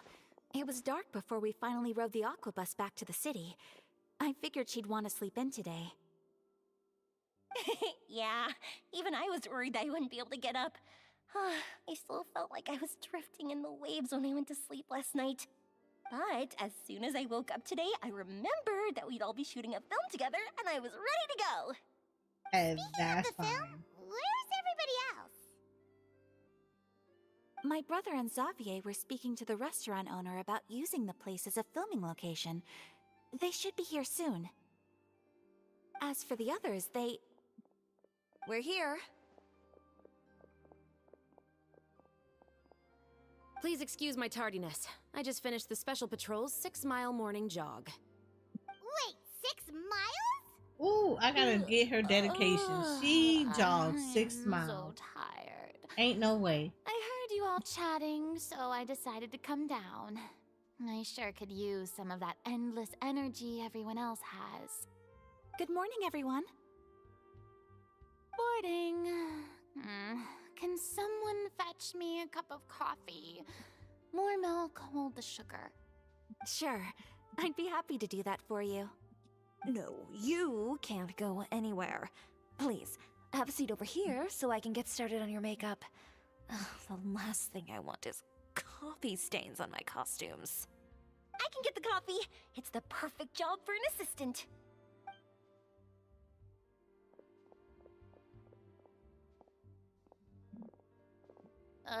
So much energy. Seriously, what's her secret? Oh, Yoimiya's always like that. But you sure look exhausted, Farina. It's because you're not used to waking up so early, huh? Of course not. I spent the whole night reading the novel from cover to cover, marking sections that either need to be omitted or adapted. Wow, Paimon didn't expect you to be so thorough.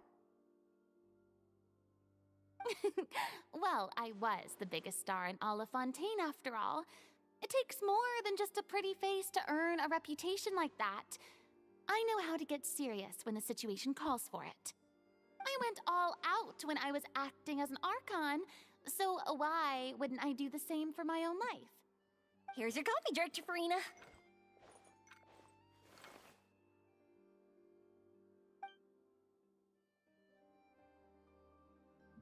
Oh, thank you. The sound of being called director and the aroma of coffee feels almost as refreshing as hearing the birds chirping in the morning.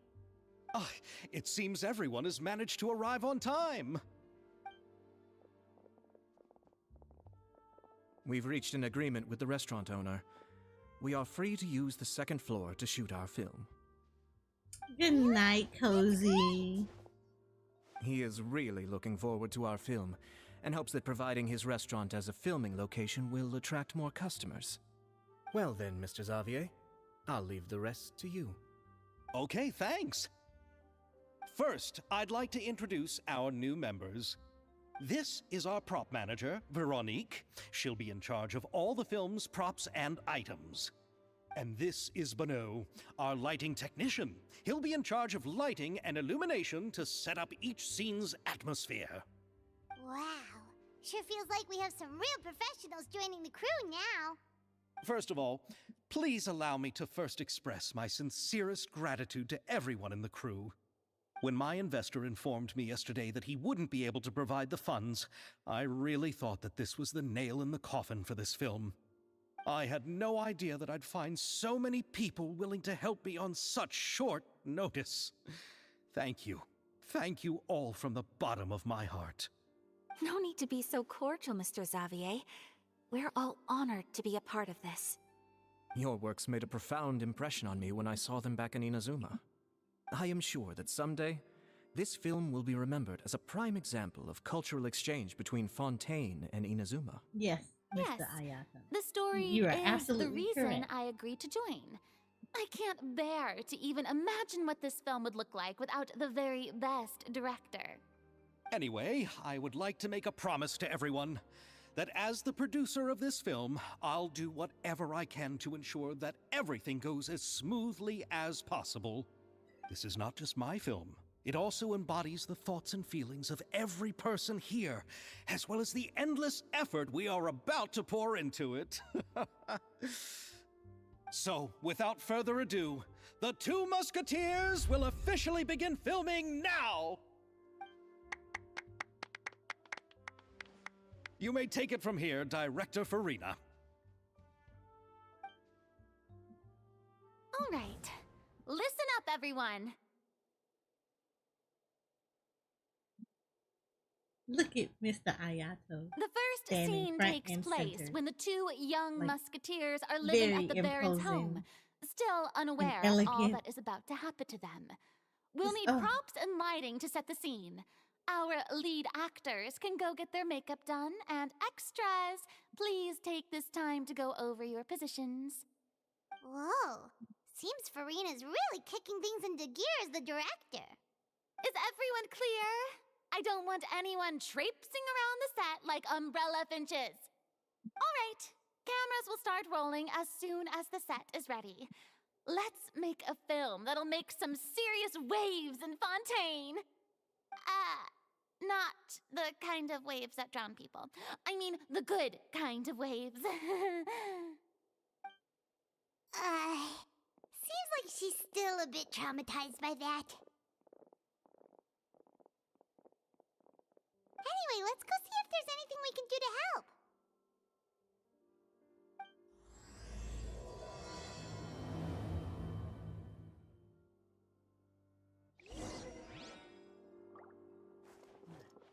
We're gonna be knocking out this part of the story. How about here? A little more to the left. You got it.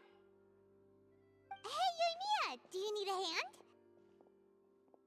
No, I'm fine. You know, doing the lighting is kind of like designing a fireworks show. It's interesting to imagine what kind of atmosphere the lights will create. I heard that the Traveler will be operating the camera and Paimon will be the clapper loader, right? Those roles are just perfect for the two of you. Really?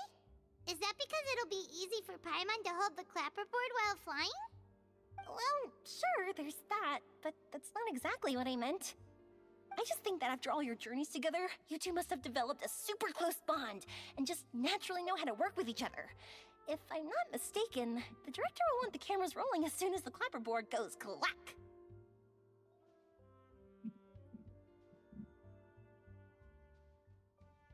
Oh, I see! It's amazing to see the magic behind filmmaking. Yoimiya, we need lights over there, too. Oh, on it! I've got to get back to work. Chat with you later. Oh, it's exciting to see so many people working together to bring the film to life.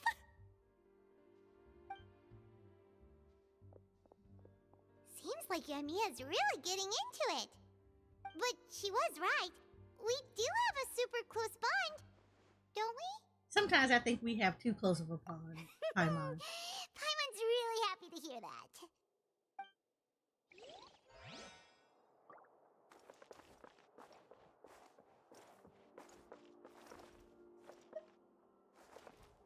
I can talk to him. Hi, Ayato. Ayaka has mentioned you to me before. She said that you two were great friends when you were kids. No talking. I'm thinking about how to do your eyeshadow. Ah, yes. To help me really look the part. To achieve a more young and naive look for this scene. Are you saying the wrinkles around my eyes are too deep? You just have too much of a calculating look in your eyes. You sure don't mince your words. It seems you really haven't changed much. That's okay, I like to calculate and look.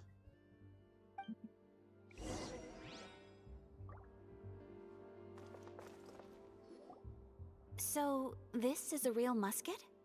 No, it's just a prop weapon. Not bad. Have you seen a real musket before? Only in books and newspapers. I made this one based on the relative shape and proportions I saw in reference images. When we're filming, some special gunpowder will be applied around the muzzle, which will help create the flash and smoke effects of a real gun being fired. Which means it'll be up to the actors to portray the recoil. That's right. The sound effects for gunshots will also be added in post-production. Thank you, Veronique. I think I know where to start now.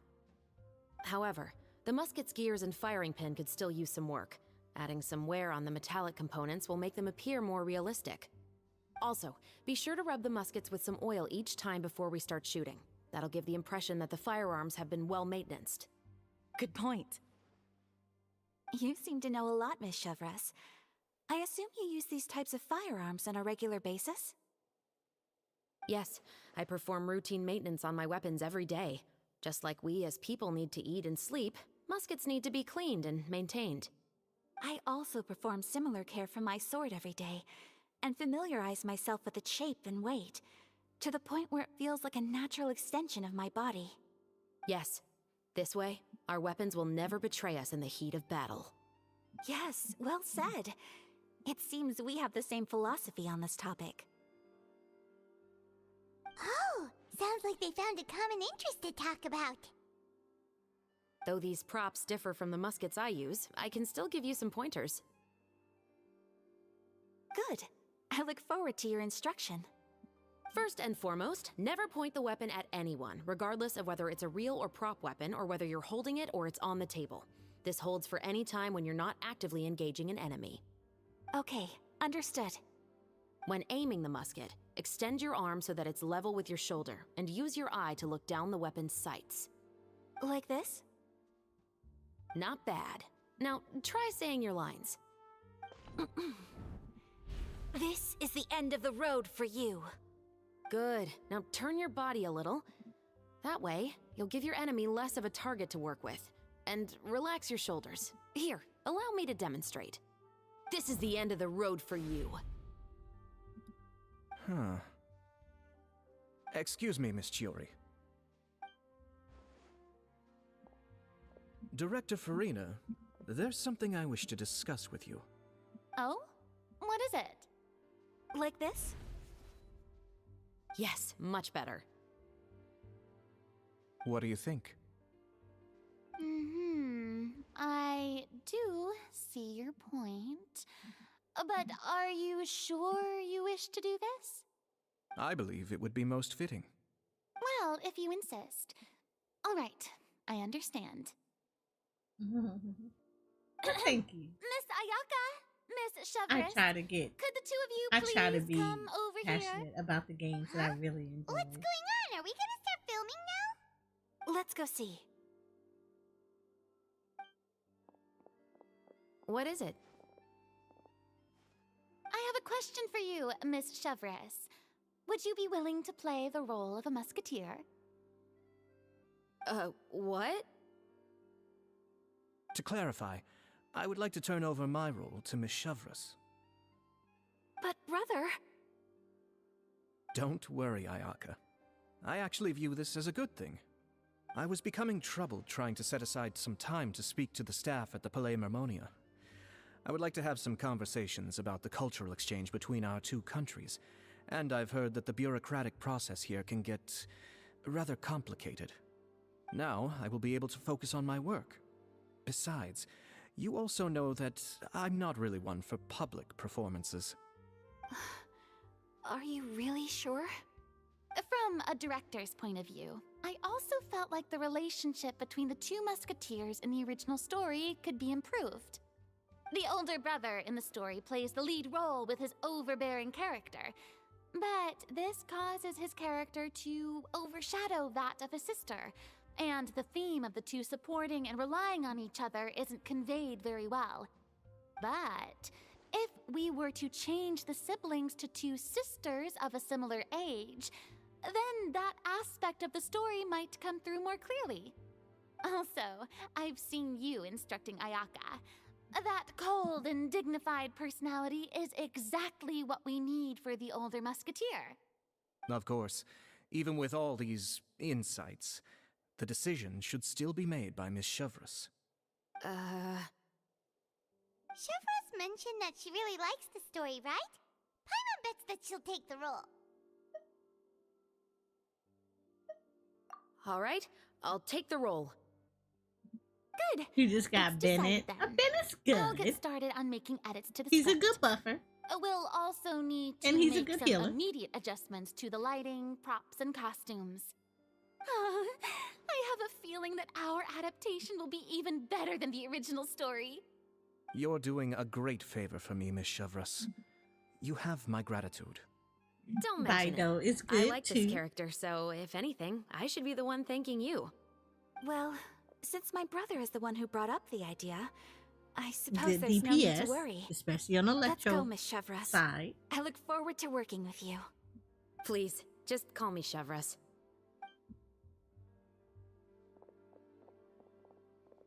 Seems like you're really going out of your way to solve the problem I was having with your makeup. Surely you jest, Chiori. I assure you that I was mostly motivated by a desire to spend more time on formal business. Oh, come on. You really think I'd buy that? According to what I've heard from Ayaka, her brother is someone who can juggle 10 different matters at the same time. I'm sure you have other reasons for backing out. Perhaps. Ayaka always said she wanted to go out and see more of the world, just like the Traveler. But I feel that she needs not only to see other nations, but also to make some different kinds of friends. I think it would be harder for her to make new connections with me constantly by her side. I would like to give her some space. All right, go on. Spoil her some more. Ayato, it's too bad you're stepping down from the role. Paimon really wanted to see you act as a musketeer.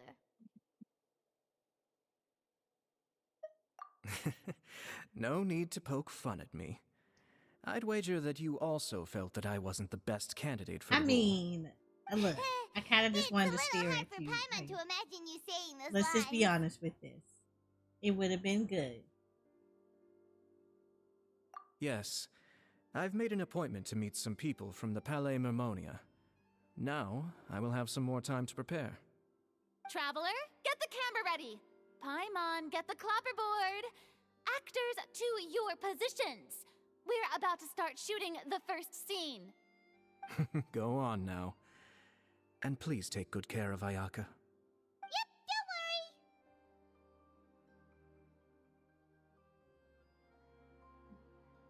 Thank you. I look forward to seeing the film when it's finished. All right, now that we're all here, let me help set the scene for everyone.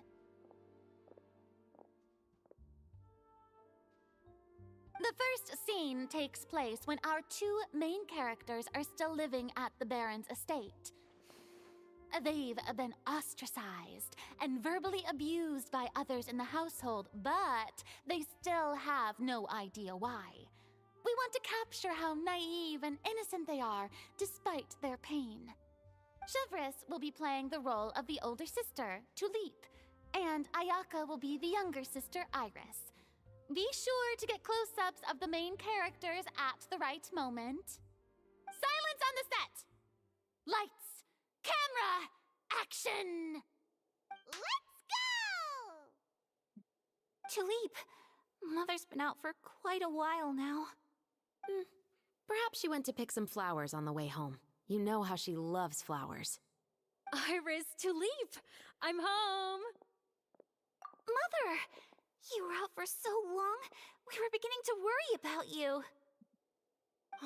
I'm sorry, but I'm back now, safe and sound. Here, I brought your favorite treat, apple turnovers. Mother, what are those bruises on your hand? Huh? What bruises? Oh, I must have bumped into something while I was working yesterday. But I didn't notice them this morning. Then perhaps they're from when I accidentally tripped when I was out just now. By the way, did you have fun playing at home? What's the matter, Iris? Well, we've realized that no one really wants to play with us. They even took Iris's doll and spat at us. And they even called us names. They said we were... Shh. It's all right. Don't worry. Girls, listen to me. It doesn't matter what anyone says. Don't listen to them. No one can define you with such words. You both have wonderful lives ahead of you. Just like your names. You will both blossom like beautiful flowers. Maybe your time to blossom hasn't quite come yet, but one day, you two will bloom more beautifully than anything else. Don't let the soil you're in now ruin your future beauty. Understand? My dear daughters. And cut! Not bad. The actors' emotions were all on point. Let's keep that take. Also, if our clapper loader could avoid shouting at the start of the scene next time. Somebody finally told you to shut up. I was a Two little worried pyros, that two my nerves would electros, get a the better cryo, a of me. geo, and an animal. What about you, I mean, Chevras? that's good though. I felt fine. The lines weren't too difficult at all. Seems like Farina must have adapted the role nicely. You two were great. I couldn't tell it was your first time acting in a film. You should have more confidence. Thank you for your encouragement. Positions, everyone! We'll move on to the next scene after we try a few more camera angles.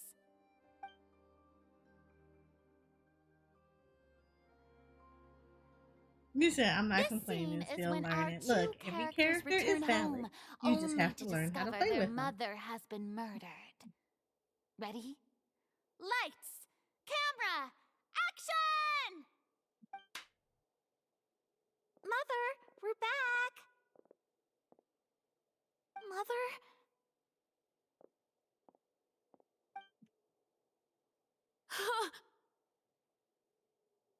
What's wrong, Tulip? Iris, stay away! Huh? Why? What's...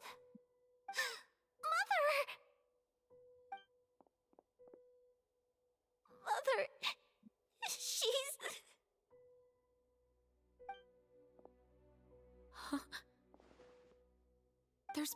poison in this cup. I could have sworn I've seen this kind of cup before. Those aristocrats. They didn't even try to cover up their actions.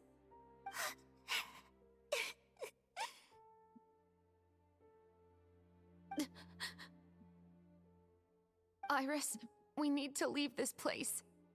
Leave? But now that Mother is gone, where can we even go? Anywhere. All I know is that we can't stay in this house. But are we just going to let them get away with this? We'll have our revenge, I promise you. Just not right now.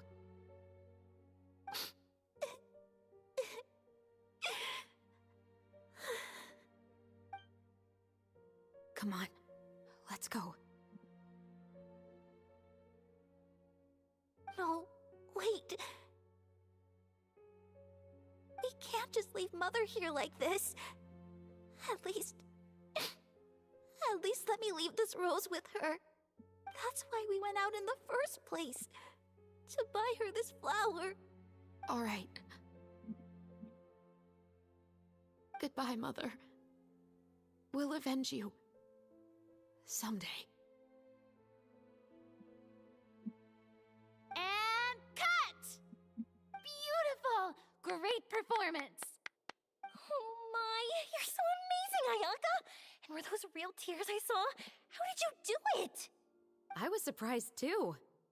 Thank you for the kind compliments.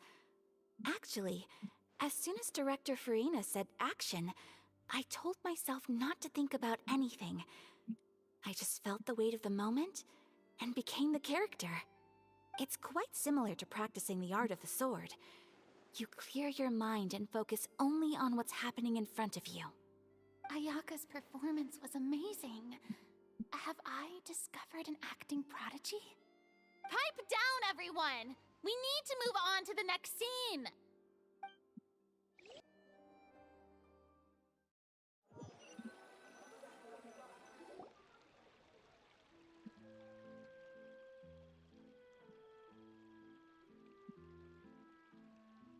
Wow, that was actually quite a lot. Huh? Are we done already? But Paimon wants to keep playing with the clapperboard. How do you feel, Traveler? Is your arm sore from holding the camera all day? Good work, you two. You too, Chevres. You were quite the actress today. I've read this novel many times before. I have a good grasp of my character's mindset. Anyway, do you remember my request from yesterday? Oh, right! We were having so much fun that Paimon nearly forgot! You have a case where the murders seem really similar to the cases in the novel, right? So, how are they similar exactly? In the story, the main characters grow up to become two musketeers, always using their guns to carry out their revenge. Follow Bunny Boo. And on How each are of the you? victims, they place a rainbow rose as a signal that they've returned.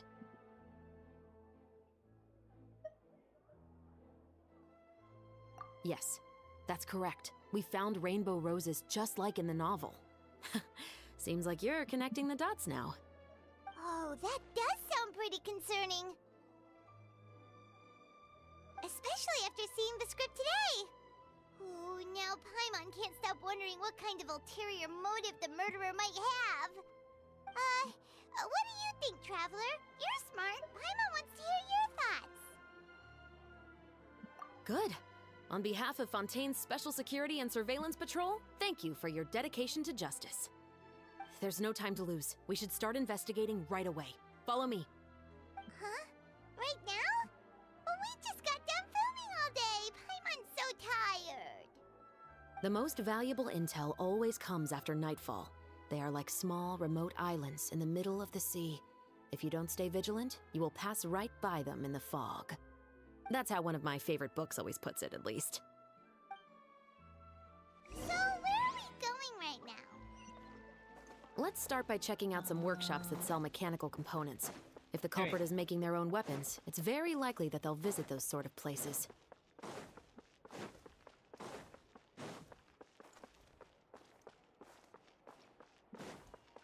Oh, that's right. 'Cause that's on the other side. At least they're keeping us on this level.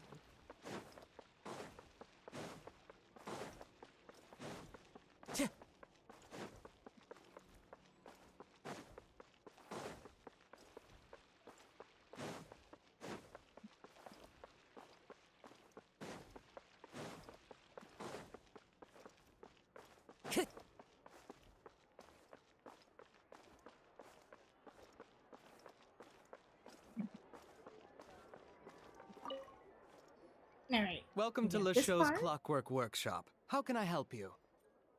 Hello. I'd like to know if anyone has purchased some special components lately. Special components? Sorry, could you be more specific? I mean the kind of components that aren't typically used for clockwork toys, but for firearms. Huh? For firearms?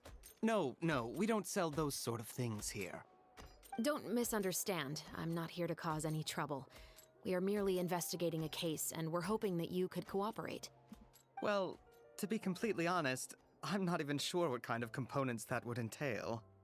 Has anyone ever purchased components here as an individual rather than on behalf of an organization? We have a lot of customers who buy toys, but those who buy components are all regular customers who buy in bulk on behalf of their organization. Is that so? I understand. Thank you for your cooperation.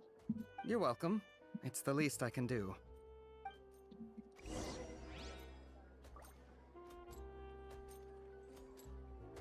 I forgot where is hers.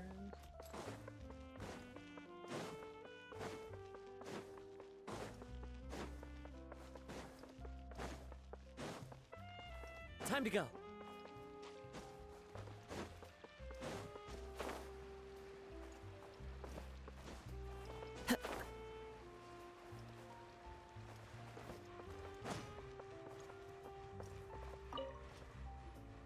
Oh, hey, Chevris. Run out of oil for your musket again? Hello, Estelle. I want to know if anyone has come to your shop recently to order some firearm components. Oh, is this another case? Let me think. I don't think so.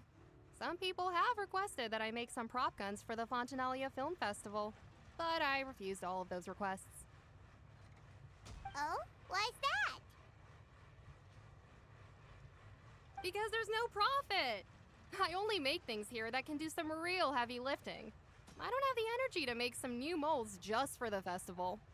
Then, has anybody come specifically looking for mechanical components? Well, I usually sell off my scrap to the Fleuve Cendre. I don't typically give them to one specific person. I understand. Thanks for your cooperation. Don't mention it. Always happy to have the Musketeers' patronage. Seems like we haven't found any leads to go off yet. Yeah, unfortunately. All right, let's head to Fleuve Cendre next. Huh? Are you sure? People might not be so thrilled to see the captain of the special patrol there. You think so, huh? Then I guess you don't know. Huh? Know what? That I grew up in Fleuve Cendre. Oh.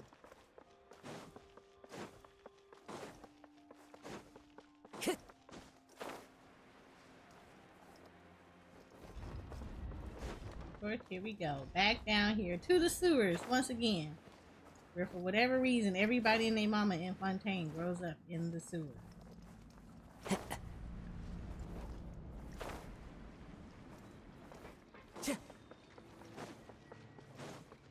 That's a whole narrative in and of itself.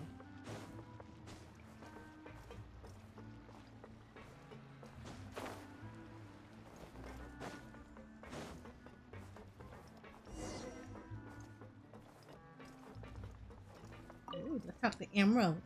Hello, I'd like to ask some questions. I don't know anything. Don't worry, I'm not here to arrest anybody. You say that now. It's the truth. Here, take this as my guarantee. Wait, did Paimon just see what she thinks she saw? Is the captain of the special patrol bribing a citizen? Seems you're different from the other guards. What do you want to know? Have you heard anything related to muskets in Fleuve Cendre lately? Anything at all? Muskets, huh? All I know is that about 2 weeks ago, we started hearing some loud noises at night. So loud that it's been waking me up. Were they gunshots? Possibly. It's hard to tell around here. Someone's house collapsing, a pipe exploding somewhere, it's all the same. But the noises I'm talking about definitely happened after I fell asleep. Do you know where the noises were coming from? I don't remember clearly. Is it that you don't remember, or that you need to think about it some more? You tell me. Then please. Wow. Think about it some more. She's giving her even more Mora. The noises came from the end of the Southern Waterway. I came out and had a look for myself when I wasn't sleeping well, but I didn't dare get too close. That's all I know. All right, I'll take your word for it. Thanks for the pâte de fruits.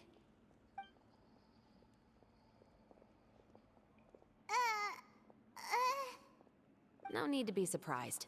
I grew up here, remember? I know how to get people around here to talk. Seems you catch on pretty quick. Now then, let's keep going.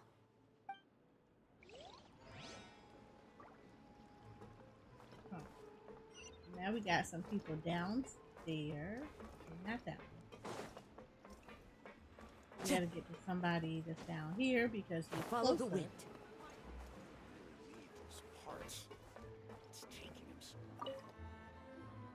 It's been a while, Tetro.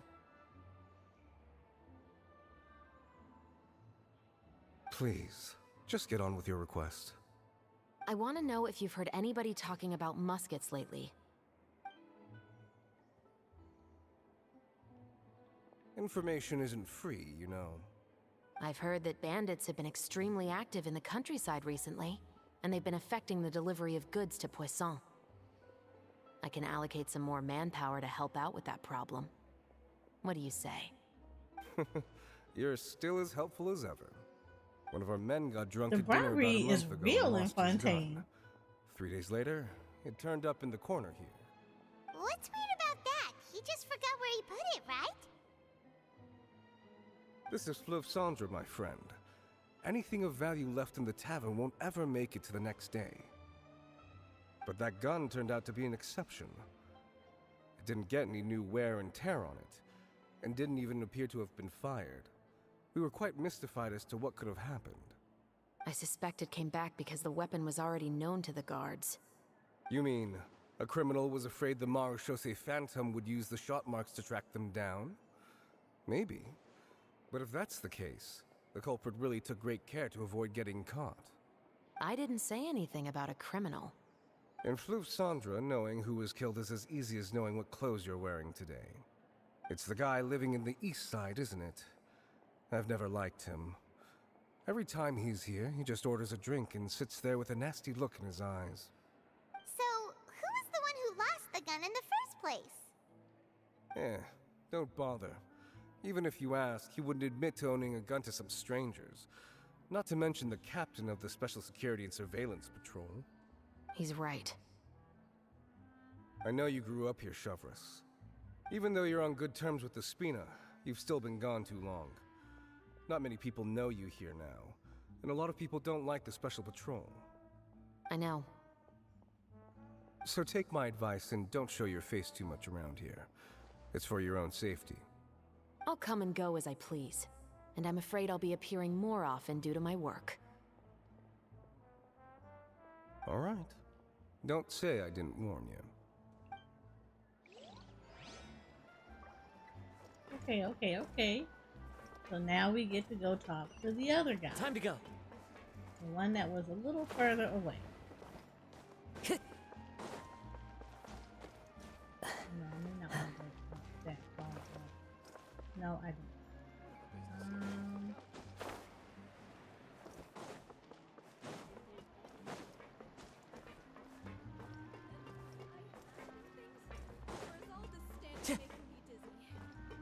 There we go. We're going this way.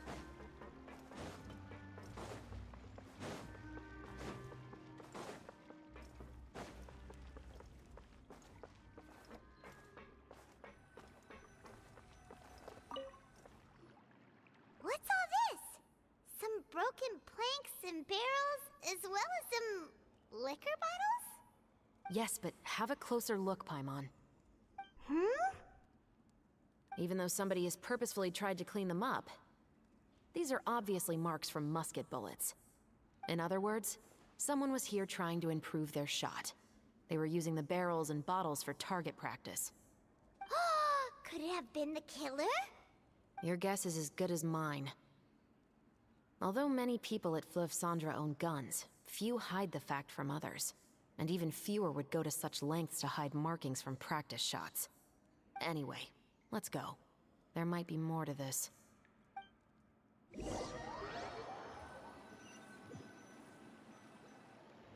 Seems like that's all we'll be able to uncover for today.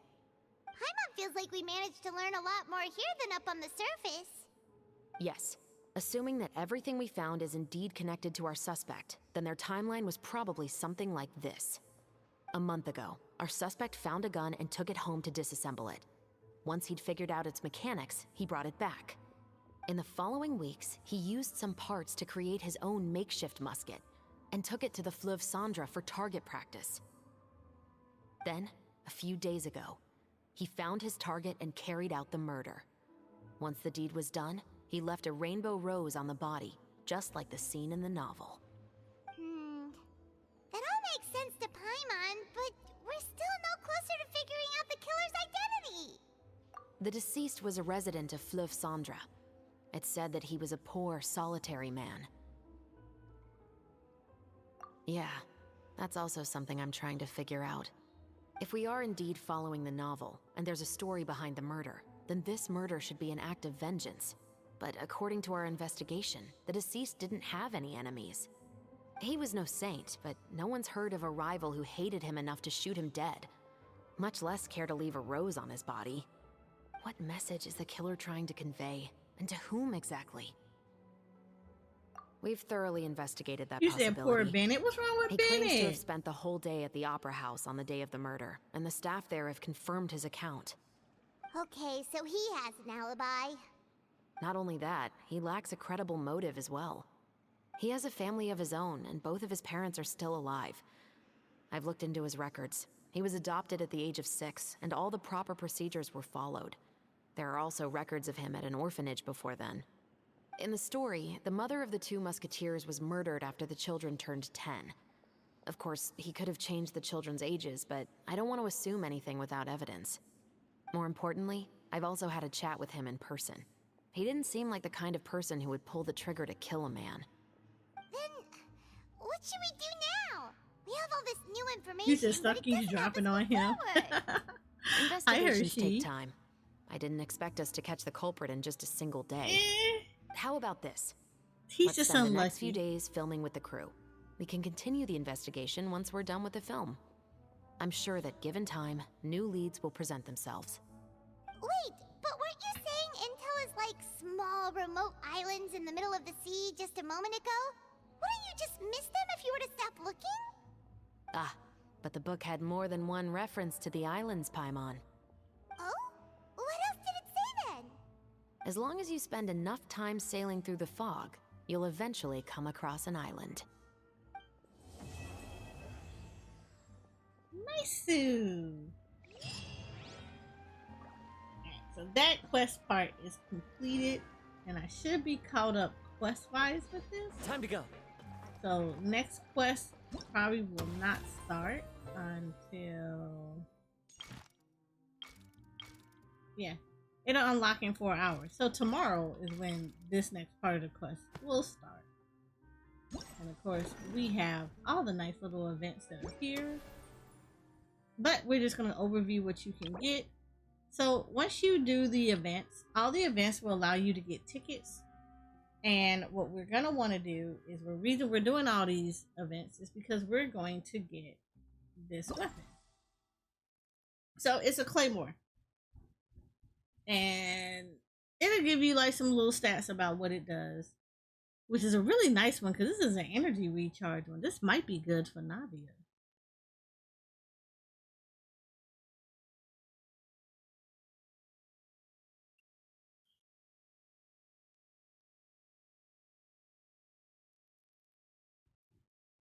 Oh, this is good because I've helped all the Millicene. So this is gonna be really good. Okay, great. So this is gonna be a really good weapon for probably for a really good one for Navia. But this is probably also gonna be really good for anybody else as a Claymore user too.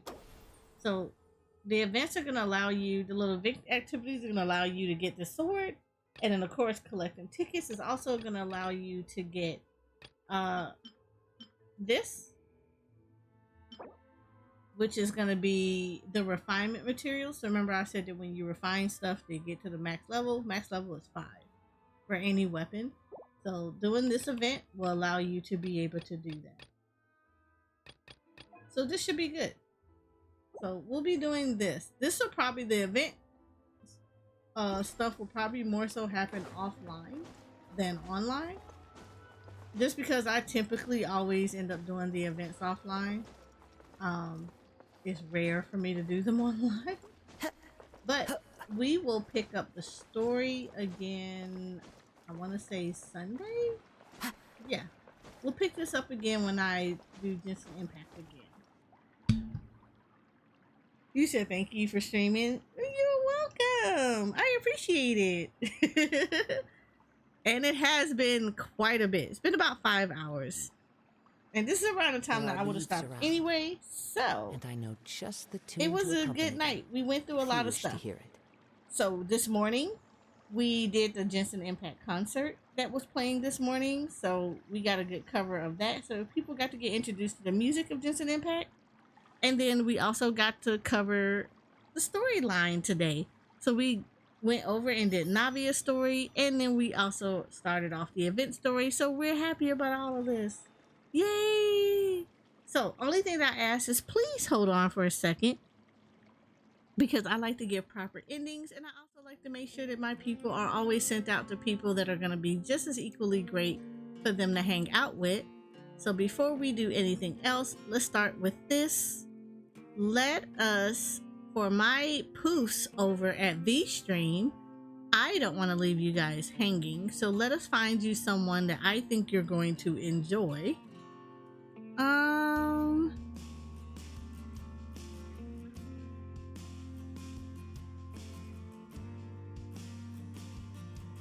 Ooh. Let's do this. Let's send you guys over to Pastel. Pastel is currently playing Monster Hunter World. Oh no, they're not. Okay, never mind.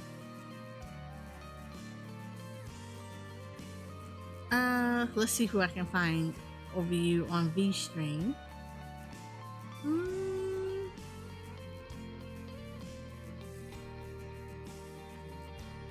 Well, I always try to want people to get introduced to other ones.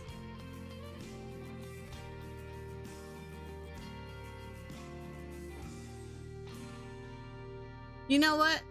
We're gonna introduce you guys over to Atola. She is playing, not only is she playing World of Warcraft, she's also playing Overwatch 2. So we're gonna send you guys over there, VStream fam, so you guys can go hang out with them.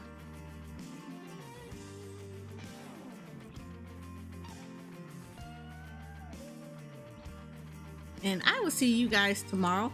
Tomorrow we'll actually be playing Final Fantasy 16. So they have a new DLC that came out and we're gonna go through the story. So yay! I'm excited.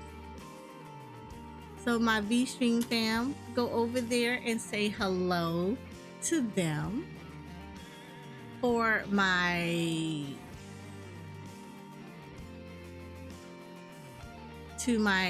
Twitch poofs, let's do this. Let's find someone that you guys are going to enjoy.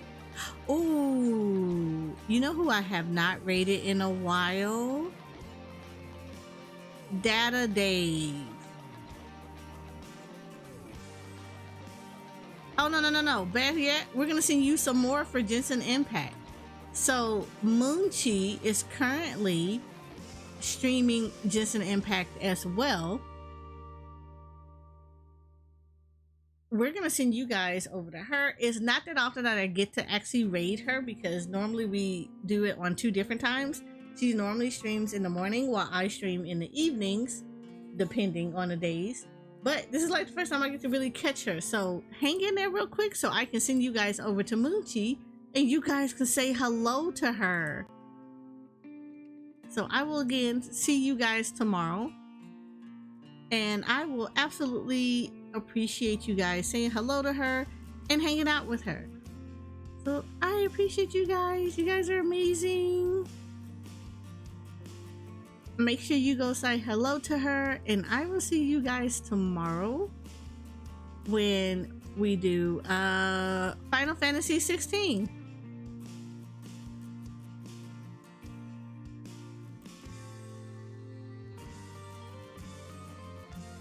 Because I think y'all are gonna enjoy it. And for all of my YouTube posts, of course, I will see you guys tomorrow as well for Final Fantasy 16. So yay!